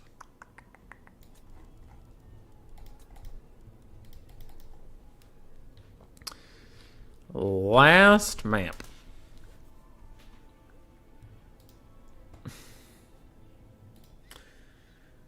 I'll get the blocker up now that I've clicked on someone's build. And I'll give Butcherbird a point. Alright, game 3. Evenstar and Void are in the semifinals of the 2v2 tourney, so they only have to win 2 more 2v2s in the time it takes these guys to play 1 more game. Ugh! And while the build phase might take 25 years, the games themselves have actually been pretty exciting and action-packed, so I don't think it'll take that long.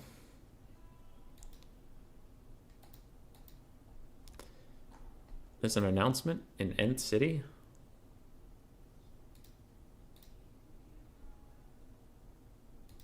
Okay. The Silver and Bronze tournament for Logic starts in 45 minutes. There'll be a little bit of crossover. Just a little bit. How many people signed up today? And have the players picked anything that I need to announce? No, they're just talking about it.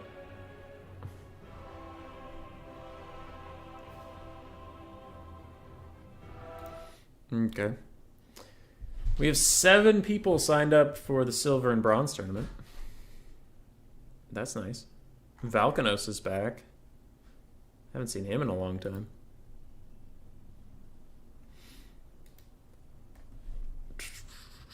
Okay, they're still talking about the matchup.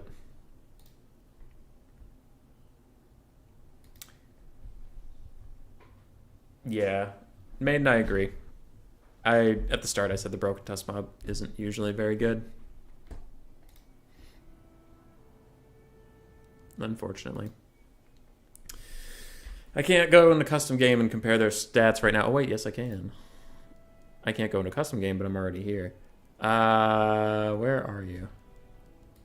So it's 2220, and then for the Broken Tusk Mob, you get 5 more melee attack, 9 more melee defense. Which is absurd, because Triple Gold Chevron would get you better stats than that. Non-ROR. That's pretty bad. 5 more melee attack. It's dumb. So Butcherbird's going to pick Wood Elves, Bretonia, and Chaos. Ban Beastmen. Pugnabone cannot play Beastmen, Lizardmen, or Greenskins. He does get to ban one of those 3, though. Wood Elves, Bretonia, Chaos.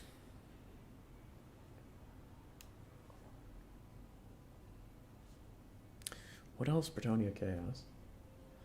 You could go Vampire Counts, ban Wood Elves. That wouldn't be bad. I don't know if Pugnabone really plays Vampire Counts. Could go Dwarves. Dwarves ban Chaos. Could be okay. He's going Dwarves. Dwarves ban Chaos. Butcherbird's going Wood Elves. Alright. We did it. I'm going to hit ready up and then I'll be right back. BRB!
Stay out there, Hayes. We loaded into the game. Let's go. Oh, God. More Slanesh bots. Tuskmob does give Encourage Aura, which I think is useful in the greenskin roster. It is, but I still feel like you paid too much for it. Chaos bad. Chaos this strat game? That wouldn't have been... Oh, actually, that would have been bad, dude. I hate Wood Elves versus Chaos. And if you need to wonder why, just go to the AMA versus CB Clan War and watch Dead Morose fight Dialatron. That shit was abysmal. And it was like... It's how that matchup goes every time I play Chaos into Wood Elves. They use all their ammo on you, and then you army loss. It was so bad. So bad.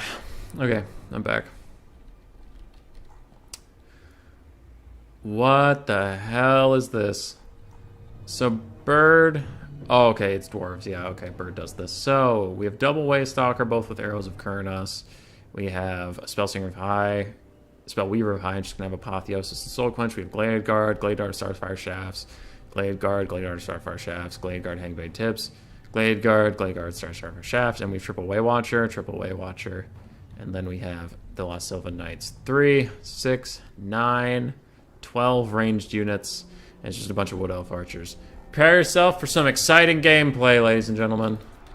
For Pugnabone, we have Quarrelers, Bugman's Rangers, Quarrelers, Bugman Rangers, Quarrelers, Bugman's Rangers, Bugman's Quarrelers, Bugman's Quarrelers, Rangers, Quarrelers, Bugman's. You get it? Then we have Longbeards, Dwarf Warriors, and Longbeards mixed throughout. So everything possible that can have a shield and fire back. Bugman's Rangers get some regen, and also Rangers are stocked, so they can't take a ton of damage. And then we have a Lord, just to be as cheap as possible. So the Dwarven strategy is to have every arrow hit their shields and survive until the Wood Elves are out of ammunition. The Wood Elf goals, just shoot them. Shoot them forever and let the Lost Sylvan Knights carry in the late game. Oh God, can we play it on triple fast forward, please? Don't make me do it. Don't make me do it! Oh God! Oh. As for the 2v2 tournament, Even Star and Void are still in the semifinals, so they aren't in their finals yet. Is the finals best of 3?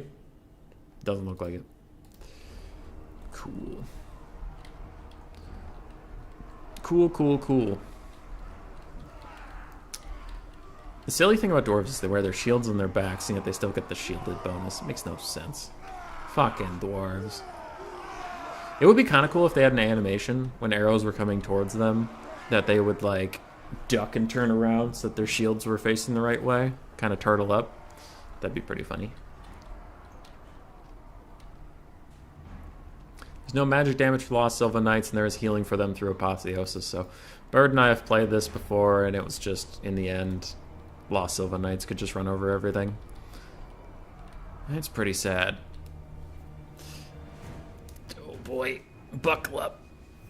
I'm trying to think of riddles. Riddles to tell the chat while we wait. Sideways Arrows of Kurnos apparently does half health on a Quarreler. That's nice. Thank you, Wood Elves, for being pieces of shit. God, I hate Wood Elves. Yeah.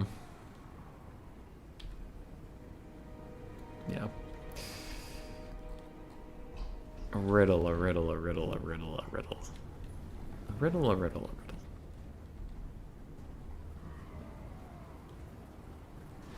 I got nothing. Okay, guess we'll actually watch the Warhammer. Waystalkers are firing in from the side.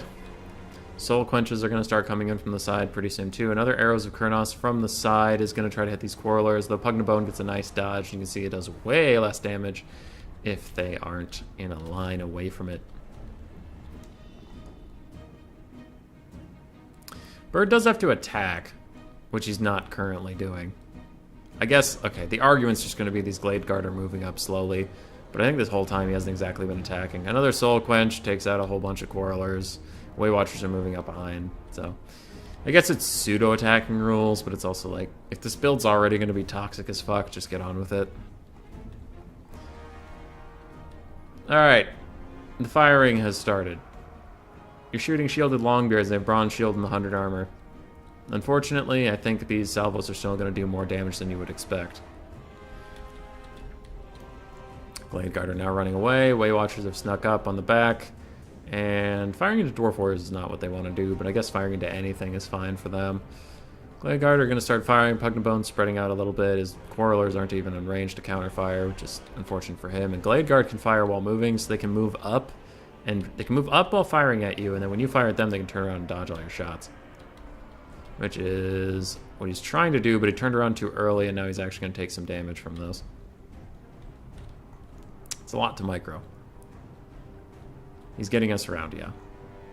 Yeah, like I said, he's probably technically fulfilling the role somewhere. If I had to rewatch it, it's just sad to watch.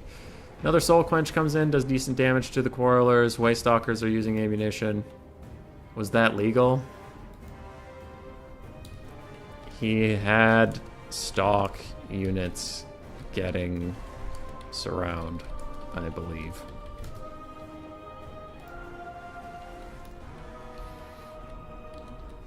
Okay.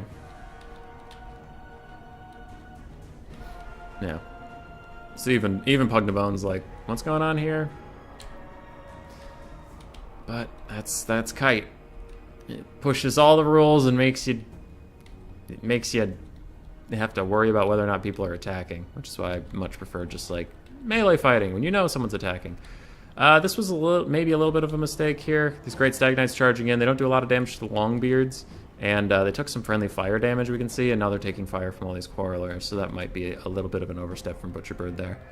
And he's pulling back now. Glade Guard are pulling back everywhere, more pulling back. Way Watchers are fulfilling, these are Way Watchers. Way Watchers are fulfilling the attacking rule, doing just fine. Over there. Longbeards dodging as best they can to get a lot of ammo out. Now the Glade Guard in the trees, at least, have used a decent amount of ammo. Way Watchers have used a decent amount of ammo, but these guys are all still, like, full. We do still need to be a little careful if the Dwarves are going to spread out this far, because then the Great Stag Knights will take advantage of anybody who gets out too in the weeds. Spellweaver of High Magic's thinking about landing on these Quarrelers. That could be a big mistake, because these Bugman's Rangers are just going to turn and fire.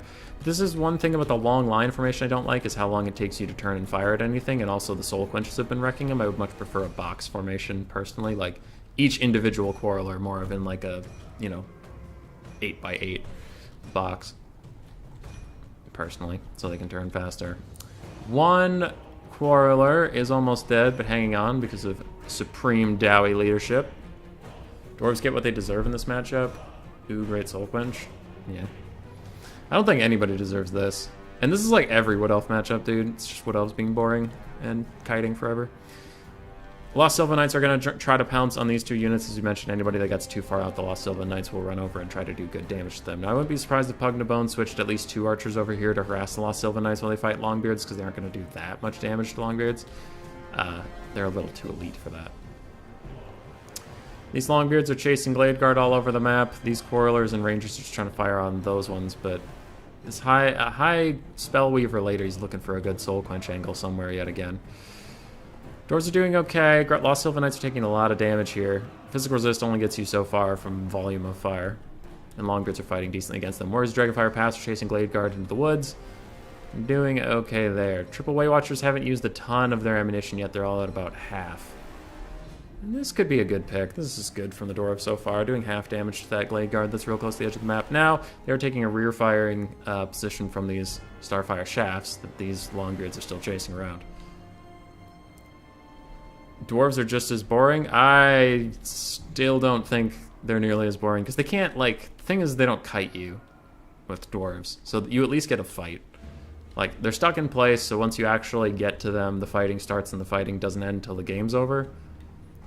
With Wood Elves, you get a lot of this, where there's just no fighting. Like, it's just, I'll shoot you with arrows. No, I'll shoot you. No, Sonny, I'll shoot you with arrows. No, I'll shoot you with, and then you, and then you, and then fading away into the ether.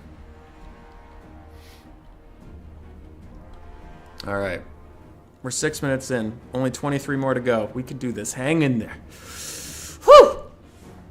Stretch. Okay. Looks like we have an Apotheosis coming out on this Glade Guard Starfire Shafts. They actually got quite caught out, and these Bugman Rangers and other Quarrelers are been fire into them, doing good damage. Now they are healing up, and the Dwarves can't catch them, so they'll probably rally shortly. Now the Lost Sylvan Knights have sensed fresh fish over here, and they are going to charge in, though this very healthy unit of Longbeards, if it can group up with its archers, it will be just fine. And yeah, Zypher, it is personal opinion. Everything's personal opinion. But these Longbeards, if they can hang out right next to these Quarrelers, Lost Sylvan Knights shouldn't be able to do too much. And if they charge on one archer, the other should hopefully be able to pull away and shoot back at them, and the Longbeards will collapse in a little bit. It should be fine. Waste Stalkers are both out of ammunition. Dwarven Lord's still full health, and all these archers are doing fine. They're low on health. Okay. Lost Sylvan Knights have come in. So has the Spellweaver of High Magic, and they're fighting Longbeards. I wouldn't hate for the Longbeards to just turn around and start fighting her a little bit, though I suppose she can heal herself up just fine. Bugman's Rangers trying to get some shots off, so are the Quarrelers, and the Lost Sylvan Knights will run away. They are at half health. They're probably going to get an Apotheosis soon from the Spellweaver of High Magic.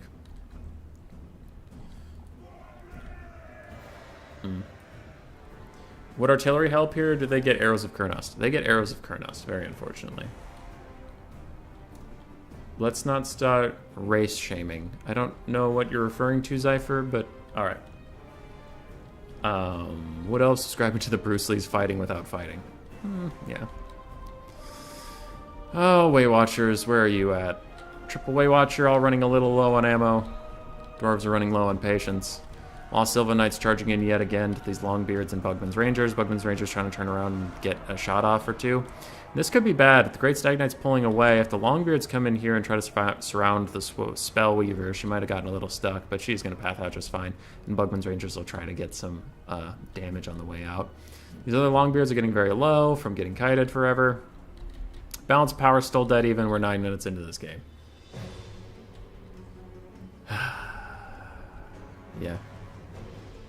You love how the Dowie Elves rivalry is the same as in lore as it is in our community? I guess. I don't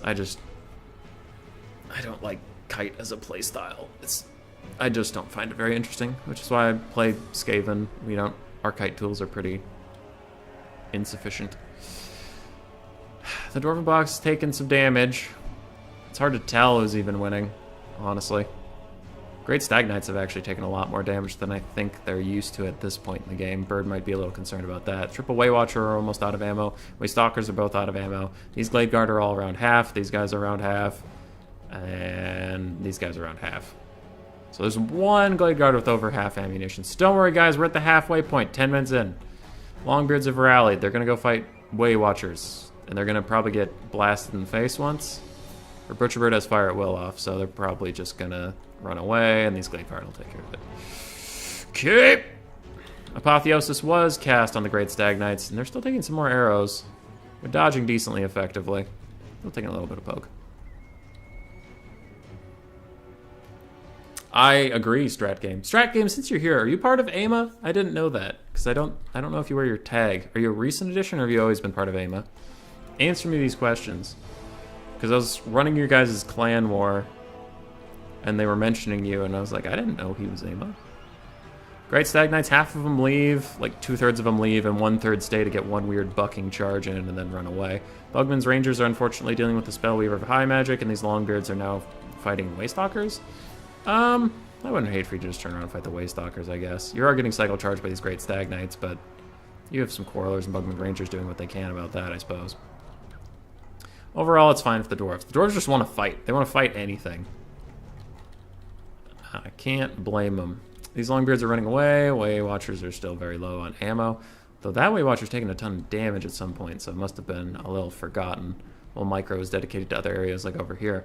Lost Sylvan Knights reaching their healing cap is going to be very bad. Because once all these archers run out of ammo, it's the Lost Sylvan Knight show, so they're going to need all the health they can get.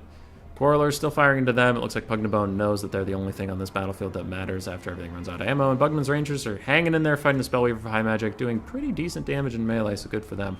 Longbeard still chasing the Lost Sylvan Knights could be a bit of a mistake. They can't catch them. I wouldn't hate for them to just turn around and get what damage they can on the Waystalkers here. And the Lost Sylvan Knights are going to run over and double terror out these things immediately and get them off the map. So this pocket of resistance to the Dwarves has been shut down. Balance power is still even. 12 minutes into the game. Yeah, but you're pretty busy in real life, so you never participate in the clan stuff. Alright, well, good to know you're part of AMA. You are certainly a good player, and they are happy to have you. Don't see what else winning this? Oh, you'd be surprised. You'd be surprised, Cypher. Woodies were too trigger happy on shielded infantry. I've been in a lot of situations like this where the Wood Elves still win in the late game just because of how low everything is. Lost Sylvan Knights just infinitely cycle charge and kill you. Foe Seeker's getting cast on the Dwarven Lord. It's nice to give him some speed in a pinch, but also I think Pugnamo's just doing this for the vigor, to keep his vigor fresh. That's probably what's going on here. Now, as Chad is talking about, Wood Elves are running very low on ammunition across the board, so that could be a big boon for them. And that Longbeard unit that fought long and hard out here is now retreating towards its friends instead of away, so he'll live to fight another day. Okay. Hey, Shogunik. We're getting a replay of the AMA CB Warriors of Chaos versus Wood Elves. It's just a quick redo. Just a quick little redo. In the 2v2 Capture the Flag tournament, Evenstar and Void are still fighting in the semifinals. So their 2v2 apparently is taking over 30 minutes to get done. One of the last arrows of Kronos is cast on some Dwarf Warriors. That was an interesting choice. I disagree strongly. Lost Sylvan Knights are trying to clean up the Bugman's Rangers. Spellweaver High is doing Spellweaver High magic stuff. And Way Watchers are back. And Way Watchers get a brutal volley onto some Rangers as their shields face the other way. Though technically their shields are on their back, so it should block it, but whatever. It's not how the game is coded. They're doing their best. That's a complicated thing to get around to. Okay. Dwarves have lost 600 troops. Wood Elves have lost almost 100. Bounce power's dead even. Yeah, look at the timer, Shogunik. Look at it. We're going on 15 minutes. Still going. So Wood Elves are moving away, and then they technically have something moving up. So they're always fulfilling the attacking role, just as slowly as possible. Another arrow of Kurnos. Where is it going? It's going to try to hit the Warriors of Dragonfire Pass, but again, it just picks off 1 or 2 models. I wouldn't hate for those to go either onto the Dwarf Lord, though I don't know how much damage it does to him, I guess, or maybe some of the ranged assets that still have life left in them. I don't know. Triple Way Watcher running back into sight. And it looks like they're going to try to pick off that Dwarf Warrior unit. No, they're all aiming at these Rangers. They do decent damage. Decent. Oh, please, just run out of ammo. These guys each have 1 volley left, so they're going to go and fire a volley, and then it'll say they'll still have 1 volley left, and they'll do that 8 or 9 times because, I don't know, what elf reasons. We're getting pinged. What's up? I don't know how. Okay. Where is setting? Alright, so I gotta help Logic with the challenge stuff while this is happening, which is not too bad. I have all the time in the world. Check-its are going fine for him. Starts at 1:30, settings, participants. Yeah, that seems fine. A lot of cool people signed up for the silver tournament. What else are still shooting? It's whatever. Lost Sylvan Knights, it looks like they got healed 1 or 2 more times. Kind of surprised we haven't gotten more Apotheoses out onto them. They need all the healing they can get. And ladder improvements. I'll message Enticity about that, because I know he gave me mod power, so he knows how to do that. That would be a good thing for me to know for the future. Alright, how we doing? Way Watchers, one of them still has ammo, the other 2 don't. Glade Guard, some have ammo, some don't. All Sylvan Knights are out here, living their best life, healing up. Dwarves are getting pretty tattered. We're nearing the 20-minute mark. Is it possible to get a tie? No one deserves to win. Yeah, but what would we do? Just have Enticity fight Evenstar? After his COVID burster? I believe we will all wait around the next 10 minutes to the end of this battle. Thanks, Jarks.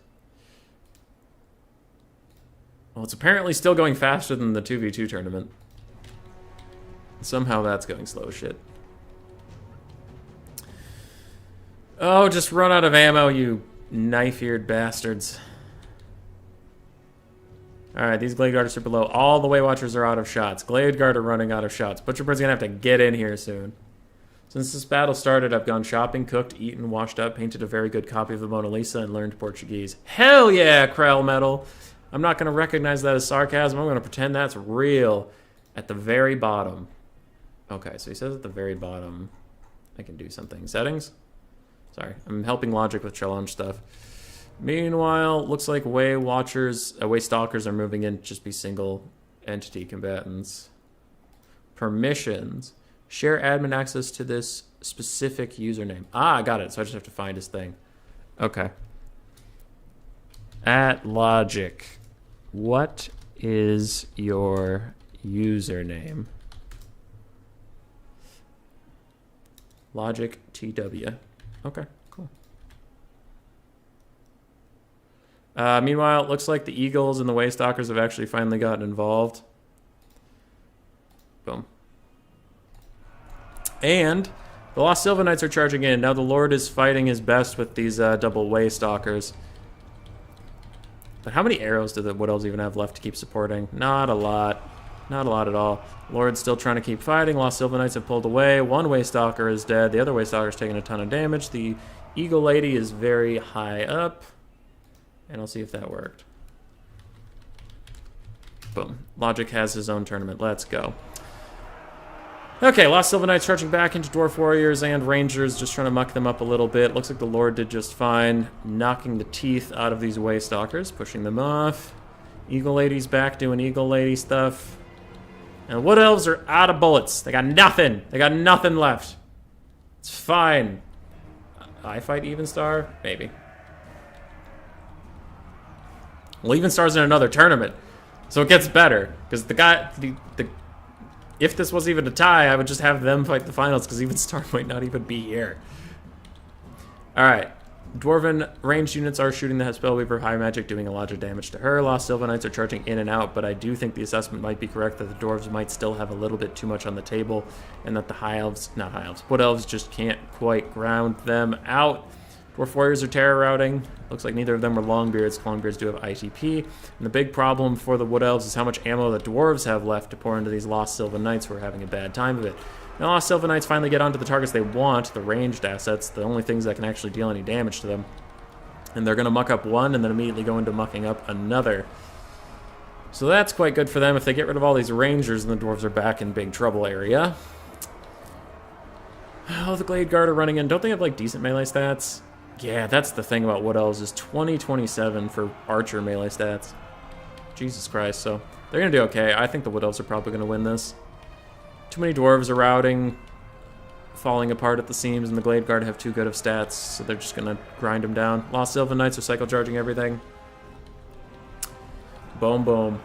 I made the finals, best of one, so Evenstar can make the finals here. I got you, Cuden. Okay, so we'll wait for him to do his 2v2 over there. You might finish the series before this game ends. Gotcha. What's the target priority for Rangers now? Definitely Lost Silva Knights. That's probably the only thing they should shoot if they ever get a chance to shoot. But you can see everywhere they go, they just get mucked down by infinite Wood Elf archers. Now it's down to just the Lord.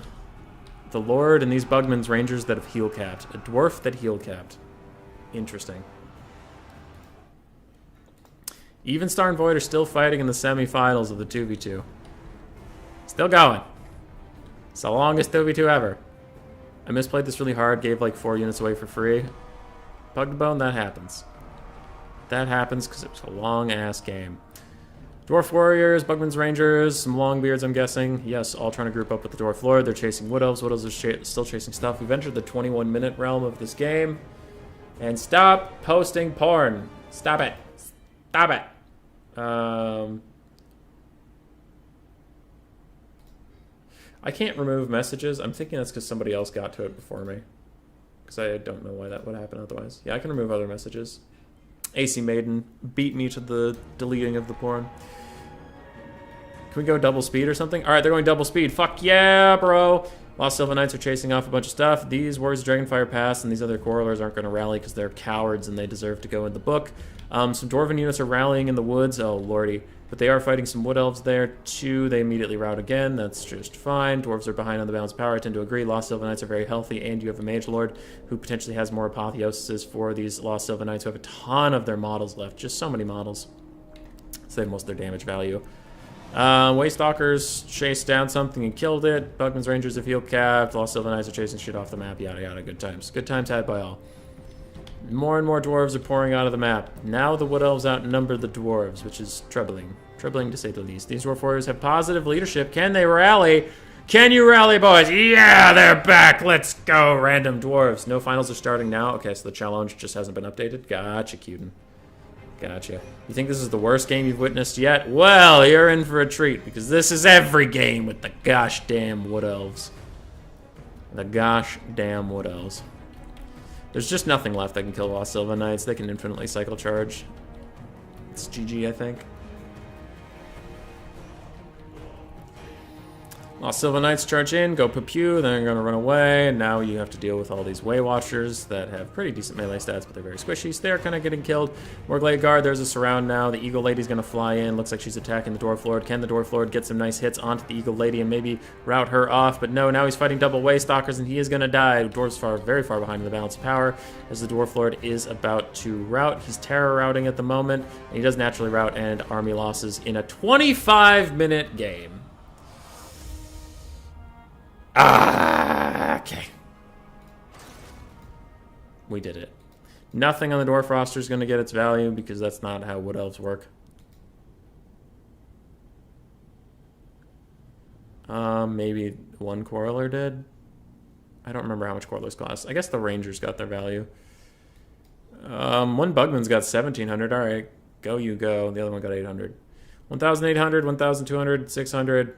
Glade Guard all did shit and stuff, and I don't care about anything. Way Watchers didn't pay for themselves. I don't really think they're that great in this matchup, but I guess if they had something better to shoot at. Great Stag Knights almost paid for themselves. Can we make no Wood Elf tournaments until Warhammer 3? Sure, ban them. Ban them forever. I hereby ban Wood Elves forever. For the good of the realm.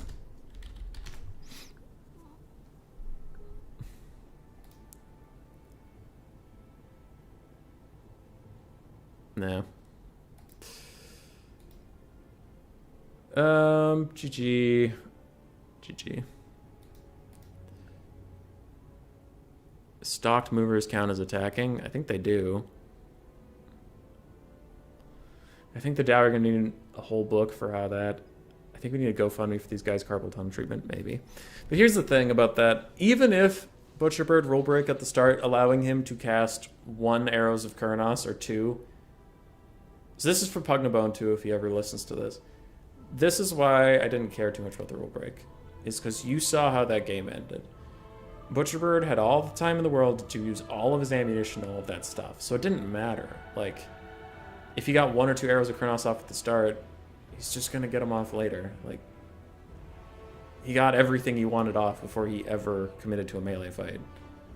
So it doesn't matter if the engagement was delayed 10 seconds or not, because the game was delayed 25 minutes!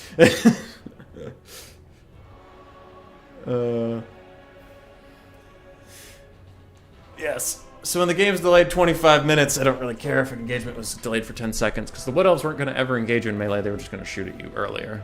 This lobby or another? Another, because I'm going to quick battle. Alright, we'll quick battle till Even Star's ready. Because he's in the finals of Cuden's thing. Showtime's here, what up?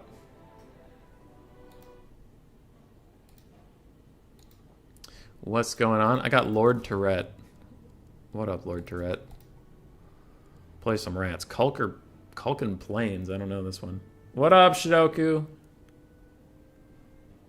What's going on, dude? Actually, I'm going to play Lizardmen and see if I can bait him into Beastmen. Lizardmen, Lizardmen. Play the Beastmen, play the Beastmen, play the Beastmen. Do it! Do it! I want to try my build! Do it! Do it, you coward! You won't!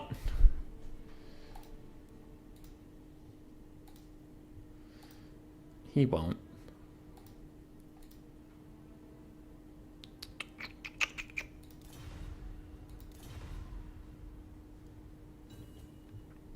Ah, he's already ready. Okay, good. Because we can just... Lizardman versus Beastman, ready it up. Let's go. Let's fucking do this. It's time for Sacred Croxagores, baby! Let's go! You taking a break before casting finals? Butcherbird, in case you haven't been listening or don't know what's going on, Even Star's in the finals of another tournament, so we're waiting for him. Who are in the finals? Even Star and Butcherbird.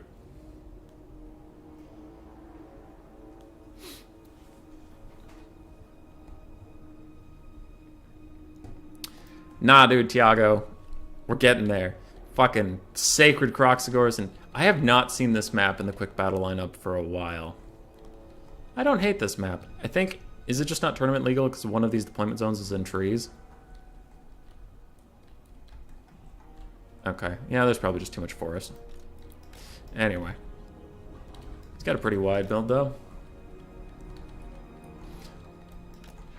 This is not a meme, this is a legit build. I want to see if it can work against Beastmen in more competitive settings, but quick battle is quick battle, so might as well get used to it a little bit. The only problem is Traderkin does a lot of damage to Croxagores, so I'll have to try and keep them pseudo spread out, or snipe the Traderkin caster right away with the solar engines. But if I can accomplish that, we should be just fine. Because they wreck Torox, they wreck the Gorbel, they wreck Manticores. Power Fist Croxagores are really good boys. Surprisingly good boys, actually. So, we'll split up our solar engines. Nice and simple. We have Mazda Mundi to help with Ruination of Cities to clear out infantry. Should be a good time. You guys are in guard mode. Don't wander off. Middle, you. All of you can group up. You, and then all of you. Spoiler, it won't work. Shush! Croxies are great. Croxies are great. I did some testing. They did great, and that's why I want to try it against players. Oh my fucking god. Quick battles! Am I getting forest camped by the Beastmen? I actually, alright, so little spoiler alert. I got pretty toxic in a quick battle the other day. It was kind of funny. I thought it was funny. The other guy probably thought it was hurtful, but fuck him. I beat somebody, and he had just a half health unit of Dragon Princes and Tyrion on a horse. That was all he had left. And I had like 4 or 5 clan rats with spears. I had Lord Skrulk. I had 3 rat ogres at full health. I was definitely gonna win. So he started draw kiting me, and he just started running around the map. Like, just wouldn't engage me at all. And at about the 8 minutes left in the game point where he was trying to draw kite me, I just messaged him and I'm like, I know your mother doesn't love you, but I don't see how that's my problem. And then he charged me and the game immediately ended because I killed his guys, and I was like, feel a little bad for insulting him, but then he did actually let me play the game, so... Draw kiters aren't people. Draw kiters are scum.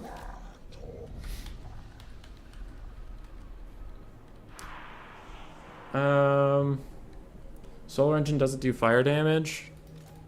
No, it does fire and magic damage. Torox is not fire resistant though, and also it's not for Torox, it's for chariots and the caster.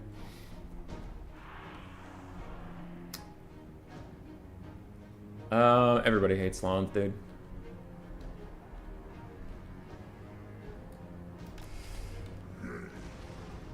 Okay.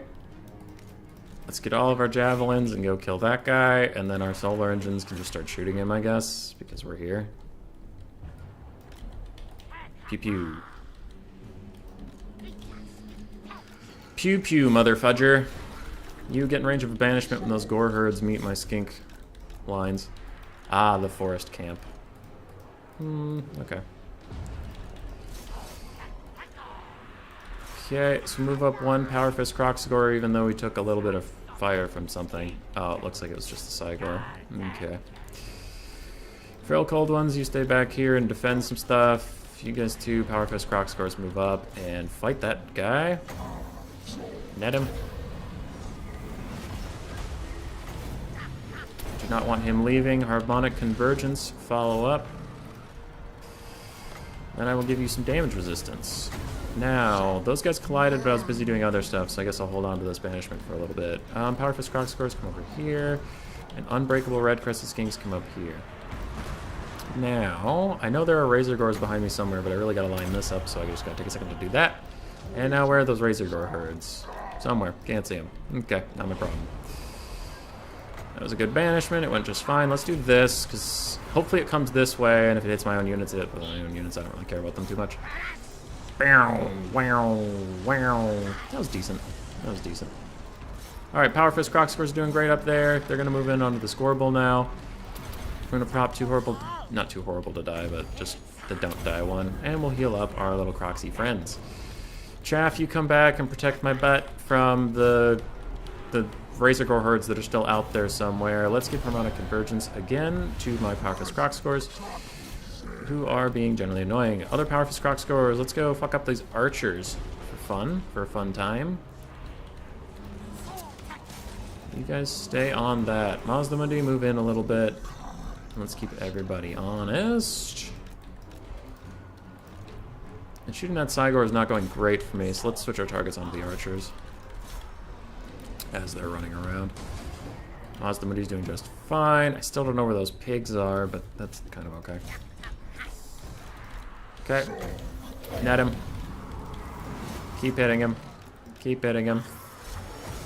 Mazda Mundi, come over here. I'm going to cast this onto my Croxagores just to make sure they're still in this fight forever and ever. Best buddies. And I will heal my important ones. Okay. We are still hanging out. Don't know where the hell those Razor Gores went. There they are. Took them a while. Okay, Skink Horde, move up here. Help me out with that a little bit, please.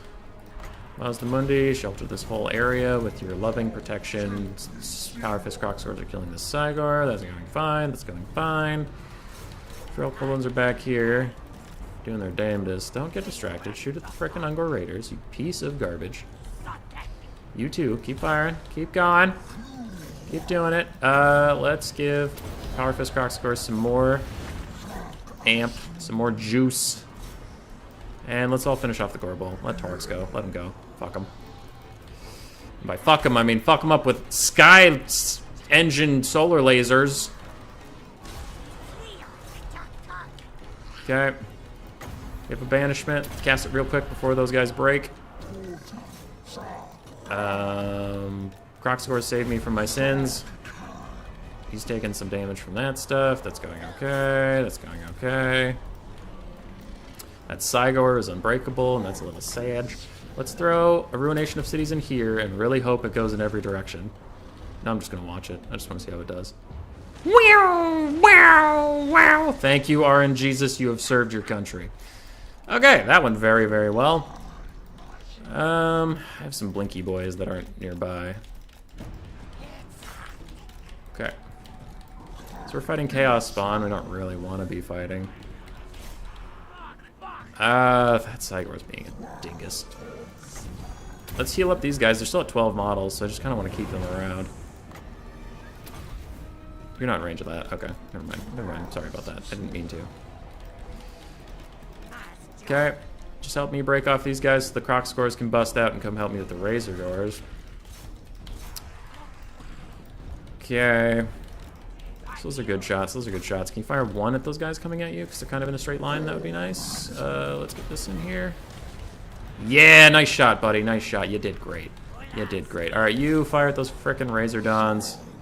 Kill the Chaos Spawn. I'm sick of them. Sick of their stupid Chaos Spawny faces. You can't kill that Gore Herd, but you're going to do your damnedest. I'm sure. All right, we're doing okay. Healing, I will hold on to it. No, I will give it to my still 12 models, Cohort of Waddle. Yeah, that Cygor has impressive leadership. You have one shot left. Try to use it on him, I guess. Terror routing over here, because Bastillodons are still Bastillodons. And yes, the Chaos Spawn have broken! Yeah, that's good. We love that. Cool. Cool. You guys just group up. You unbreakable bastards. Run at the archers. Just run at them. You have one shot left. Make it count. I don't know how you missed that, Cygor, but you did, and don't do it again, or you're fired. Hey, you hit him in the face! Let's go, dude! Nice job. Very nice job. Super proud of you. You love hitting him in the face. Alright, he's routing. We're doing fine. What's going on? Practice, practice, practice. That was 2,000 gold that did nothing. What was 2,000 gold that did nothing? Sorry, I missed the thing. Oh, splitting off the units did. Okay, I'm just not even gonna watch this. My guys can win this game without me. He doesn't have fire resist, just attacks. Yeah. It's not toxic. Oh, okay, yeah, you're all agreeing with me being a dickhead. The real problem is the game. Hopefully new game modes will discourage that kind of play. Yeah. And then Pug Bone joined the chat. Got it, got it, got it. You think people's hopes are a tad too high for game 3? Oh, I can see that.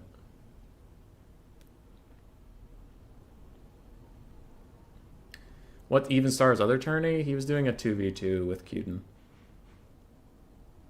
Why not kill the Cygor with the solar? It didn't look like it was doing that much damage, and I didn't know. Alright, now that we're all caught up on chat.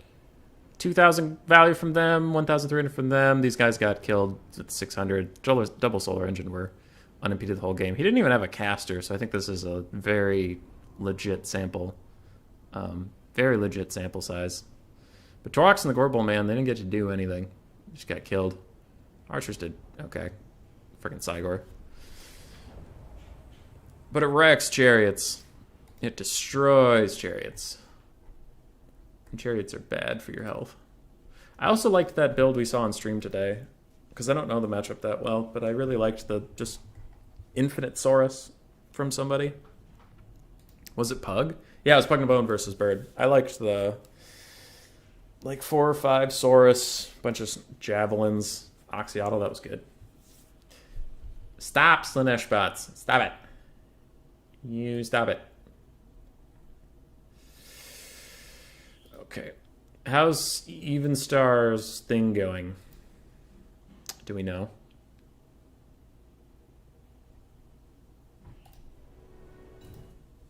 Alright, challenge is being stupid. Won't let me update the scores. Okay, I don't think Even Star's back yet, or he would have messaged me.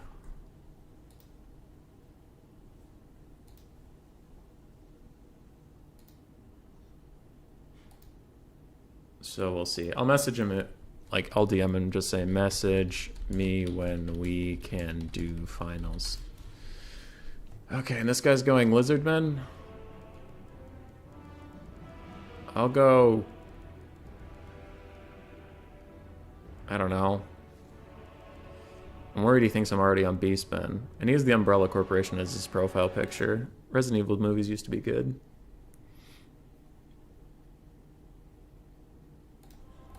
Let's go Greenskins. But if he's doing a sub-faction, I'll do a sub-faction. Let's go Bone Rattlers. We'll bring Azhag to be honorable, but I'm not going to take him on his frickin' mount. I'm taking him on the dirt. Boots on the ground. I don't trust Spirit Leech after what it did to me today. Now? Hold on, Even Star might be done.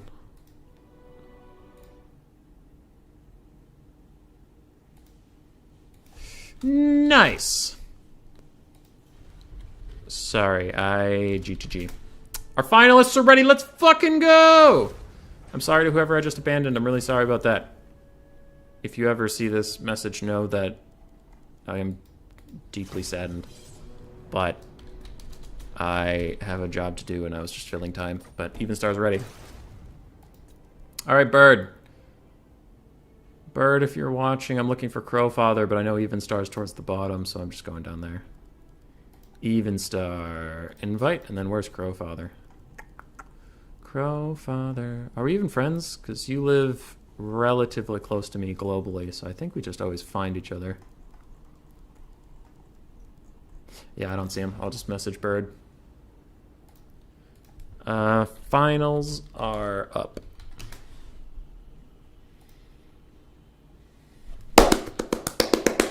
Cuden, how'd your 2v2 tournament go? Did it go well? I'm sorry I could not play in it today. I am here. Altdorf Outskirts is the first map. Got it. Hey.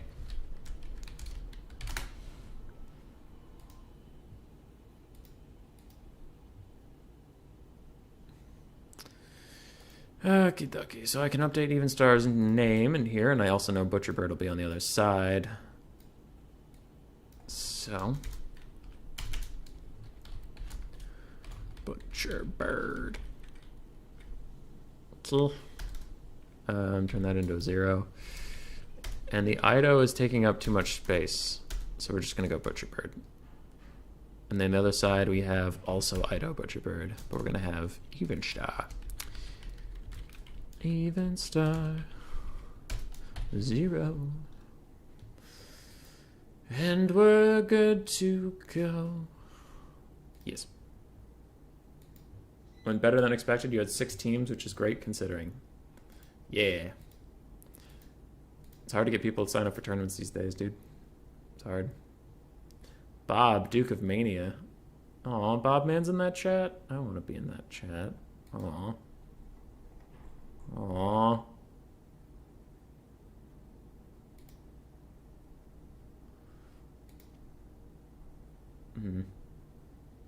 Sag. Alright, we're waiting on Bird. He messaged me and said he is coming soon, possibly. So I just have to talk slowly.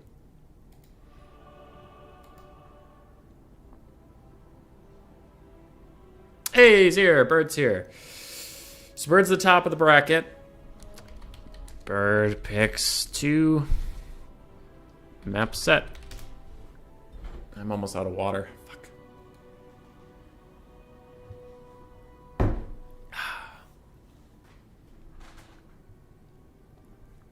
Altdorf.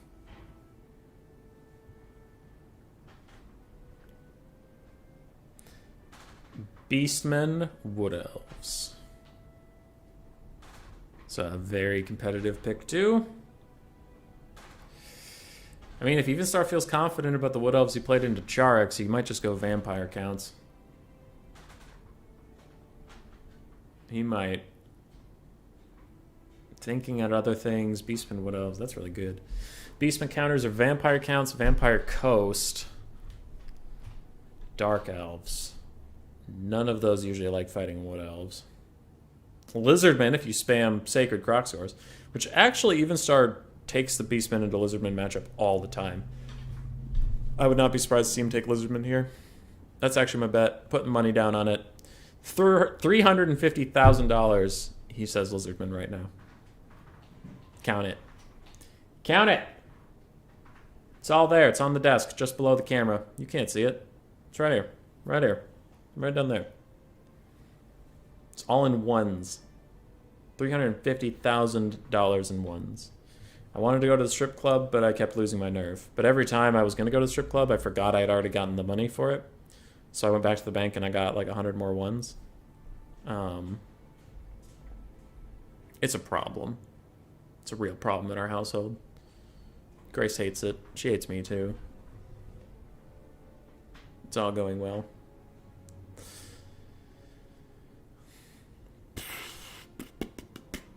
Beastmen, Wood Elves, and Altdorf Outskirts. Evenstar is going to pick something. And it is... stalling for time. Oh, don't do chaos, dude. Don't do chaos. Come on. Don't do it. No! Not like this. Not like this. Don't make me watch Chaos versus Wood Elves. Please. How are the brood mothers looking, hubby? They were good. They were chilling. They were fine. We played dominoes. That was pretty fun. Don't do it. Don't pick Chaos. Please don't. Please. I'm begging you.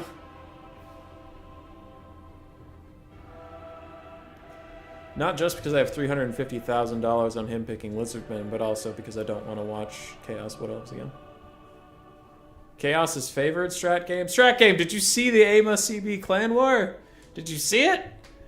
Dilatron did his best. He fought honorably, but he was defeated by the Wood Elves because they just ran around in circles and shot at him.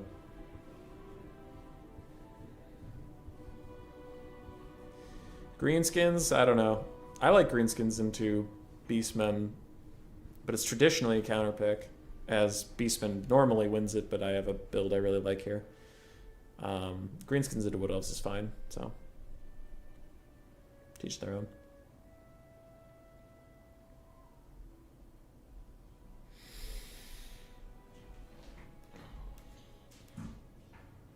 Can you imagine being even star and winning 2 tournaments at the same time? What? What? Wait, I just saw that. Hold on. Hold on. Everybody calm down. Other games. Best game ever. We love Deep Rock Galactic. It's so good. Even Star's hovering Empire now. So really going through the ringer. Tron didn't box enough.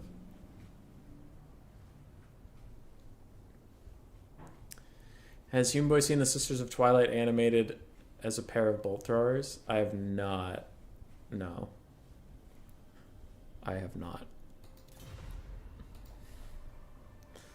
The only Sisters of Twilight content I want to see is CA coming out and saying, excuse me, we're going to keep this press conference really short. In Warhammer 3, we have realized there was an issue with Sisters of Twilight.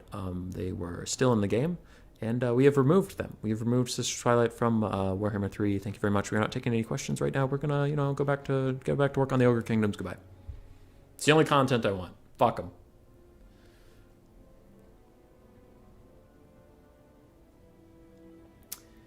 You got an 80% win rate on Chaos versus Wood Elves. It's against Gold Blessed players.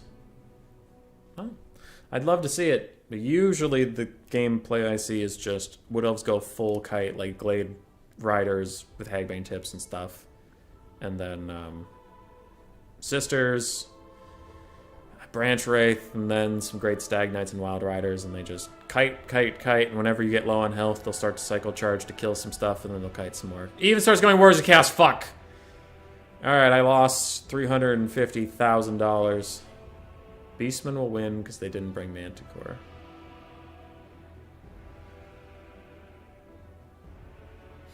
Well, if he goes Beastman. I know Serviliano had a cool Beastman build where he brought a Cygor to force the Warriors of Chaos into him. Because in the Beastman Chaos matchup, it's just 6 Skirmish Cav from Chaos kiting them for 25 years. And they can't really do too much about it until he got a Cygor, and then it forced Ice Power to come into him, and then all that Skirmish Cav didn't really mean anything. He should bring Tyrion, Prince of Ulthuan, for the subterranean battle. That was a funny bug, dude.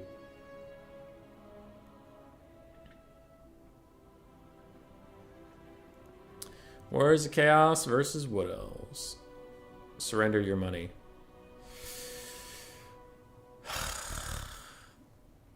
Do I have a copy of Monopoly that I could throw out Monopoly money? I don't have any Monopoly money. Damn it. Glade Riders and Sisters kill anything that can kill Lost Sylvan Knights, and then Lost Sylvan Knights kill everything else. Yeah, pretty much. Sisters just shooting Sartorial. They'll use all their ammunition, but they do kill Sartorial, so you just lose your Lord and Magic Caster. And if you take Sigvald on foot, Houseplant showed that if you do the multi-shot with the Sisters while you're sitting right over them, it does a lot of damage to Sigvald. So you whittle down the Chaos Skirmish Cav, and then the late game you just move in the thingies. Alright, Butcherbird's going Beastman. Interesting. So picking into what is usually a bad matchup.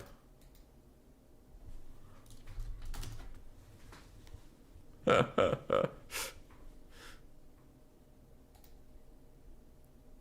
he brings Chaos Knights, it's a guaranteed W. Guaranteed dub.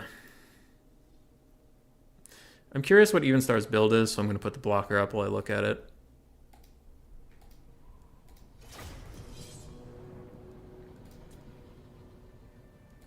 Because this is against Beastmen. Okay, interesting. And we're in the game. So you brought Spawn. Interesting. Why would you have a copy of Monopoly? So many better games these days. I have a lot of board games, as you can see over there by the wall. That whole shelf is full of board games. So I wouldn't be surprised if I had Monopoly somewhere in here.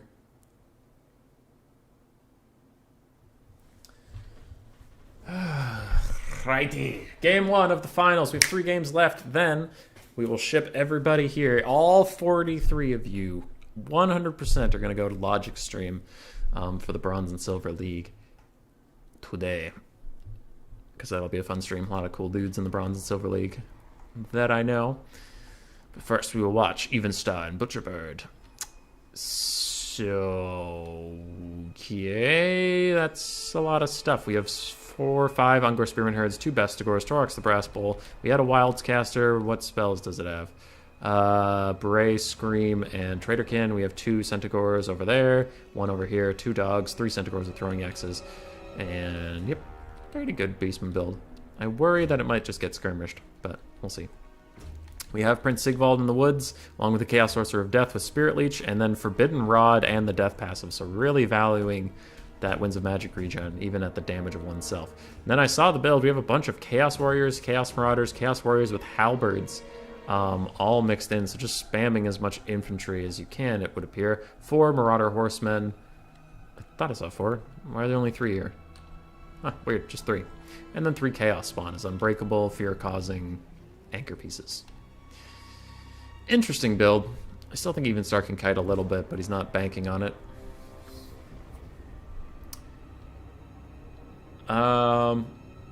Shogunik, you're hoping to get onto the Logic stream, but you gotta get the semis, so probably no. You can do it! Shogunik, believe in yourself. Believe in yourself like I believe in you. You got this! Warriors into Beastmen can work. Yeah, Warriors of Chaos is usually actually pretty good into Beastmen, which is why I was confused that Butcher picked into it. But we'll see.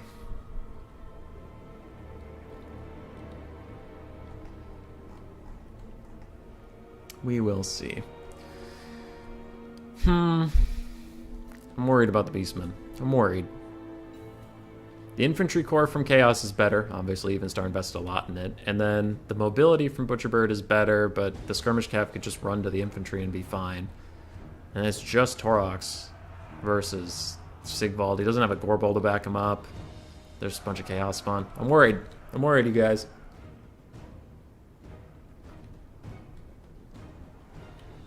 Skirmish Cav advances for Chaos. They immediately find some shielded chaff they don't really want to shoot at, and they're going to pull away briefly. Beastmen start to move up. Their dogs are trying to flank these Marauder Horsemen, but I'm pretty sure Evenstar will see that coming since, you know, most of the army is missing. Over here, a lot of stocked units. And yes, you can now see them in the trees. The Marauder Horsemen are just close enough. Overcasted Spirit Leech has started off the game, and it looks like it did do a little bit of damage. No, the Forbidden Rod did that damage. Spirit Leech Overcast did not hurt their caster. Must be nice. Must be nice if someone like Ark in the Black could maybe not take all of his health and fucking Overcast damage, Evenstar. Must be good. Okay, alright, I'm not salty. It's just what makes you a good player these days is being lucky about your Overcasts. Okay. No, I'm joking. Evenstar is obviously better than me. So, Chaos Warhounds with Poison, just taking a little bit of skirmish fire, but in the trees, a lot of it will miss and etc. And they're really small targets to hit. Evenstar set up the Chaos line, decently tongue-tied. Advantageous position, because he had all the time in the world to move up to where he wanted to. And now he's kind of set up next to the trees. Don't know why he wants to be next to the trees with the Beastmen. They do have Woodsmen, so they could just walk through them, but, well, to each their own. And we do have a little bit of a stall here as most of the armies are sitting still, but it looks like these Ungor Spearman Herds are going to get caught out by Chaos Warriors and Chaos Spawn and more Chaos Warriors. Well, Chaos Marauders, I guess, so that's just going to be a free Spearman unit killed. And these Centaurs and Dogs have a nice flank, but all your flanking is armored infantry. There's really nothing to get onto, which could be a bit unfortunate for the Beastmen. We will see. Centaurs Psycho-Charging Marauders over here is doing good damage. Meanwhile, Chaos Marauders have finally gotten to fight Spearman Herds. Bestigors are trying to get a fight with these Chaos Warriors, but it looks like the Chaos Warriors are just going to kite them for a while and let Chaos Spawn jump in there. Spawn do pretty well against Bestigors because Bestigors pay for a lot of armor piercing, and Spawn don't really have armor. You can see they're getting trashed over there. Spawn have chased off these Ungor Spearman herds, and now there's Bestigors fighting Chaos Warriors. This is the fight they wanted, so they're finally happy, and Torox is plowing in here as well, just to make this even worse. But these Chaos Spawn could be swung up and fight over here. The middle's Bestigor has been completely obliterated, and they had quite a bad time. Throwing Axes are doing whatever they want for the moment, and a normal casted Spirit Leech is going to get that Brave Shaman Wild a little bit lower. Dogs chasing in from the back, trying to get onto some skirmish cav. Maybe these Chaos Warriors can be pulled over and stop them. Some of the skirmish cav has been committed to shooting at Bestigors, it looks like, and it looks like it's getting pretty decent damage overall. Chaos Spawn now get a little isolated with no support. They will take a lot of damage from these Centaurs and Torox, but Chaos Spawn are tanky. They're meant to die. They're not meant to really carry you through the game. Dogs are now fighting the Chaos Sorcerer of Death, who has 100 armor, so he's largely okay with this, and some Marauder Horsemen. But Chaos Spawn running back here will break the dogs very quickly. I imagine they will be running for the hills quite soon. Bounce power is not favoring Even Star at the moment. I think that's a little bit harsh, but Beastmen are going to do Beastmen things. But that is a beautiful Bray Scream right there. It takes out a ton of Chaos Warriors with Halberds. And maybe Chaos is in a bit of trouble. It's very hard to tell at this moment. Marauders are running, some Chaos Warriors are running, these Chaos Spawn are pulling back. But Centaur is getting caught up by Chaos Warriors. They're going to take a lot of damage. It's been pretty even trade so far. I just think Beastmen are a little inflated on the bounce power. It's still largely even. Ungor Spearmen are close to routing. These Centaurs with throwing axes are very happy, but aside from the Centaurs with throwing axes, a lot of the Beastmen army is not having a great time. You just... Shogunik just steal more of my builds. My builds aren't the best, but do what you want. You do what you want. Torox is diving into Chaos Warriors with Halberds and Chaos Spawn. For any normal lord, that would actually be an issue, but not for this one. He does whatever he wants. One or two more Spirit Leeches should take care of that Brave Shaman of Wilds. I'm pretty sure Even Star is just waiting on the cooldown for those things. Dogs here are going to get run into by Marauder Horsemen and surrounded by Chaos Warriors. They will not like that. Their leadership will tank, and they will run away. I would give my life for melee Marauder Cav. Yeah, probably. This is going to be a big break, though, if these Bestigors also start running. Sigvald is fighting Torox. I think Torox wins that. One of the very few lords in the late game that can beat Sigvald, but it looks like Butcherbird is still going to pull him out. Doesn't really want to deal with this, it would appear. Centaur is trying to get us around on something, but they don't have great armor piercing, so they can't do much to these Chaos Warriors and Chaos Warriors with Halberds. The Deathcaster is quite safe. Even Star is now pulling the bounce power back to even. I would say he's ahead on the actual state of the game, but Beastmen get a big buff in the bounce of power. Brave Shaman of Wilds has taken more damage from something. I'm guessing a Spirit Leech caught him and routed him off. One more should kill him, if, you know, the ticks cooperate. Can't draw kite on foot, Tiago. That's fair. Bestigors being faster than Chaos Warriors kills this matchup for me. Well, Even Star seems to be doing okay. Just spam more of them. Hey, there's the Overcasted Spirit Leech. Is going to take the Brave Shaman down. It'll probably even kill him, but it did do some damage to the Chaos Sorcerer of Death. And the Brave Shaman of Wilds is dead. That's what Spirit Leech is supposed to do, Total War, you bastards. Anyway. Butcherbird, he still has throwing axes. Here are two. Where's the third one? There's the third one. Still healthy, but now getting snuck up on by Chaos Warriors a little bit. He has to be careful about his micro here. And he will get caught. It looks like these Chaos Marauders caught him a little bit. They're not going to muck him up too bad, and he can just pull away, it looks like. So he'll be just fine. Torox is trying to charge in here. So it's 3 Centaurs with throwing axes and Torox versus this entire Chaos army. Nothing else really matters from the Beastmen. It's all too tattered. It's all too weak to do very much. Sigvald's been giving Torox the business, so I do think we're in a very dangerous state of the game for the Beastmen. Unless something crazy happens, I think Chaos is going to take it. I think... Ooh, we're even getting some Spirit Leeches onto Torox. That's just going to be annoying for him. Bestigors are run off the map. Centaurs are run off. These Chaos Spawn should be dragged back, and all of your forces should regather up if they can. Marauder Horsemen are just skirmish cabbing as much as they can with these throwing axes, but throwing axes have a ton of ammunition left. Yes. Not a lot to say. We're kind of back into a little bit of a kite moment as the Beastmen are going to use all their throwing axes before they engage. But that does allow for Even Star to get more Spirit Leeches off, so I'm sure he's not that upset with this situation. Oof, full Chaos Warrior, 2/3 Chaos Warrior, and a full Chaos Warrior. That's a lot of lads left. It's a lot of lads. It's about even on numbers, but I mean, Congratulations on having some Ungor Spearman herds running around. These Chaos Warriors are here have been fighting forever. Hanging in there. Tough lads. The remnants of the Beastman force is coming back. Some throwing axes getting thrown. Dun, dun, dun, dun, dun. Centaurs, if they go positive on leadership, they might come back because these units are hidden. No, they aren't hidden. Interesting. What can see them? Don't know why you guys aren't hidden. Because routing unit can't see hidden things. You can't discover unspottable things with routing units. That would just be silly. Torox is diving into this Chaos Warrior, which was left a little out to dry. It looks like another Spirit Leech is coming in for him. He's trying to charge up Brass Body. I don't think he wants to pop it right now. He probably wants to pop it next time he fights Sigvald. Look at how silly the Bounce Power is, though. Like, it thinks that this is an even game right now. It's just like, nah, dude. Chaos is way ahead. Chaos is way ahead. Centaurs are throwing axes, running out of throwing axes. This one is about half. And all these spearmen have shattered that Chaos Warrior. Good for you guys. Good for you. Torox is fighting a whole bunch of Chaos Warriors. And Evenstar's sitting in this forest for some reason, I think out of habit, but I don't believe the Beastmen take any penalties from fighting in the forest, so that would actually just hurt your own Chaos spawn. He is now going to run out. Maybe, I guess, just try to stalk some stuff, but you can see everything because he's right here. Sigvald's coming to try to find Torox as the Chaos spawn. Try to pet him in, but he's just going to run away, as Torox does. Evenstar's waiting on another Spirit Leech, but I don't think he can use... I don't know if he should even overcast anymore. Maybe if he only has enough mana for one Spirit Leech, he doesn't care, and he'll just overcast it to get Torox. But otherwise, he shouldn't use Forbidden Rod again, or it's going to maybe kill his caster. A little bit more kiting. Oh boy. Spirit Leech should be a set percentage of current max HP instead of RNG. I agree, so I don't have any that literally do 0 damage. Sigvald's getting some throwing axes thrown at him, but I think Evenstar just wants to get some of his regen out while wasting the ammo of Butcherbird. I think that's his idea. Best scores charge into Chaos Warriors and do a little bit of damage before they're going to rout off. Once and for all? I think that might be their last rout. Maybe they'll come back one more time.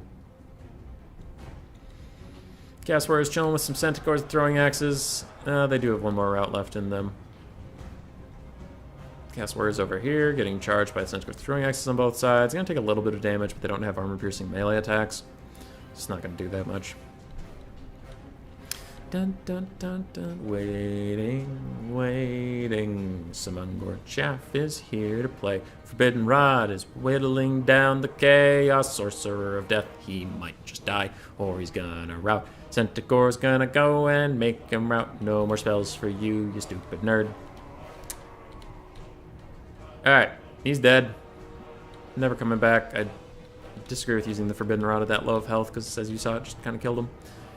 Chaos Warriors, full health, coming back. Marauder Horseman with no ammunition. Tried to rear charge some of these chaff units to get rid of them, but it didn't really pay off. Throwing axe check. A lot. Some. None. And we await. Don't know, kind of like that it's a bit of RNG. Already one of the best and easiest use spells in the game. You know what? I don't want it to be RNG Bowmore because RNG is a dick. RNG does not play nice with the boy of the hummus. Cast 3 Spirit Leeches, got 3 ticks of damage out of them. 3 ticks of damage out of 3 Spirit Leeches. That's total. That's not each one gave me 3, making it 9. That is 3 ticks of damage out of 3 different casts. One had 2, one had 1, one had 0. Should have 7. Alright, Siggy's gonna fight some throwing axe guys. They're still trying to run off these Chaos Marauders, but Chaos Warriors, but they do have standard dice. It's not gonna work, and now the Centaurs are gonna run away. A lot of cycle charging, a lot of kiting, full health Chaos Warrior over here, yada yada, y'all know the story. Basic Fireball might be the best spell in the game, if I had to be honest. Basic Fireball is real strong and real cheap. Chaos Warriors are thinking about breaking. That's exciting. A lot of sitting around. I saw a couple throwing axes get thrown. Beastmen are moving up over here. Now that these guys are running away and not throwing axes, his other force has to move up if he's gonna attack at all. How do we always have like 20-minute games with Butcherbird that end up like this? You have Chaos and Beastmen, two of the, in lore, most aggressive melee factions in the game, and it somehow still ends up in a kite game. Alright, these guys are running up now, finally using their throwing axes on some halberds. Trying to do a little bit of damage here, but Chaos Spawn and Marauder Horsemen are going to sprint out them, then come back inside. Sigvald's chasing around Torox. He's never going to catch him because Torox is fast as fuck, boy. And this could be a little bit of a mistake as an Ungor Spearman herd is caught and routed, and it routing next to its friend might just rout them too. No, they are going to hang on. Throwing Axe is doing some Throwing Axe stuff, doing decent damage to a Chaos Spawn. And now Torox is diving into Sigvald, who is surrounded by Centaurs. I think Sigvald's going to be just fine with this, and he'll kill some Centaurs on his way out. More Chaos Warriors with halberds getting pew-pewed, along with their Chaos Spawn brethren. And more Beastmen.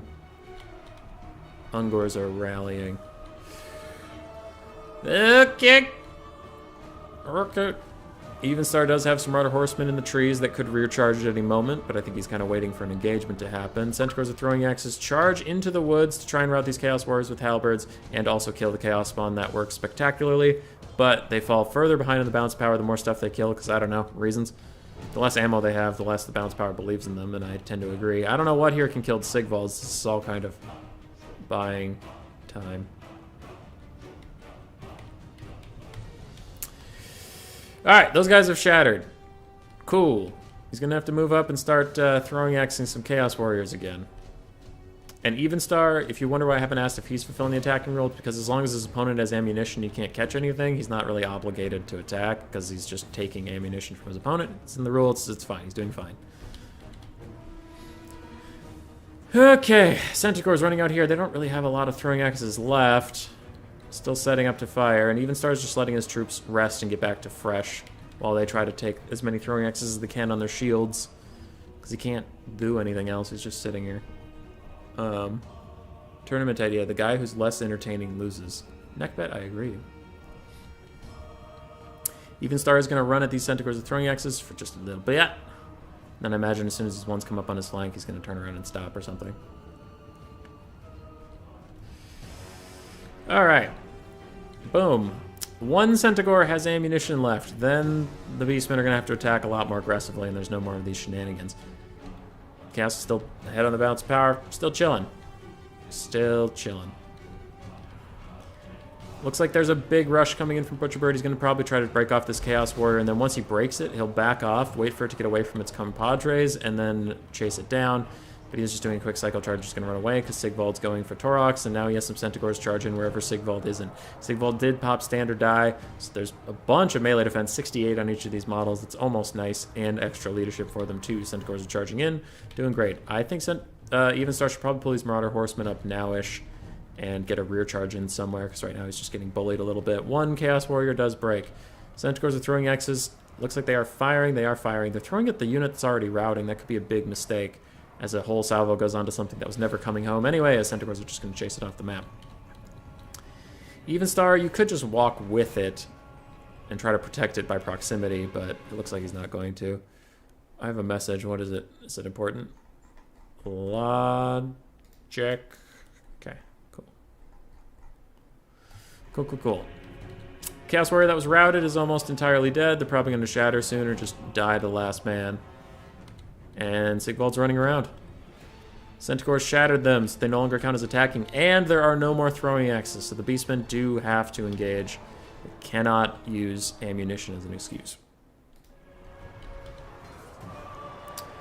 Okay, Sigvald's in here fighting. Chaos Warriors are in here fighting. Last the chaff has been engaged. Marauder Horsemen in the woods still really not moving at this point. It definitely has to come in here. There's nothing left for it to wait for. Torox is in the midst of it. He pops Brass Body right away. That might be a bit premature, as Sigvald's not even in position to fight him. And what's going on? Neckbet, you reduced Void from one of the best in the world to one of the worst. No offense to Void. Oh, if you had to be entertaining to win a tournament? Void can be entertaining if there's nothing on the line. But when he's trying hard, yeah, his playstyle could be a little slow. Yeah. Void's playing Cavalry now? I hope so. It'd be fun. Alright, Chaos Warriors are getting pretty low. Centaurs keep cycle charging them. That's going okay. Prince Siggy's charging in. He's trying to get onto Torox. He actually gets close to him and almost lands a hit. Chaos is getting further ahead on the balance of power, though. Like, the more stuff that happens, these Marauder Horsemen have to come. Get over here, please. Please come help Sigvald and all this stuff. You're the only thing fast enough to catch anything. Oh, boy. All right, Centaurs are throwing axes, piling back into Chaos Warriors.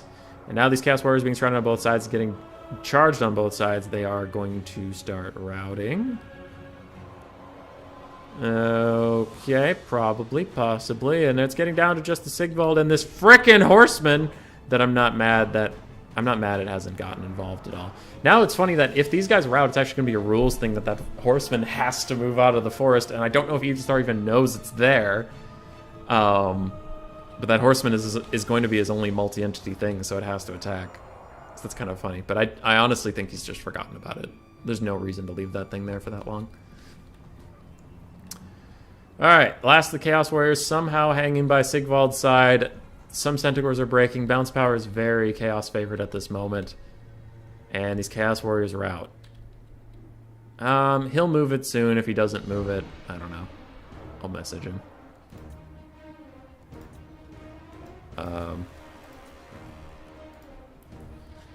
Your horsemen should technically come out to obey attacking. There. But I still don't think that it has a lot of benefit to him just hiding. I think he's forgotten it existed. I don't know. I'm not going to call him on a rule break for that, because it's very easy to forget a horseman.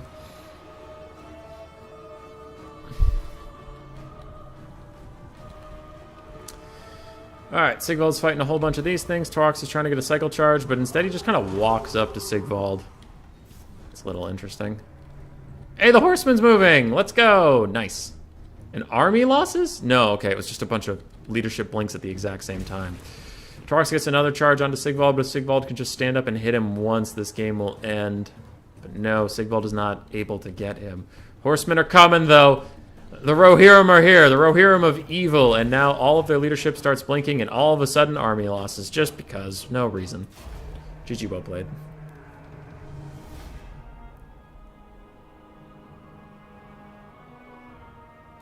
No, I know, Maiden. I was just doing my due diligence to, like, notify him, that he needed to do that, but... yeah. And the Horseman didn't even get there, Legion. The Horseman didn't even get there before the game ended, so it was fine. If you forgot about it, Hubby just helped even. Yeah, Cuden, I'm in a difficult position, because if it's like... if you're quote-unquote forest camping with your last multi-entity unit that could obey attacking rules, and I didn't call him out on it, then that would be a dick move. But there's also the side you just presented where if he forgot about it and I told him it was there, I could have helped him. But in the end, it didn't even get there before the fight was over, so it's fine. But it's one of those things. Overall, the Chaos build had very spread out value. And so did the Beastman build. Not a lot of things to highlight, just a lot of cycle charging. GG, well played.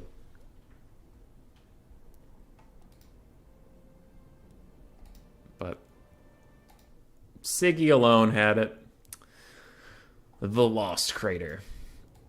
Because the reason I had to tell him about it is if he didn't forget, if he was just keeping him in there because he knew, like, let's say Butcherbird was gonna... I'm not saying this is what happened, but what if, like, if Butcherbird knew those horsemen were there, his Centaurs would run over and kill them, helping him on the balance of power. And Sigvald just wanted... he just wanted Sigvald to... fight, so he didn't want to reveal to Butcherbird that there was any other target, because he's like, I like those horsemen helping my balance of power, and I just want you to fight Sigvald, so I'm not going to reveal to you that my horsemen are there. And that's why it's, like, difficult. It's difficult.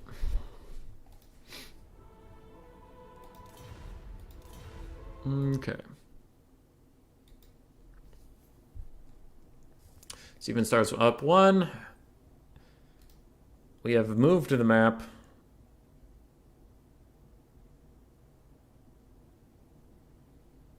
Yeah.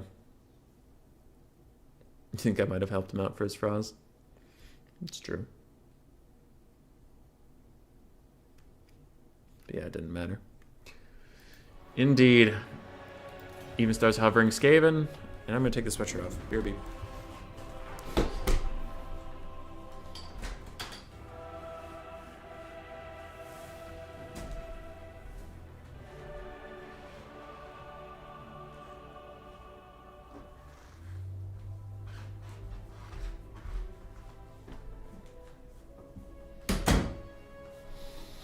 Oi! Back.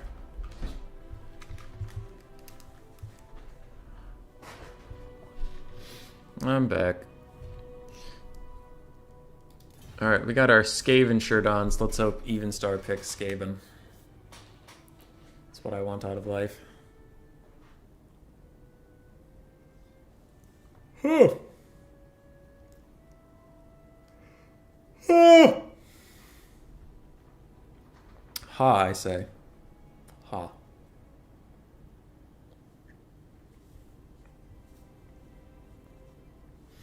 How long have we been streaming?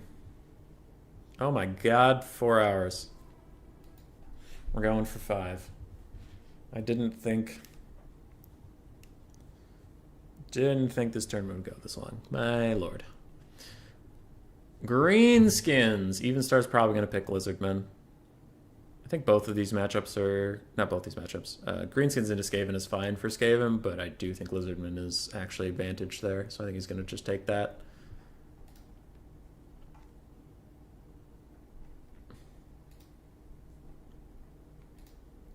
Probably. How's the other tournament going? I'm curious. Silver through bronze. Is anybody I know winning?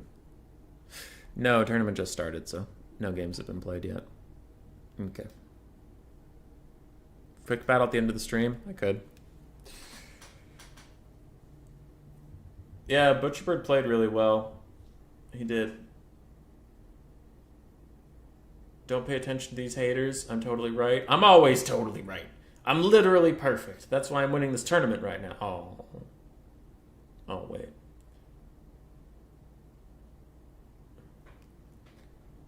.5 hours of this stream has been Butcherbird battling his ass off. That's true. That's true. Even Star goes with Skaven anyway. Let's... Whoopsies. Whoopsies. I'm just going to reload that page.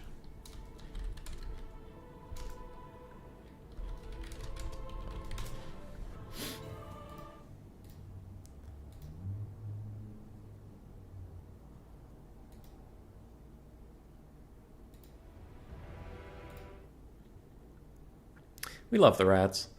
I got to root for Butcherbird because I want it to go to 3 games, but I do also want to vote for the rats. So I think we're just going to say whoever wins will be happy. Seems legit. Pay more attention to the haters. Everything you say is wrong. It's true, dude. It's true. I am shit. I am a shit tier person. I'm okay with it. I've made peace.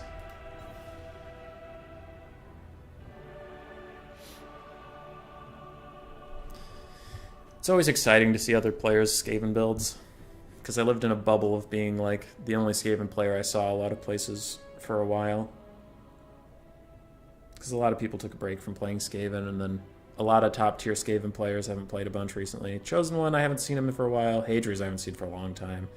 Bowmore plays from time to time, but I haven't gotten a chance to see his builds. So it's just cool to see other people play him. Compare him to what I do. Learn some stuff.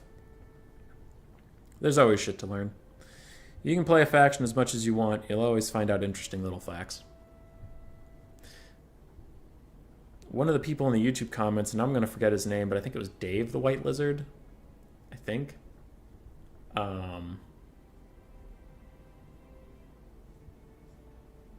He told me that Skrulk's item, Liber Bubonicus, lowers the cost of Plague.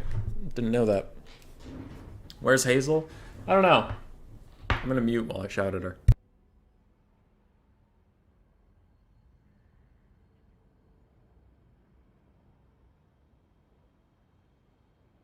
Okay, I don't know. Maybe she's with her mom. I know Grace was going to get a COVID test. Don't know why she would take the dog, but... Dark Elves wiped out Skaven earlier. Are they best into Skaven? No, Skaven's worst 3 matchups in this order are Chaos worst, Wood Elves second worst, Beastmen third worst. Everything else besides those 3, in my opinion, is even or Skaven favored. Strat game. That is true. 1 hour was Dowie versus Wood Elves. And you hate Skaven so much, it would be nice to know their weaknesses. Manticores, Chariots. Manticores, Chariots are really bad for Skaven in general. Certain types of artillery, bolt throwers can be good against them because Plague Claw catapults and Warp Lightning Cannons both don't trade very well into bolt throwers. So, there's that.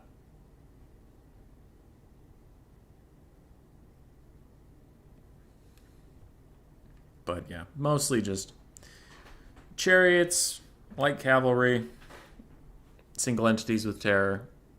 Try to take out the Skaven. Chaos spawn are a real big problem. Fear causing monstrous infantry that can push through your front line. They're unbreakable. That's annoying. Anytime Crow Metal. Bowmore Evenstar plays crazy Skaven. Always hate love his builds, but he makes them work. He usually does. There was one he recently played versus Bretonia that I just didn't fully understand. He had like 3 Plague Monks, and I was kind of wondering, what are these for?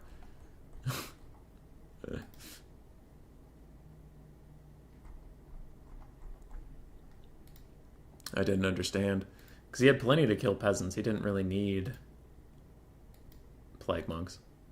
Grumpy Guard's here! Hey, Grumpy Guard. What up, dude? Alright, Bird's still thinking. I'm going to put up a blocker so I can look at his progress and kind of get a gauge for how long we're going to be chilling. Okay, his build looks done. Oh god, Evenstar. Come on, dude. Stop it. Stop it.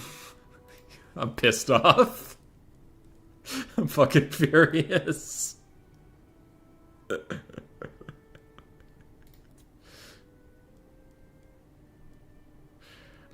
Oh my god, dude. What the hell?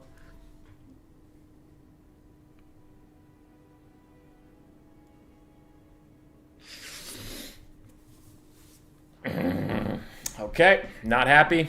I'm grumpy. I'm angry.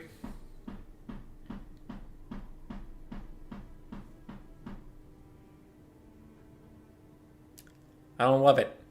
I don't like Evenstar's build. In fact, I'm downright furious. I'm angry. This isn't gonna work. It's not gonna work. It better not. Better not work. Fuck this shit. I'm so pissed. Doomflayers? I've actually been using Doomflayers recently against various factions. They have mixed success, but against Vampire Coast, they've been doing alright. I do like it on against Vampire Coast. That's been pretty good. Okay, we're ready. We're readying up. And I do have a blocker, right? Yeah, okay. Cool. I was just worried. Evenstar unreadied while I was looking at Bird's build and his own build, and I'm like, wait, have I been showing everybody your build? My 2 favorite heroes. Human Boy, yes, yes. One of them.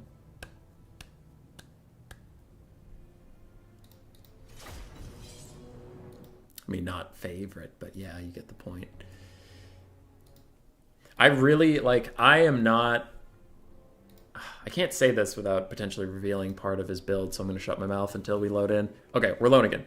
I am not of the Church of the Packmaster and the Chieftain. I think both those heroes are terrible, and I'd give them chances because I like to try everything a little bit, but as you saw at the start of the day, Packmaster didn't do very much in his Brood Horror. He just kind of heal capped and didn't get anything done.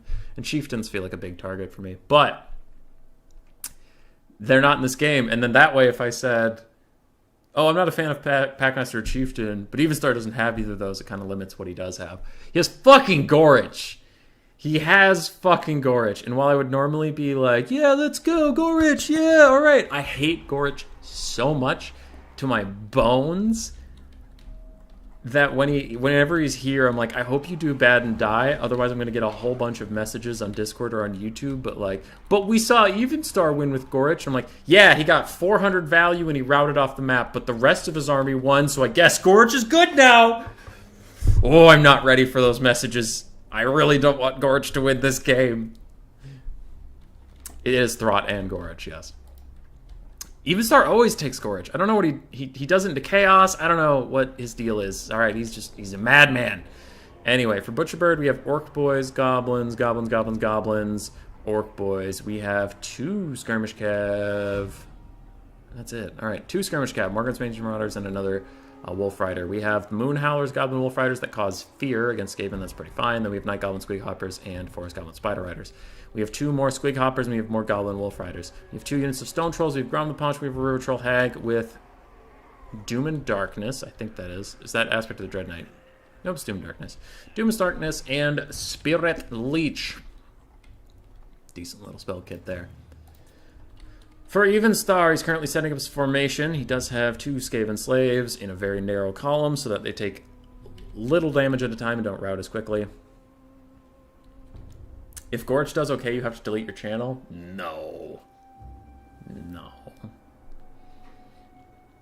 Spawn help you run their front line, then you can kill their weapons teams. That's true. Anyway, sorry. 2 Clan Rats with Spears, 2 more Clan Rats flanking these Skaven Slaves, 1 Plague Priest on a Bell. We have 2 Poison Wind Globes. It could Zap Cannon. Is a very, very good piece. More Clan Rats with Spears, Skaven Slaves, Rat Ogres mixed throughout. And then we do have Gorich and Throt. Throt in this matchup's okay sometimes because there's regen.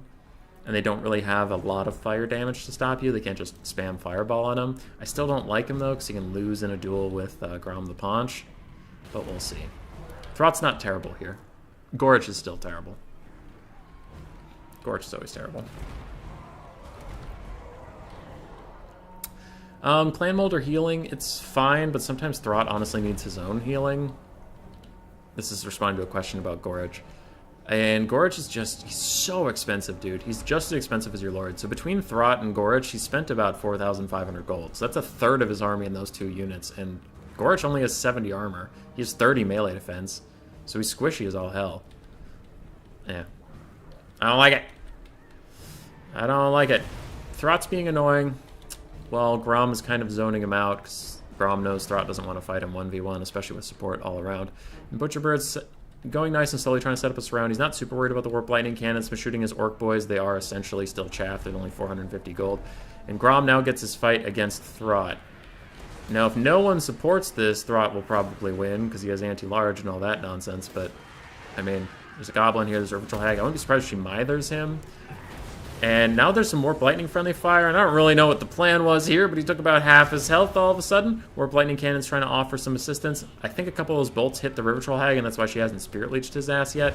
That is going a little tough for him. Pestilent Breath from the Plague Priest does fine, and a Spirit Leech does come out before the Warp Lightning Cannon resets her yet again. So Throt took a lot of damage. He's going to need to regen up. And the Trolls have already regened up, Grom's regenning, and the River Troll Hag's regenning. So I think that was just a very favored trade for the Greenskins. But then some Poison Globes are going to get their own damage back on Morgan's Ranger Marauders. And the Warp Lightning Cannon is taking out its vengeance on the River Troll Hag. Now, left with enough time, and if she can't dodge, it will do good damage. But you can see it's already down to about half health, half ammo for the entire game. And she can start dodging these if Butcherbird has the time to micro her. And she gets knocked over by a lot of the hits, so it won't actually do terribly large amounts of damage over time. Skirmish Cav teeing off into the Plague Priest, while it looks like the River Troll Hag is just trying to rally, just trying to get her shit together.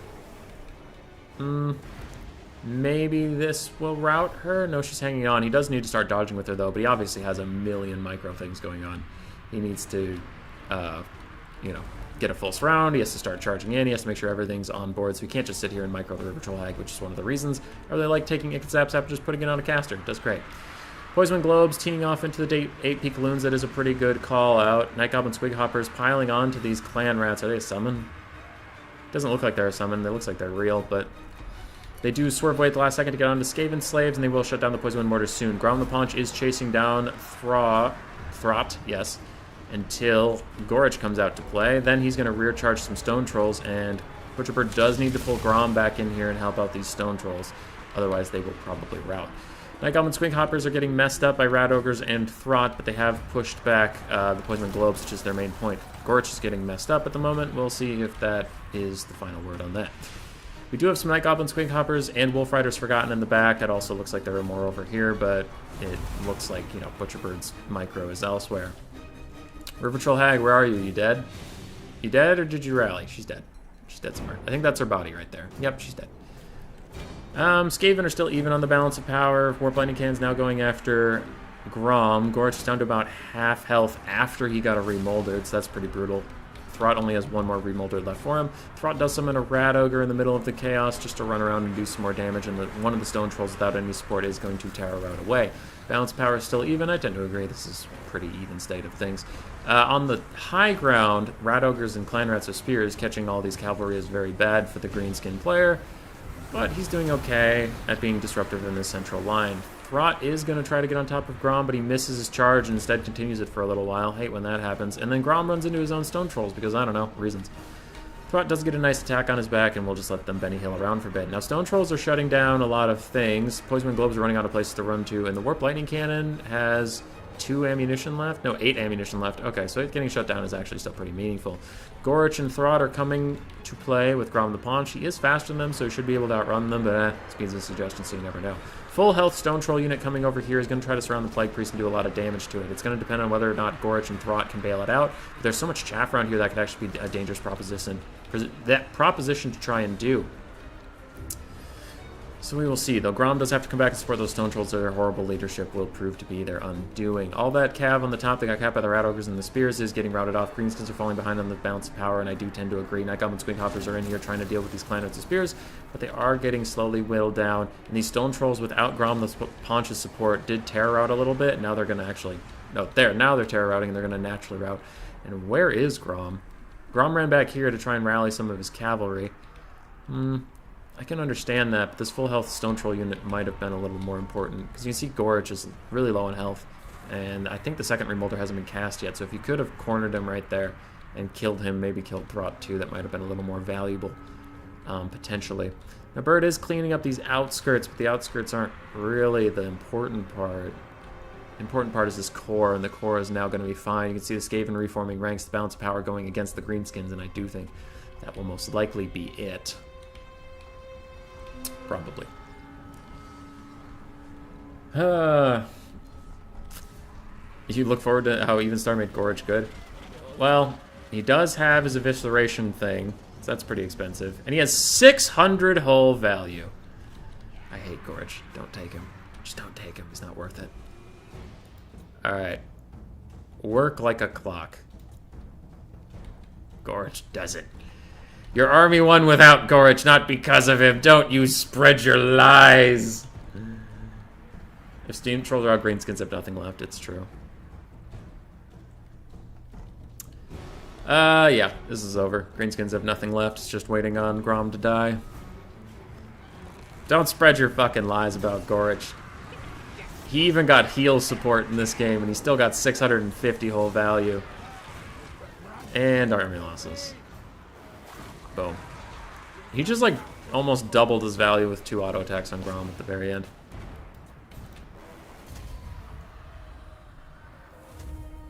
Got back for a Skaven win, nice. Yeah. It's about the great synergy he provides, bruh. What synergy? He doesn't do anything! He doesn't do anything! You could just take... It's so expensive! It's so expensive! Don't like him. Don't like Gorch. Let's see. Butcherbird's line, a lot of stuff just kind of barely paid for itself. Skirmish Cav did okay. Stone Trolls got a little bit butchered, and the River Troll got big murdered. And GG, well played. Evenstar will be your winner today. And he will contact Enticity for his prize. I think he won 2. Gorch won a duel versus Grom. He's great. It's true. He's great. He's awesome. So his 1,000 value, how much does he cost? Ah, yes. He only missed his price point by 800 gold. He only like half paid for himself. Glorious. And he got one remoldered from Throt, which is 1,000 HP. So without that remoldered, he would have been dead, and he wouldn't have gotten those last 2 attacks. He would have only paid for a third of his cost. Gort sucks. You guys are funny. Okay. I would play a quick battle. I would, but there's another stream going on right now that I am going to hand you guys off to, because Logic is streaming the bronze and silver version of this tournament. So I should do that rather than wasting time with the quick battle. And I will be streaming again later tonight when the ladder wars,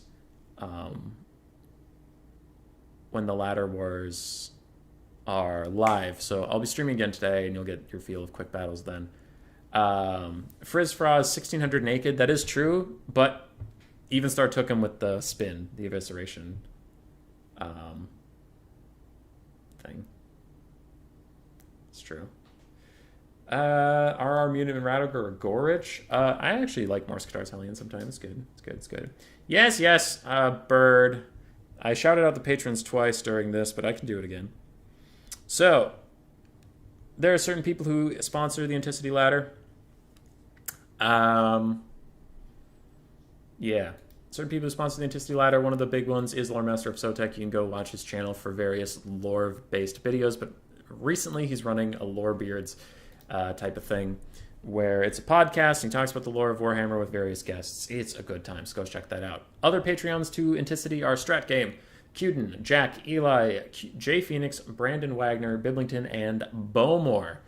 All right, I am now going to spam in the chat the stream you should go watch now to support, or at least pop in, say hi, even if you have to go today. Wait a second. Where? I thought Logic was live. 1 second. Oh, he's live in 15 minutes. All right, you have 15 minutes. Grab a snack, go take a shower, get ready for more Wood Elf Kite. Boom. There. Spammed the shit out of it. Go watch that. Go say hi from Human Boy. Show him some love. Yeah. As I said, I'll be back on later tonight to play some best of threes. Then tomorrow I will be streaming with Enticity in a campaign battle of Ikit Claw versus Aranus Assault Spite. And then I'll be back on streaming the Ent Ladder. So I'm going to be around a lot, all right? You're going to get sick of me. You're going to get sick of me. Unsubscribe right now. I'm leaving forever. I'm never coming back. All right, bye.